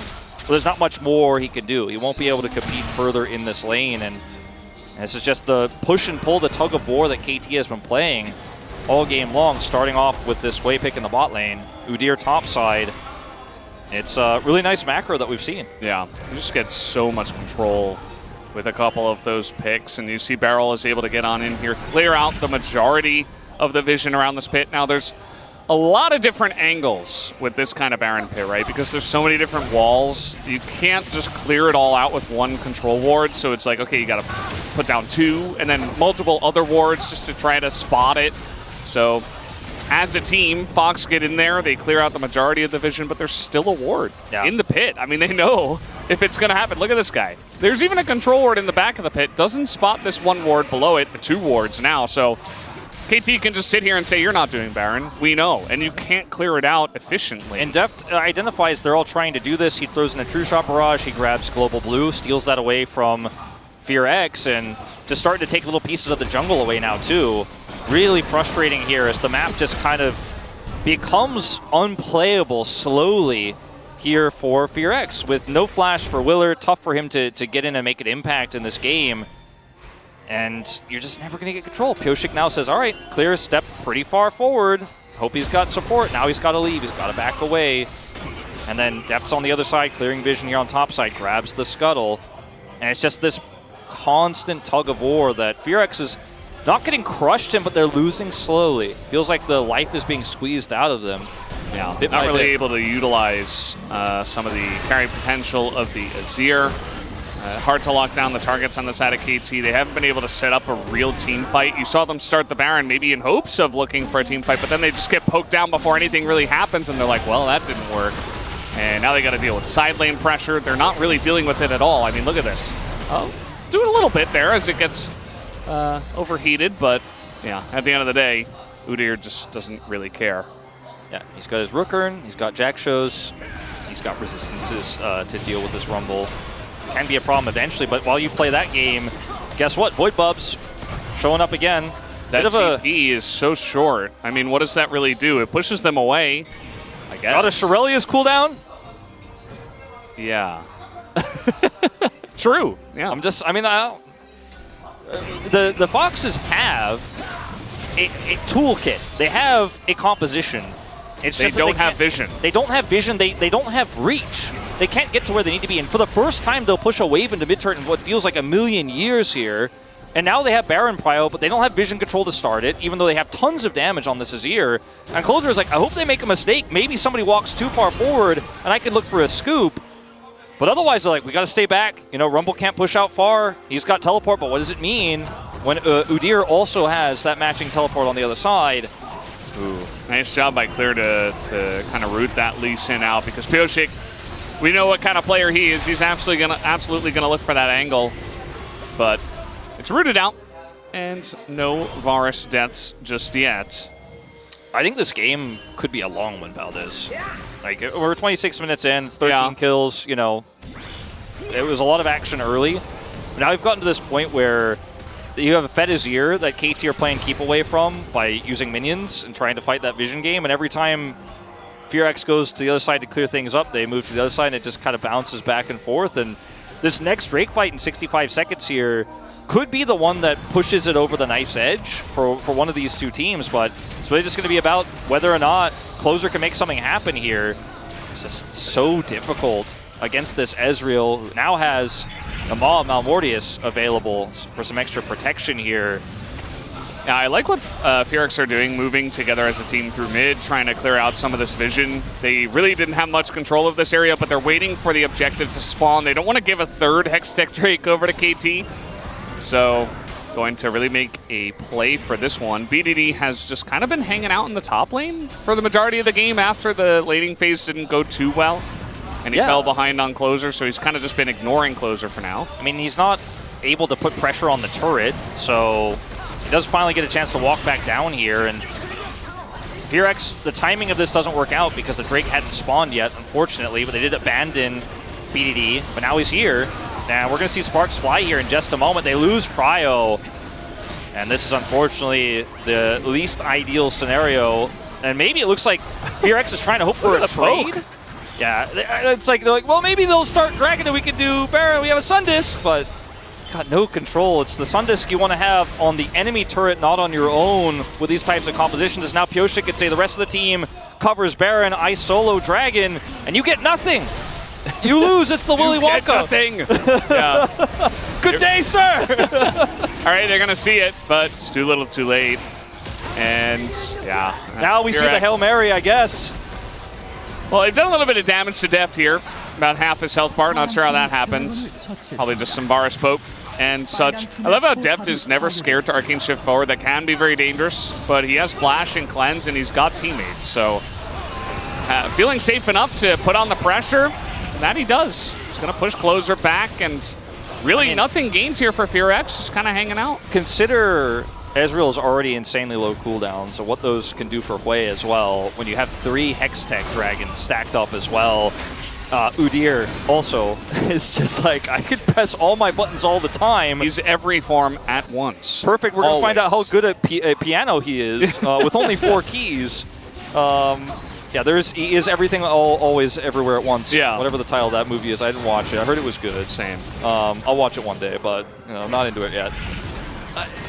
It's just a slow and painful death. Like, KT is an anaconda, and unfortunately the Foxes are getting squeezed out. Yeah, I mean, if you look at the gold, it doesn't look that big of a gap, but if you look at the Dragons, it tells another story. And also, if you've been watching the last 10 minutes, I know we haven't had a lot of team fights. Some of our viewers have, taken a little nap. That's okay, but keep in mind that KT are just kind of getting everything, and they're controlling the map at this point in time. Doesn't mean that Fearx are out of it, but certainly it does feel like once they go for something, KT will be ready to pounce. Yeah, and I think KT also, they're playing it slow because they know if they overextend, that's the one way they lose this game, is if Closer gets a big ult.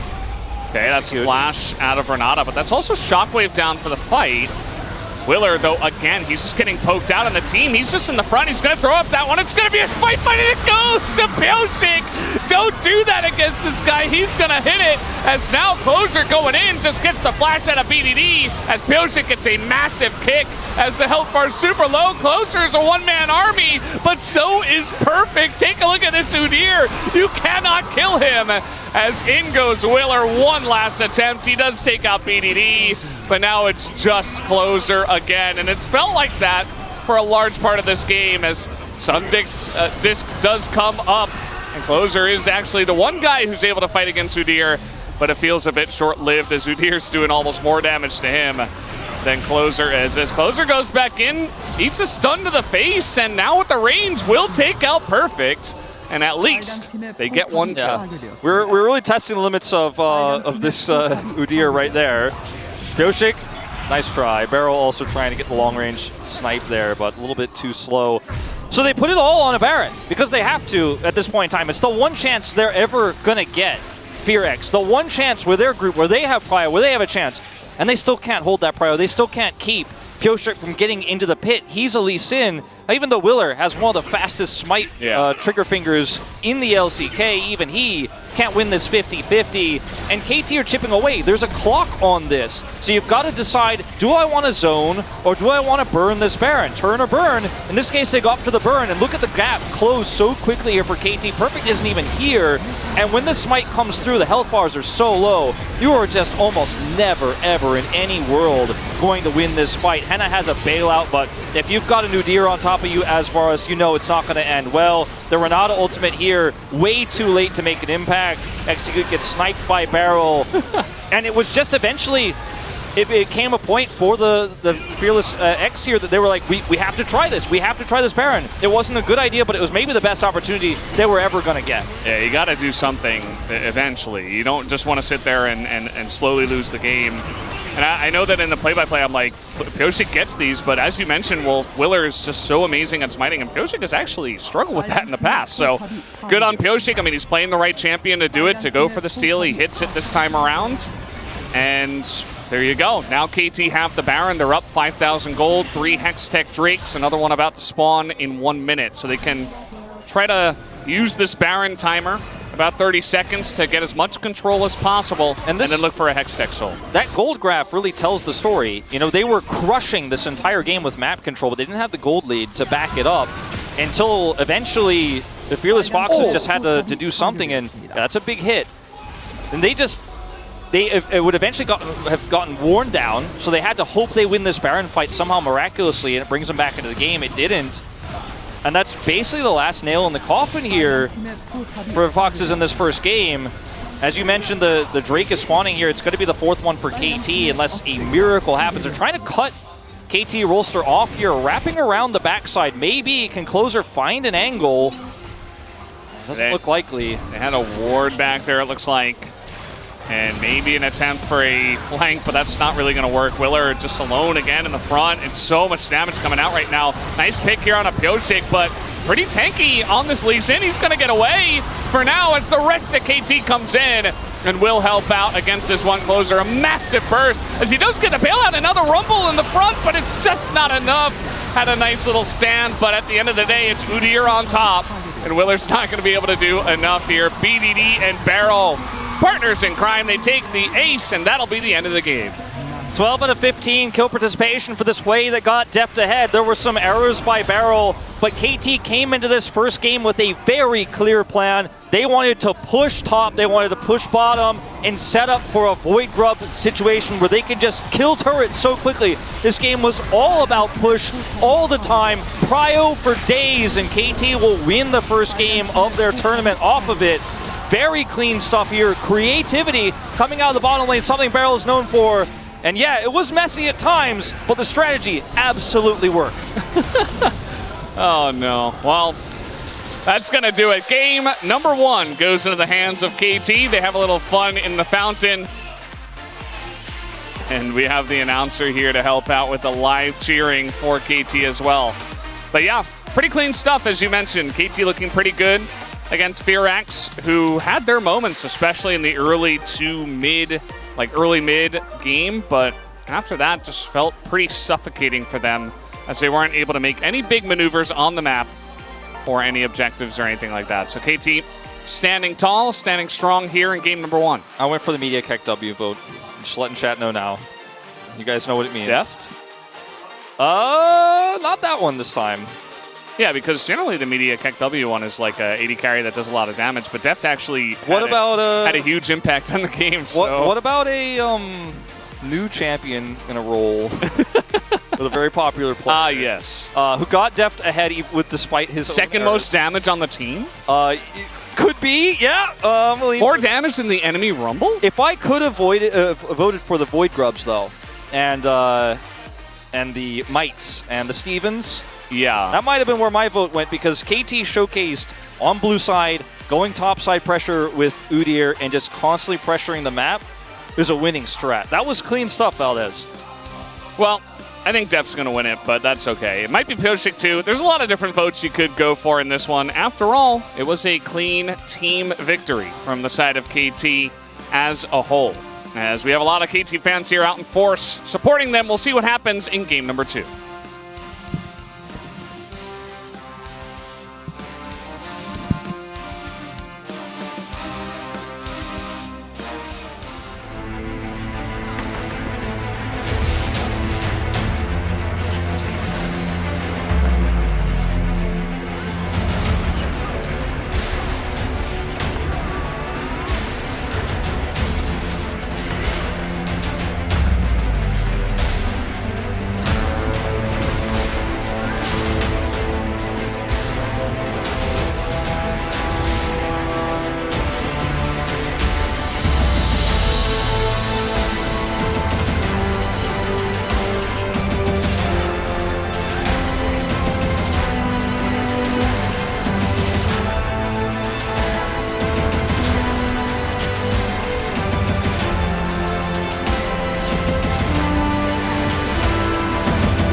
가자. 얘 자리 안 좋은데? 야, 자리 좋아. 아주 이거 가자, 빼면서. 넘어가거든. 나 공각 안 나. 나 공 없어. 이거 갈렸어. 야, 아지라. 야, 빼면서 봐. 터트려. 아지라 맞았어. 아지라 노스페. 나 살았어. 아지라. 뒤에 럼블 있어. 나 여기까지. 빼면서 잘해봐. 야, 공포 얼었어. 짜오. 바텀 가면 끝나. 아, 바텀으로 가자, 바텀. 나왜 트리플 킬이야? 나이스. 든든하네 형들. 고생했다. 아, 수고했다. 다음 판 잘해보자. 네, 안녕하세요. 이번에 KT 로스터 탑 포지션을 맡게 된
네, 안녕하세요. 이번에 KT 로스터 탑 포지션을 맡게 된 퍼펙트 이승민이라고 합니다. 반갑습니다. 임팩트 선수 닉네임 보다가 퍼펙트 갑자기 떠올라가지고 퍼펙트 괜찮겠다 싶어가지고 이제 퍼펙트로 지었습니다. 아직은 실감이 안 나가지고 지금은 아니지만 점점 더 퍼펙트해질 자신이 있습니다. 성격이 다 살가워가지고 친해지기도 되게 편했고 이제 게임적으로도 형들이 이제 지식 많이 있으니까 그걸 좀 제가 많이 얻어가는 것 같아요. 상혜 형이 제가 좀 내성적인데 살갑게 대해줘가지고 뭐 첫날부터 무리 없이 그냥 편하게 지냈던 것 같아요. 그라가스인 것 같아요. 궁각이 다양한 것 같아요. 다른 탑라인들보다. 라인전에서 밀리지 않을 자신이 있습니다. 루시드 선수가 제일 기대되는 것 같아요. CL에서도 좋은 모습이랑 임팩트 있는 모습 많이 보여줘가지고 LCK에 올라오면 어떤 모습 보여줄지 좀 되게 기대가 됩니다. 2군에서는 좀 임팩트 있는 모습 보여드렸으니 이번 LCK에서는 퍼펙트한 모습으로 보여드리겠습니다. KT 화이팅!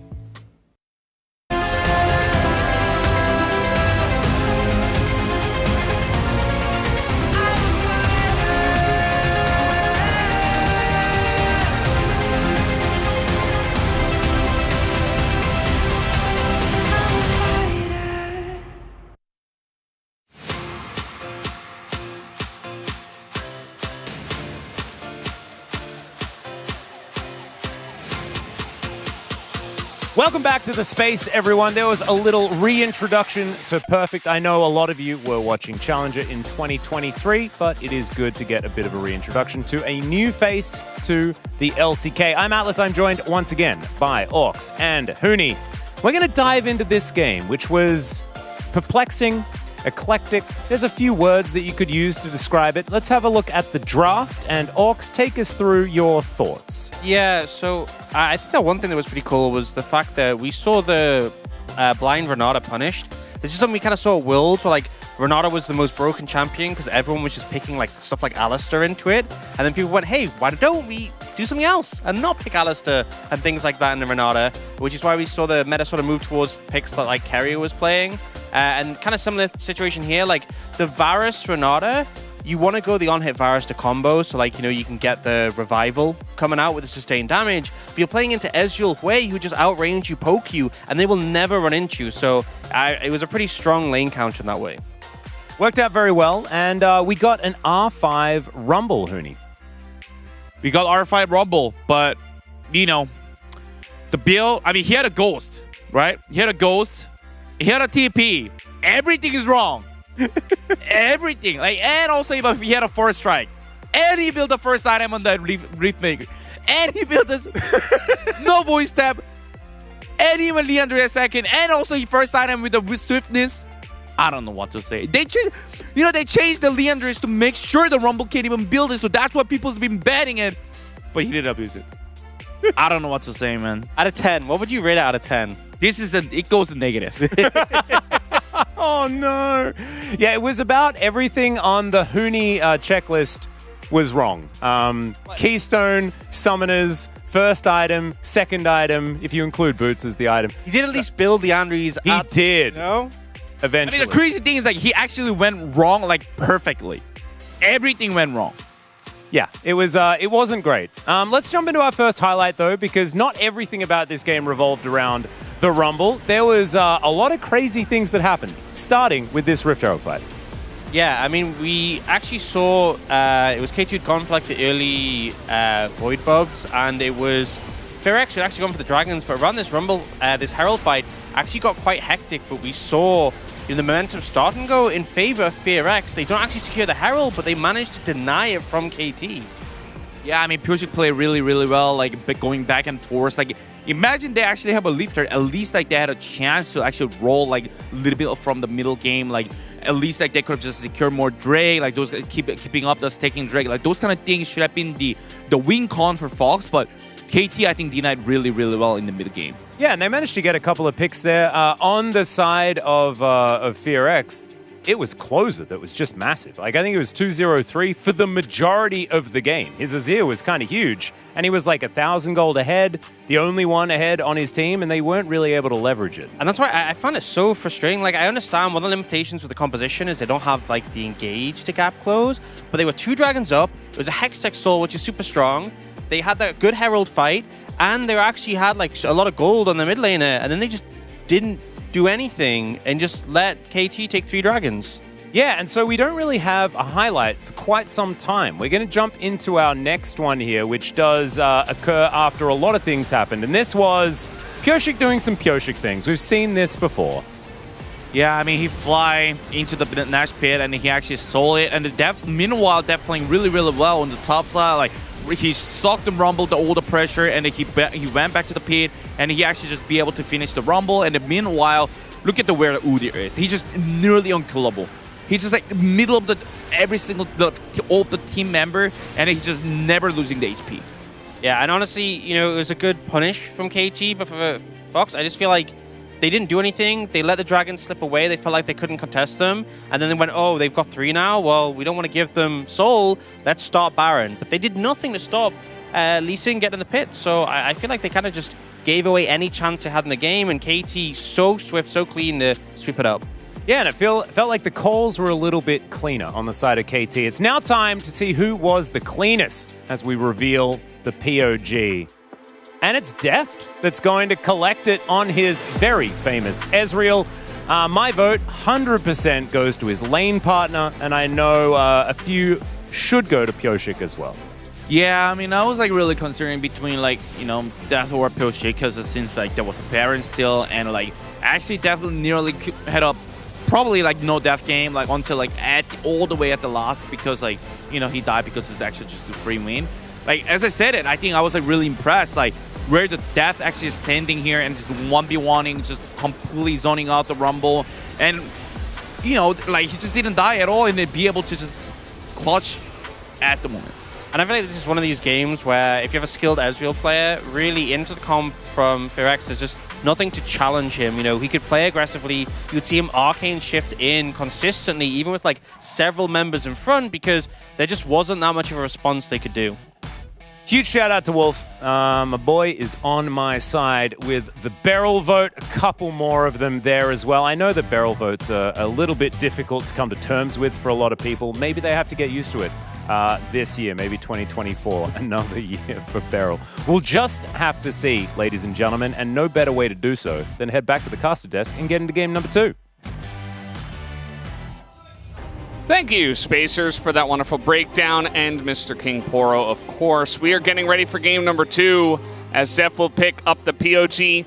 I think he deserved it at the end of it all. I mean, his Ezreal performance was insane. He was supported by some really important characters on the team, of course, but he ended up being the main one. Now, Fox are going to choose blue side. They actually took the first red side loss of the LCK.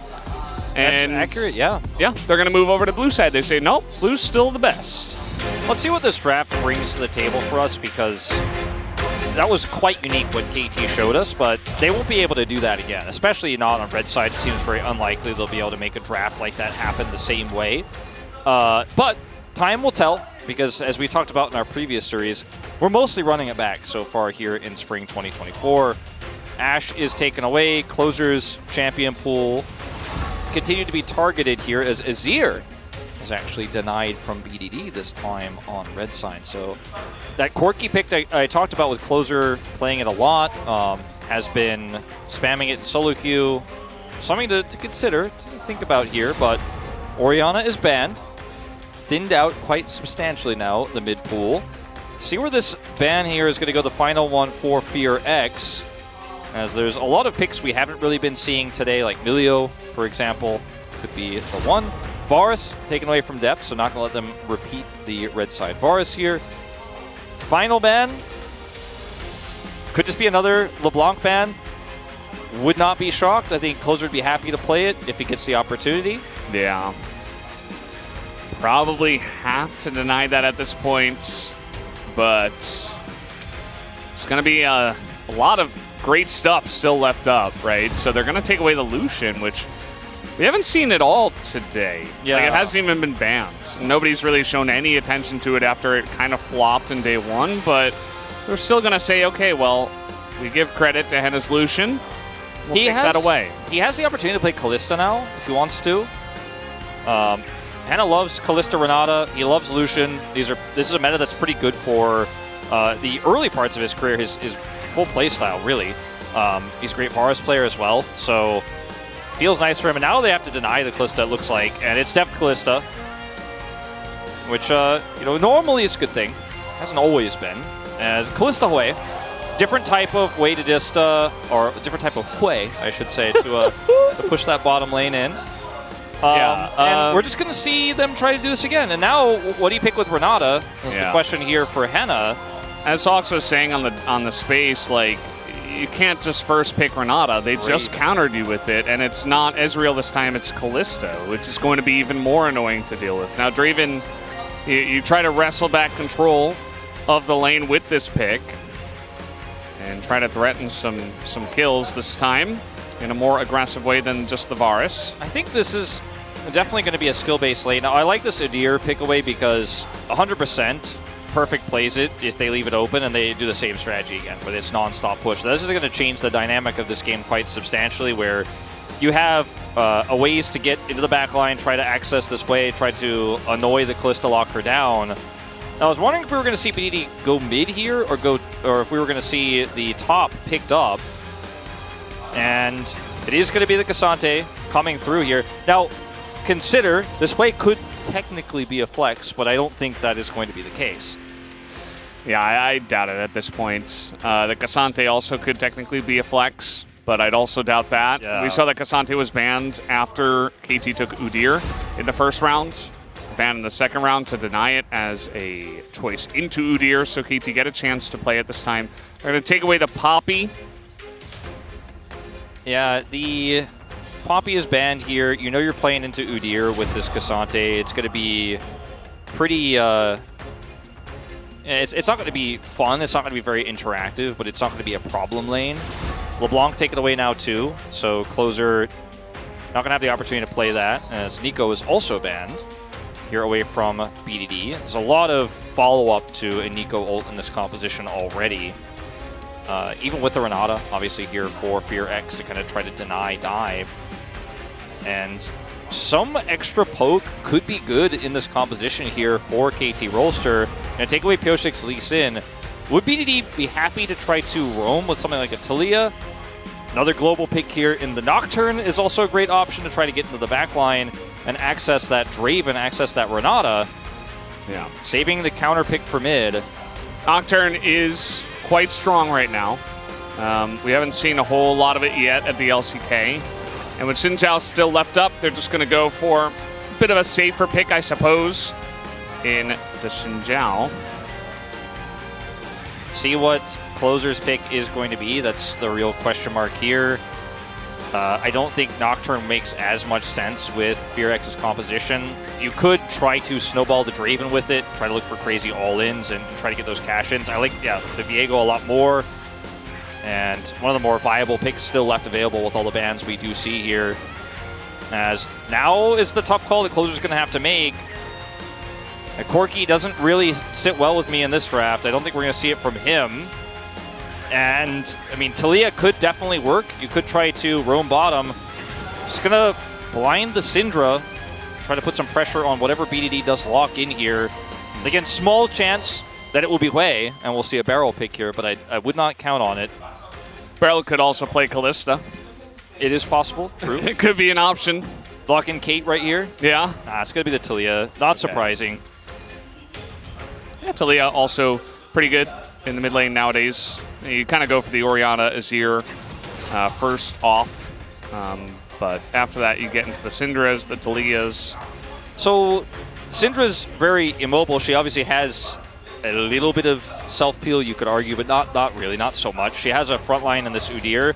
Draven, also very low range. High damage, low range, means that Talia is a huge threat in this composition. If she can get close enough to look for a flip onto the Syndra or onto the Draven, Xin Zhao follows up. You have a Cassante follow-up, for example, or Barrel from long range follows up. There's a ton of ways to burst these carries down. Even Viego, if he doesn't get ahead early, is going to be vulnerable to these types of aggression. So, you know, Syndra is going to give you a little bit of early pressure. You should be able to try to get some advantage over the Talia. Well, what she offers otherwise is just a lot of burst damage in teamfights and maybe a little bit of CC. But I'm going to lean pretty heavily towards KT Rolster with this composition. I think what the Udyr achieves here in this draft for FearX is much less than what it achieved in the previous draft for KT Rolster. There's a sign there with just a bunch of champion names and just circling the ones that BDD is playing so far. There you go. Yeah, Talia gets crossed off in a way, or circled off in this way. This is a pretty interesting comp. I like it a lot. There's a lot of ways to control space with Talia Xinjiao, obviously, and then a very strong front line. And I would expect this Wei bottom lane is going to have a lot of luck once again. Let's hop into the Rift here for game number 2.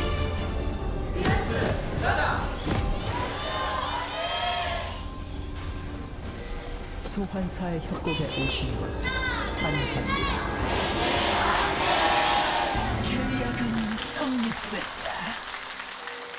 Well, there you go. KT have their team announcer here to help out. Up against Fear X in this game number 2. I hope that this bottom lane goes a bit better for the side of Henna and Execute. And how aggressive is Execute going to play this game? That is the question on everyone's minds. Renata can be very nice to all in with, especially in Draven lanes. You look for the handshake and the burst at level 2. And we see it in a lot of different lanes as well, but Draven is one of them. But it is quite difficult to pull off against Hui and Kalista, especially if, as you see here, Beryl and Deft tried to get the push on early. And just like you talked about with Ezreal in the last game and how Kalista is going to be strong here, it's a very big issue that is difficult to solve. It's difficult to find that all-in timing window. Let's see how they want to play it. As this lane gets aggressive, it gets really... okay. And anyways. Hello! So back down to the bottom lane.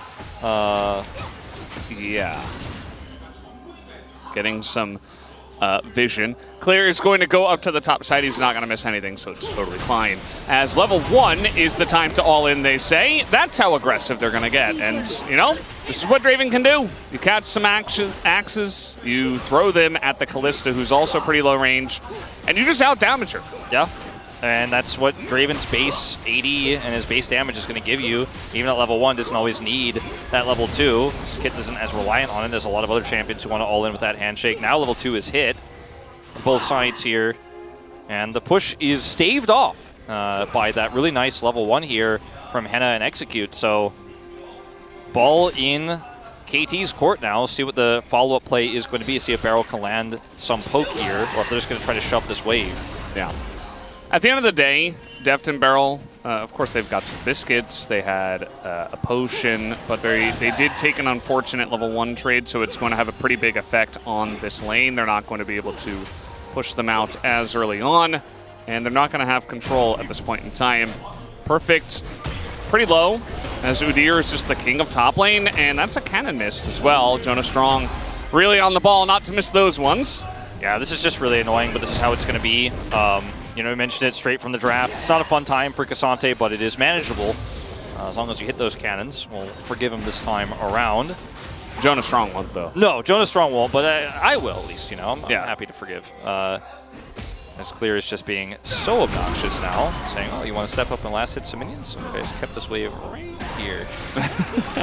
As that set's not going to hit. Don't really offer too much here.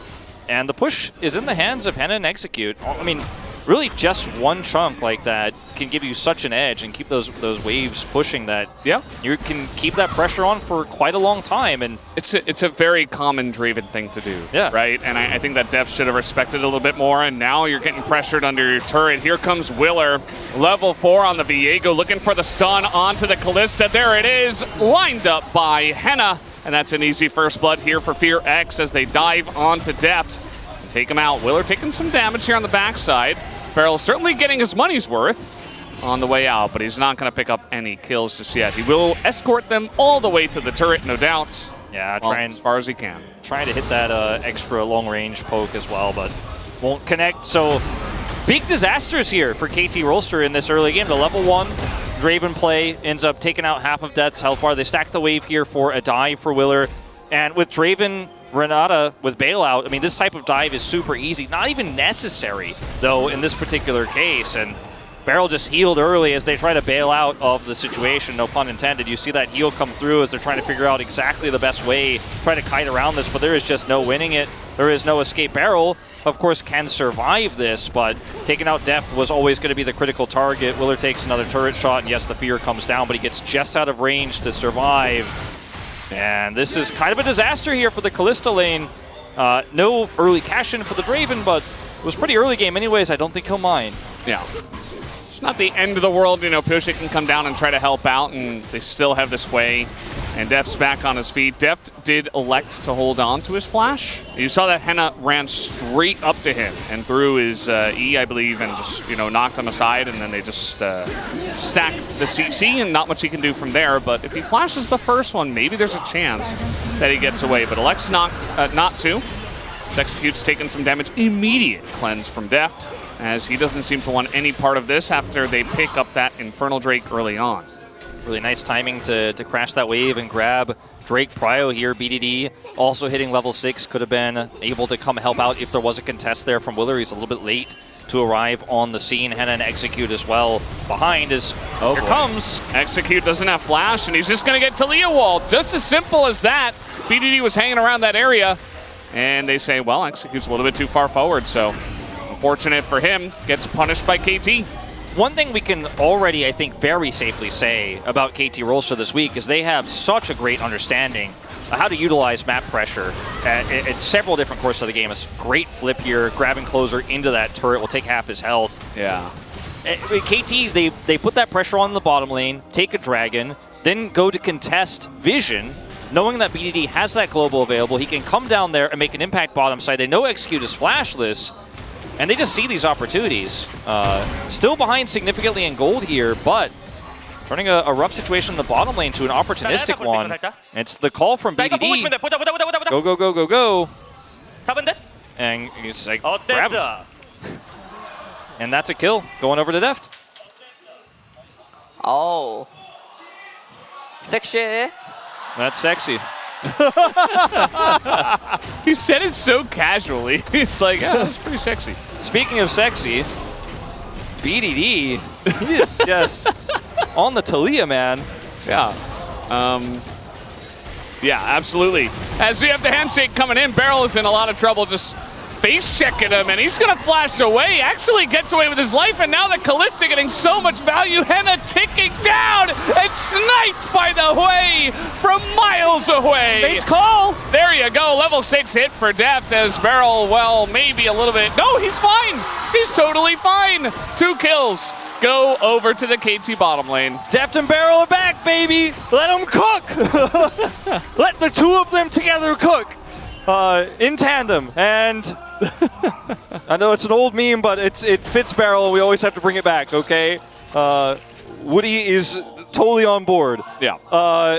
2 kills now for Deft. Beryl gets the snipe at long range again.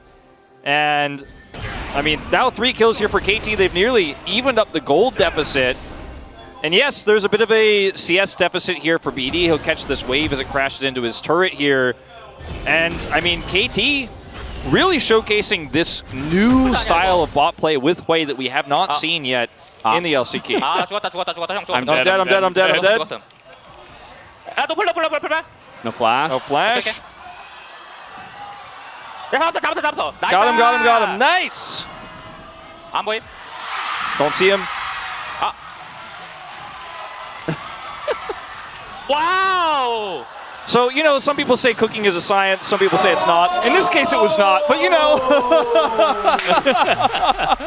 He made it work. Like, that was pretty freestyle, I would say, Valdez, but you know, he was shocked by his own brilliance, let's say. Yeah. 65 stacks. Yeah. Nice little Draven graphic here. Now he doesn't have any kills, so could lose some stacks. Yeah. Unfortunate for him, especially with the way the first kill went. It did go into the hands of Willer, though. So, gonna have to build those up. High value control ward here will spot Willer. That should be that. Ow. Yeah. Yeah, remember that Renata first pick? Looks pretty good at level 1, but after that, not so great. It's pretty problematic at this point in time. Yeah. Might get value like in a team fight against Pyosik and Perfect, but other than that, not looking forward to too much. Pyosik just running at Willer. Yeah. Not care in the world, has double buff. Willer is sitting on some components here. He's not going to be able to duel this out right now, especially with BDD nearby and potentially Beryl rotating up. And look at this push, again, with the QE. Just burns half the wave, and then Kalista just hops around and takes these minions out. You crash the wave so easily. It's very awkward for Henna, who's a bit concerned. Maybe BDD is going to ult down here and dive again. You have to be super aware of this. Pyoshik's heading over too, and it's really awkward right now to manage this. His Execute is level 4.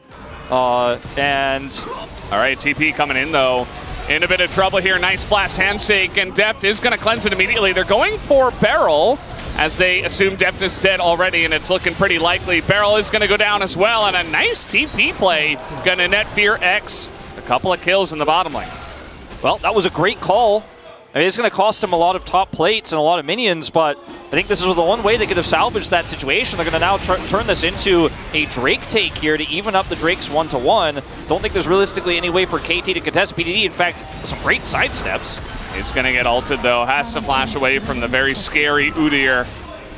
And that's going to be the ult here out of the Syndra. Now, Pyoshik is waiting, and that doesn't look too good for Execute. As, yeah, he's going to handshake him away, but Barrel going to steal the kill. Nicely done.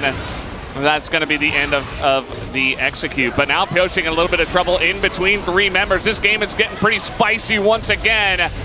But the front line here pretty good for the side of KT is Perfect. Is going to join into this fight. Closer has to flash away. And now you see the Draven ultimate just sailing wide, not really helping out at all. As Willer and Closer just desperately trying to get away, knocks him out of the barrel. So Perfect will pick up the double. And a very nice timing for Perfect to come in and join and turn the tides of that fight. Barrel's dropping that long distance snipe again, and Perfect is just, no, I'm taking this one. You can't get all the glory this time, Barrel. That's another kill going over. Several summoners down. Only Henna gets to keep his flash in this game. Everyone else just on the run. Going to go back here to what was a very aggressive call. Instead of walking back to lane here, Clear sees an opportunity to punish this very heavy commitment bot lane to try to grab some additional plate gold. Now this is successful. Deft does get taken out here. But after this, they end up getting Drake control. Then Pyoshik sets a trap, and it looks like maybe this is all we're going to see, right? Everyone's resetting off of Drake. Pyoshik's going to see if he can find the support. They snipe him, and then for some reason, Fearless Foxes think they can take out a Xin Zhao. And Xin Zhao right now, with his ultimate, makes him one of the most durable, tanky junglers in the game. And that buys enough time for the rest of the team to join up. Teleport comes through as disaster here. Clear is going to get burned down. He's very, very tanky. And if this Draven ult hits, at least you salvage some part of this, but it doesn't. And even Willer sticks around too long. And man, KT are just winning all of these skirmishes. And Hui's support seems busted. Wow, Perfect! And Perfect, yeah, he's going to get cred. Yeah. Wow, indeed. As we have Mark here from the LCS, thank you for joining us once again in the LCK. Glad to have Pyoshik back. As now, Wall's going to come down once again. Closer will avoid the knockback, but as you mentioned, nobody really has flash on this side. A lot of damage does come out, but that's the Xin Zhao from downtown is going to join on in as now Willer 1v2 is going to maybe look for a reset here on a Pyoshik. He's thinking about it. Stun comes in. There's the kill. And a denial on the knockback here as well, as you're not really getting away from this Viego. He's going to miss the stun, though, as Barrel is... Where did he even come from? Okay, I'm just going to flash away. Uses the blast cone. No way. And now Willer is so low, and BDD's going to take him out. And the Ignite will finally take down BDD after all of that. I mean, it looked pretty bad for KT in the beginning, but they turned it into a 2-for-2. And now they're just all fighting. Yeah. Everybody's fighting. Why not? Clear's going to be taken under the turret. This is Cassante. He's the one champ that maybe sometimes, occasionally, but not very often, can kill Udyr, and this time not as well. Well, as the dust settles, 1,300 gold. Well, as the dust settles, as the noodles continue to be wet, Barrel, walk away. All right, any Rookerns? Okay. Yes. Rookern is up, that's it, right? That's what it means. Rookern had to, you know, he has to let everybody know that he's here. He's back. Yeah. Whew, it's a crazy game, Valdez. Also, Storm Surge first here for BDD offers him a lot of burst damage as... Oh, okay. He's fine. The Storm Surge first year, if BDD finds a target with Pyoshik's insanely aggressive tendencies we're seeing this game, they die. And then also BDD will pick up a cool 30 gold as Storm Surge essentially effectively operates as mage collector in these types of scenarios. Not quite the same, but if you do a lot of damage, you're going to get that movement speed, you're going to do some extra damage, and then you're probably going to execute your target.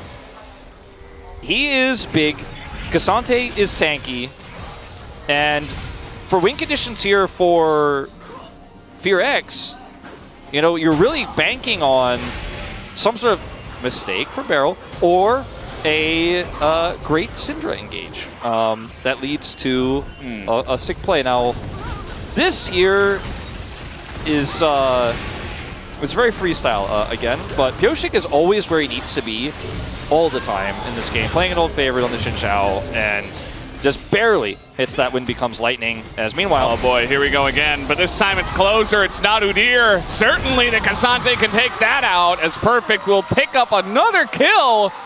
3-0. I feel like this is very fast becoming not about whether KT can beat FearX, it's fast becoming about who's going to win POG. I think it's a POG competition. What's going on here? Henna, he's got a bailout now, and Deft is in a bit of trouble, has to flash away, and Henna does get the kill, immediately dies. But that's fine. Ooh, nice knock-up on the execute. No stun comes in as Willer. He's going to be sniped again. Here comes BDD over the top. As now Clear's going to join the party. There's never-ending fighting. They even got a TP coming in here now. Yeah. So it looks like Closer wants to join on in, but Perfect also backing. He has TP, so if you really want to commit hard, you're gonna have a problem. Perfect is just gonna say, "Oh, we're not committing. Okay, well, I'll take down the turret, pick up even more gold.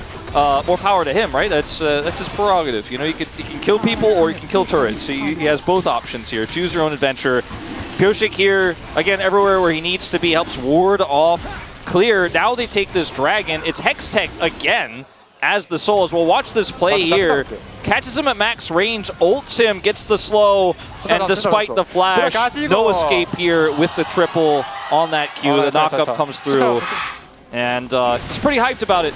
Deft playing with fire a little bit here. Execute execute things and flash in for the follow-up. The bailout is going to be enough to guarantee the kill, but it's not without its price. And then Pyoshik stays here for a long time to guarantee that he and BDD get Willer. Unfortunately, the wall works against him. And then Barrel is like, I'm here. Chaos. What is happening? All right, we're mid again. Let's fight. Yeah, I mean, Deft, if it was a 1v1, he would have won, for sure. But with Execute there, it's like, it gets all messy, and then the rest of KT tries to join up. We got a TP in from Closer. Closer's a great player. I do think that sometimes, you know, that replay we saw where he's kind of standing within melee range of the Cassante, and he used his Scatter the Weak already, you're just going to die. Yeah, so you will be punished. Maybe he's kind of being roped into this kind of, you know, everybody can obviously see how fast this game is getting and how many kills are happening. Everybody's kind of getting roped into the solo queue-ish style. As the snipes, once again, are coming on in. But yeah, Closer's got to be careful. You got to play this one slowly. The gold difference here, you could start to really let it sink in, right? It's over 2,000. It's like 2,500 or so here. The lead is okay. TP. I don't know if this ends well. Wait. Yeah, BDD is hanging around. He does have Flash, and he will easily get away. Execute is executed, and now we have Clear in the front all alone. Meanwhile, Perfect is literally unkillable. He's going to bring back Henna, and that's another kill for him. Picks up his 4th of the contest. Not going to land the knockup as Willer and Closer try to opt into the 2v5. Not a good idea, as now the wall is going to come on in. The Fate's Call as well, and Closer's just dead. I mean, he might be able to trade it on to BDD. He will, of all things. And now Willer also looking to go down. Nice little blast cone angle, but he gets feared, and now he's going to have a Cassante on his back. Does not have the flash. Execute makes his way in, and Pyoshik is here to take him down, and that will be the end of Willer. This is a rough one. Things collapsing very quickly here for FearX all around them. And KT Rolster are just juggling them, it feels like, at this point, as Barrel will get denied this back here. Won't get hit by the return and won't be taken out here. The Collector and that Draven ultimate oftentimes can just one-shot a support that's low health like that. This teleport, uncalled for. Renata ultimate, where was that going? teleport response here after Renata is instantly deleted. Clear is way too far away. Where's your AD carry, your low-range AD carry that can't follow up? This is insanely disjointed, and I hate to speak ill on day one of this squad, but this is one of the most desperate attempts to try to stop a push that I have ever seen, and it may have just been the last nail in the coffin now for them because they tried this teleport play. There is no follow-up on the attempted flank, you could call it. They get aced, and now the game is over. Yeah, certainly does feel that way. Willer gets chased down here at the end of the replay. And both teams are just going mid. Just opting to go into the mid lane. And for KT, I think it's fine. You know, Baron should be up here at this point. And yes, it is clear. Very interesting position. Fortunately, you know, as Udyr, we talk about how he's kind of unkillable, just runs at you. Doesn't do a whole lot else. And from behind can be a bit rough. He wants to maybe grab Barrel here. He was looking to guard the door. All right, well, Barrel's going to get away just on time. As now going down the alley, or Fearex are trying to get in here, but nobody's able to get in. I mean, look at Willer's positioning. He gave up on this one a long time ago, and Perfect is behind enemy lines. Do they have enough damage to kill him? They should, but he's living. Finally gets taken out by Willer. And you see Willer is doing some Viego things, looking for the resets, but this game has gone very dirty, very fast as Pyosik just flashing on in. He's sent out, he doesn't give a damn, and he will slow them both up. That should be the end of this one. As Closer might be able to get away, but still KT, they get the Baron, and they can take whatever they want. A bit early in the season to be E-wording, I would say, but you know, it does look like from a lead here, this team knows exactly how to push the buttons. Perfect is having a phenomenal game. He's so fed, he's so big, he's getting backline access here, he's punishing Fearex at every turn.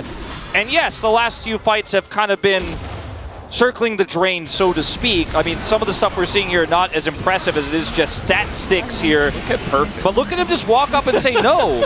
Clear is trying to get in here and threaten Barrel, but once again, desperation. But what do? If you're Fearex, you just let the Baron go. You got to approach it somehow. Well, there's just no tools. There's no real engage options. If Syndra gets close enough to try to scatter, she is just going to be turned on and blown up. You've got no options anymore.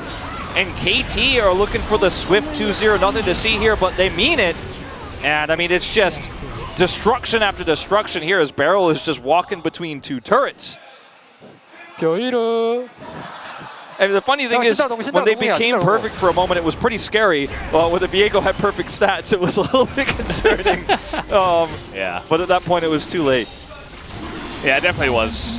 I mean, you know, Fearex was always the team that even from behind, they would just send it, right? They are the fearless foxes for a reason, right? Like, they hop in there, and they're just going to send it. Even if it's not looking good, they're going to try, and they did.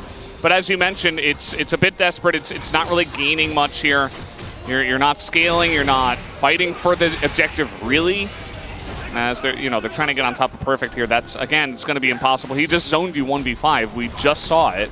So KT, as the majority of the team, is pushing the bottom lane. Perfect's just sitting in mid with the 4-1. As they look to close this one out, a very strong debut for the new KT roster. It really is. And BD is just going to zone them off of this turret. Closer is the odd man out. Oh, that was a lot of Draven damage. Jesus. Yeah, that was, you could feel that one. Yeah. A little stun going on to Barrel, too. He misses his ult. Clear the wave. Yeah, mostly. one cannon minion. All right, we got some plays. Well, that's just Udyr versus Cassante. Never mind. Oh, wait, it wasn't. Udyr's here as Pyosik in the front line. Again, just going to press that R button, trying to zone them away. Has just hit the inhibitor, but BDD's looking for more as a giant shield goes on to Closer. They slowly chip away at the base of Fearex. Perfect here, just trying to tank it up. He just doesn't care. He doesn't care. Yeah, I mean, Perfect went for the recurrent pretty early on, and you know, the Viego's just going to be able to chew through him. He's only got a frozen heart, but still, the Viego, given enough time, should be able to get it done. Now, Clear is chasing them. He is Udyr, but he is mortal, especially 1v4 in this case, so down he goes. Let's see if this TP is going to catch anybody. Perfect says, I'm back. Wait. I'm back, baby. Wait, who wins this fight? Where are they running to? Oh, they're okay. They're running away from KT. I see. There's the slow execute as well. Is not in a good spot. Down he goes. Boomed by the bottom lane of KT Rolster. I mean, what are you going to do? You're sitting on a Cyclo Sword and a Collector as Draven in this. You have no front line. You have a 1-4 Udyr. No map control. The siege is real. That's the kind of graph you want to see as a coach. We talk about it all the time. And, well, it's all over but the crying in this one, I'm afraid.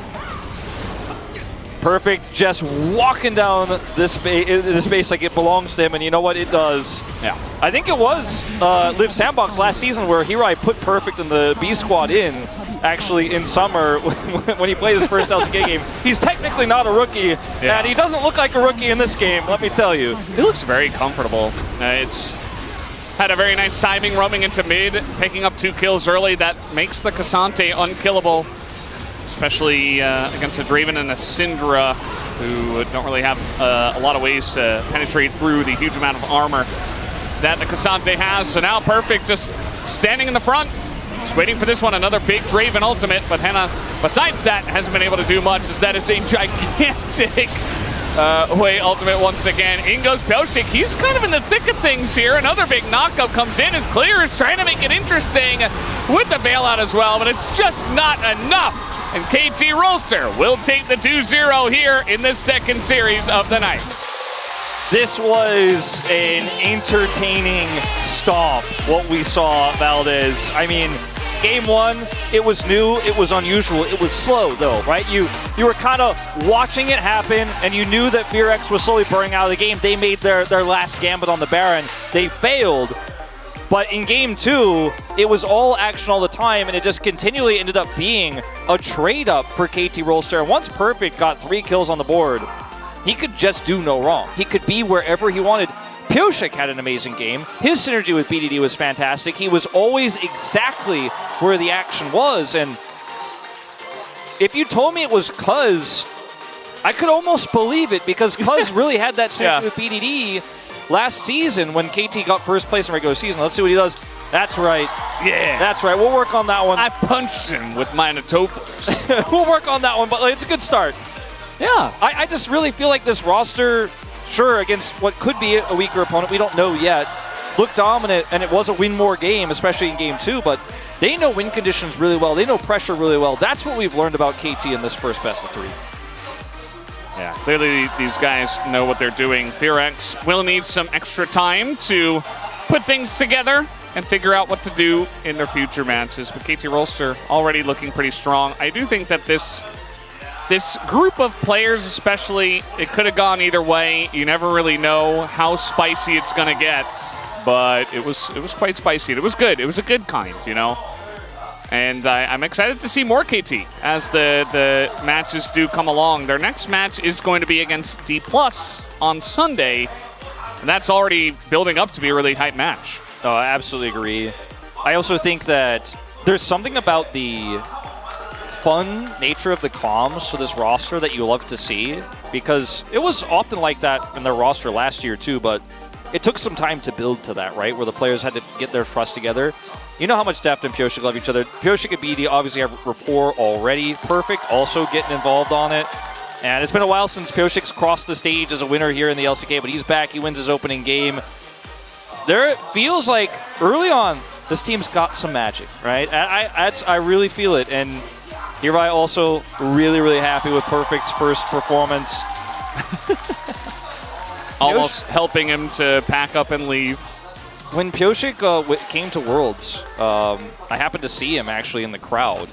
Or not even before the game started, by the way, just when people were waiting in line to enter the World Finals venue. And somebody saw him, and he was kind of trying to keep a low profile, right? Somebody yelled, Pyosik! And then suddenly he was swarmed by like 200 people. And you know that this guy, even though he played in the LCS last year, is just so insanely popular, so insanely famous, right? People love his crazy plays. And all game long, personality as well. Yeah, his personality is great. And all game long, he showed he hasn't changed. LCS can't change this man. He stays true to himself. Yeah. Can't take the mark out of Pyosik. And he's back. It's great to have him. This game, I mean, we can watch the highlights. There were about 7 billion of them. So many different fights. This was one of my favorites, actually, just because it's always a funny moment when Cassante just gets to do whatever he wants and just runs at 5 people and almost survives anyway. Yeah, and then when Willer becomes Cassante for a second, it's like, wait, whoa. A little scary. But they have enough damage to burn him down. It was a wild one. I really feel like in game 1, the Foxes had a real chance. But this one, it felt like outside of those first skirmishes, it was start to finish a stop. Look at how hyped these guys are in comms. 내가 WE가 계속 볼게. 애들 많아. 괜찮아. 천천히 해봐. Barrel's calling his. He's like, I'm gonna WE them. 기분 높으려. 발라놓게. Even he doesn't know the names. 야, 앞에 봐줘. 야, 들어가도 될 것 같은데? I think we can go in. 타워 치는 중. Joshik flashing out. 못 들어와. 얘 뒤에 못 들어와. Calling out all the lack of flashes. And calling for Perfect to go in.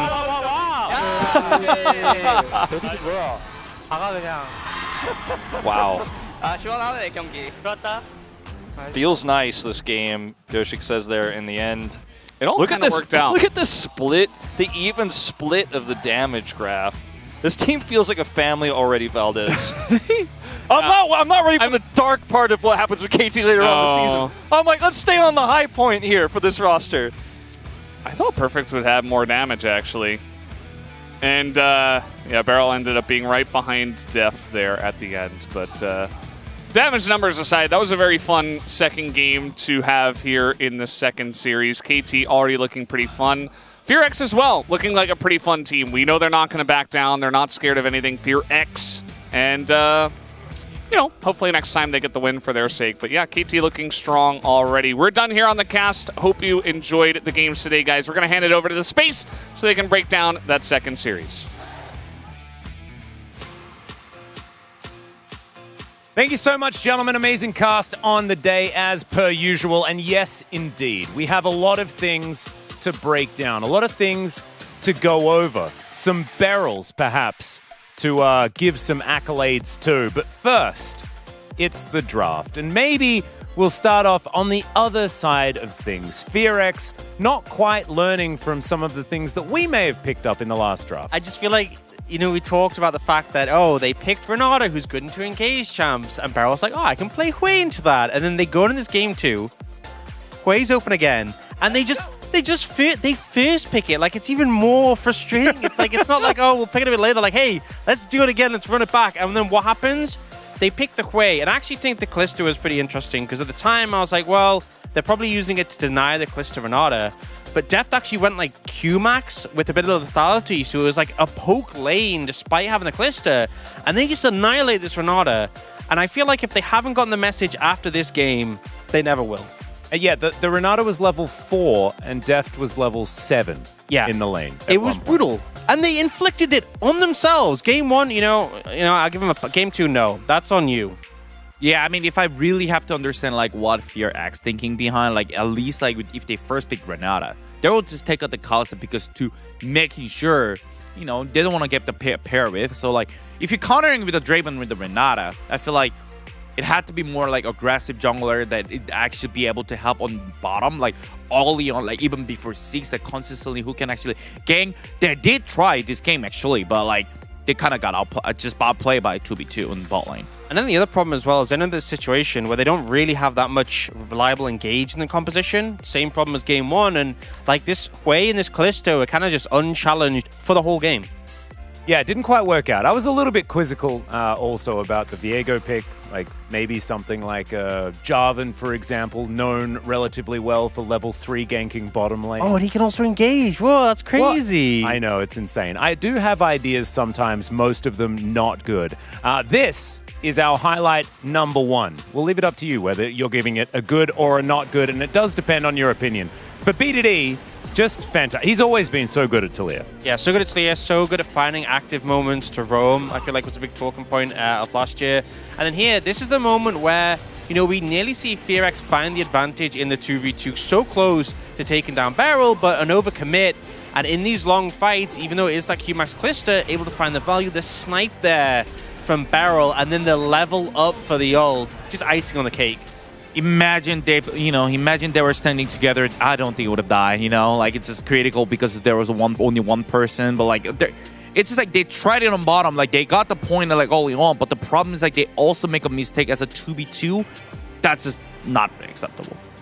It's not, and it did kind of feel like it went out of FearX's control from that point onwards. There was a lot of chaos. There were a lot of times where it did look like they might be able to pull something back, but once again, it was just KT making more proactive plays. And I feel like this Pyoshik Beryl combo is all about, we have a crazy idea. Are we going to do it? And then in their minds, it's only yes. And then they feed yeses to each other and then they just go in. And maybe that's the magic coming back from DRX of 2022. I'm not entirely sure. Let's jump into our second highlight, though. Yeah, I feel like sometimes people talk about support jungle duos where like one of them has to keep the other on the reins. Yeah, like Lehens and Canyon? Yeah, this is not the case here. They're both just egging each other on. Yeah. And it gets more manic.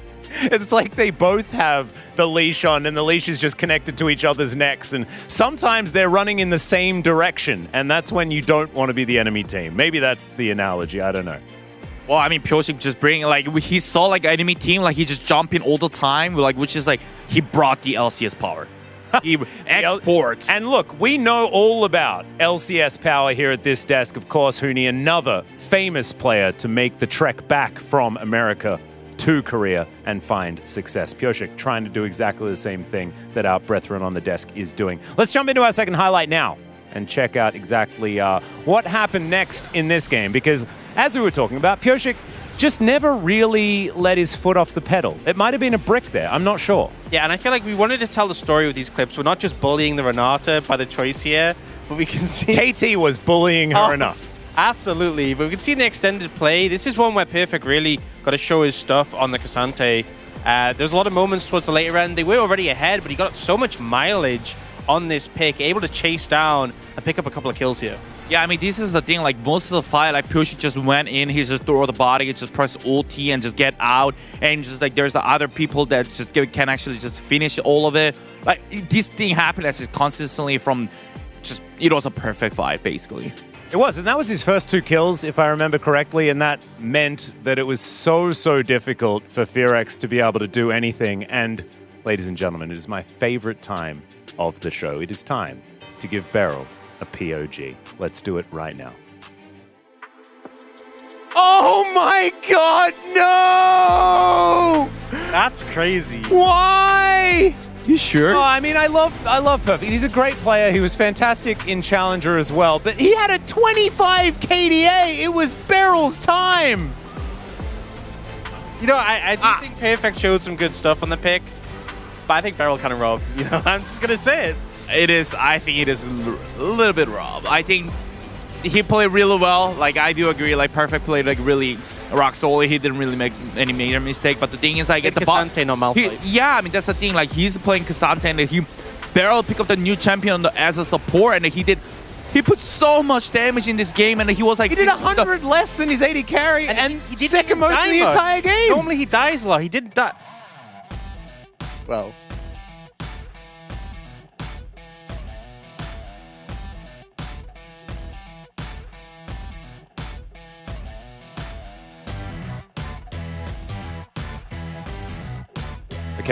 Okay. We will bounce back from this. Please put that lower third away. Please. Please. Whew. So, congratulations to KT for that victory there in game number 2. And thankfully, Jisun is here to save us with some interview translation. Take it away. Thank you very much, guys. This is Jisun for the POG interview translation, joined by Def and Perfect on the side of KT roster. Congratulations! A great start to the season. How do you feel?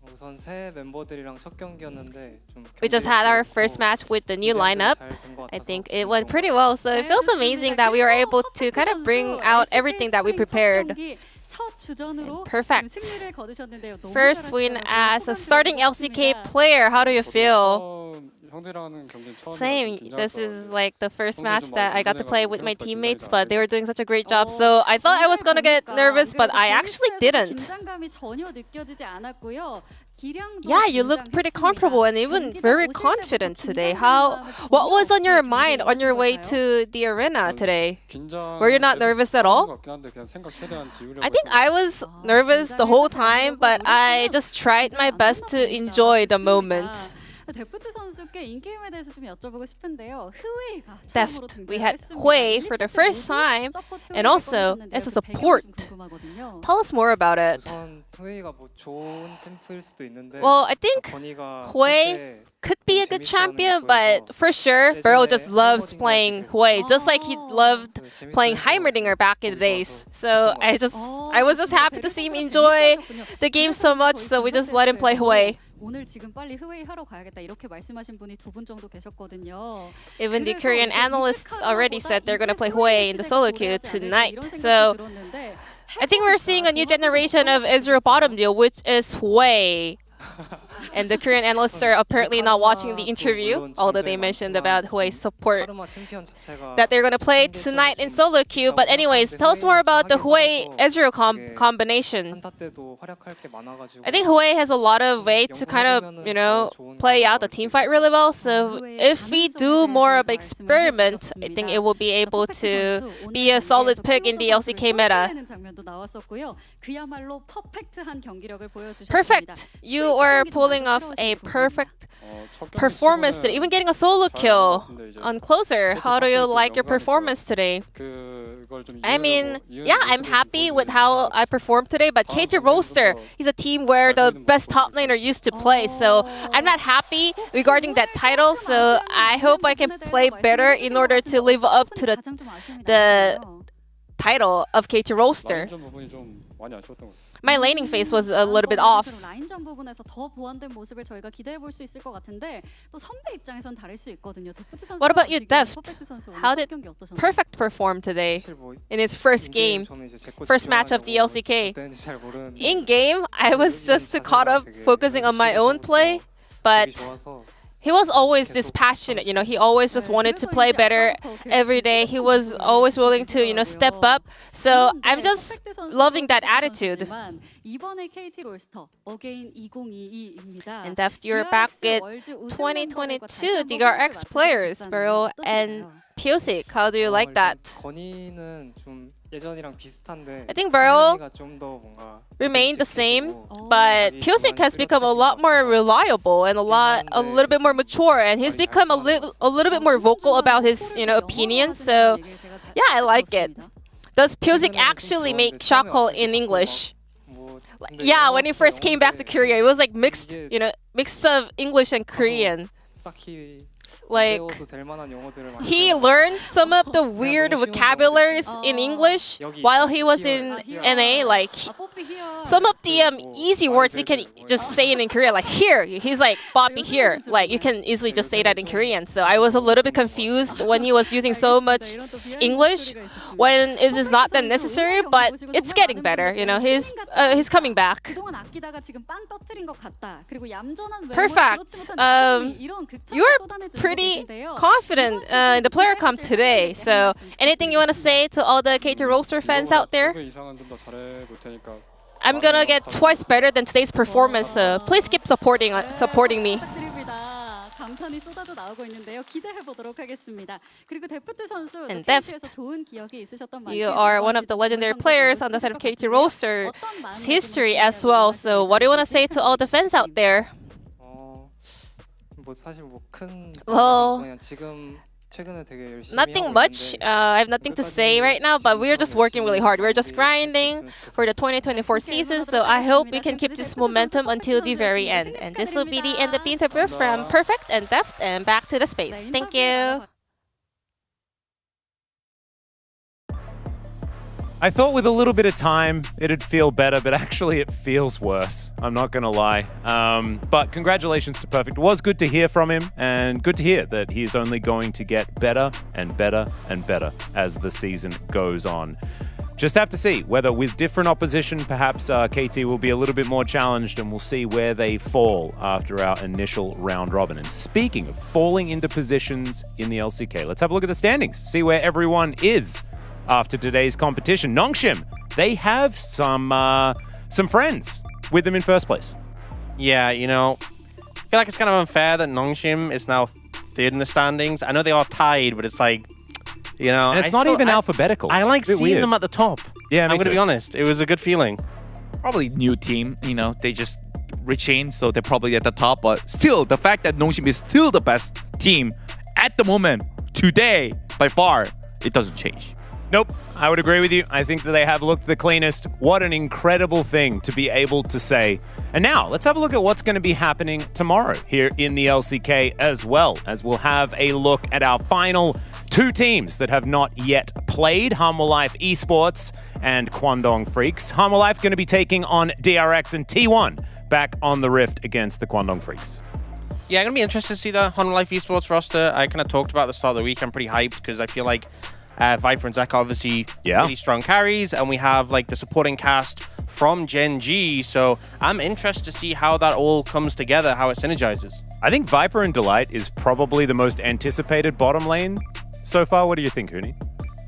Yeah, probably. Like I'll definitely agree. And also for T1, they have a 1 loses, so they're gonna win this time. If they lose, it's 0-2 week 1. And who did their challenger team just lose to? It was Kwangdong Freaks. Wow. Oh my goodness, the drama just the extends. Scrimbucks, you know? I don't even know, but the tension is only mounting further. Ladies and gentlemen, we are going to have to close for tonight, but tomorrow we'll be back for more LCK. We'll see you there.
서로 소속팀이 바뀌어서 있다 보니까 되게 재밌는 것 같습니다. 때리는 거는 제가 해너 선수보다 나은 것 같아요. 오케이 브랜드랑 그 팀을 어떻게 캐리하는지 지켜봤으면 좋겠다.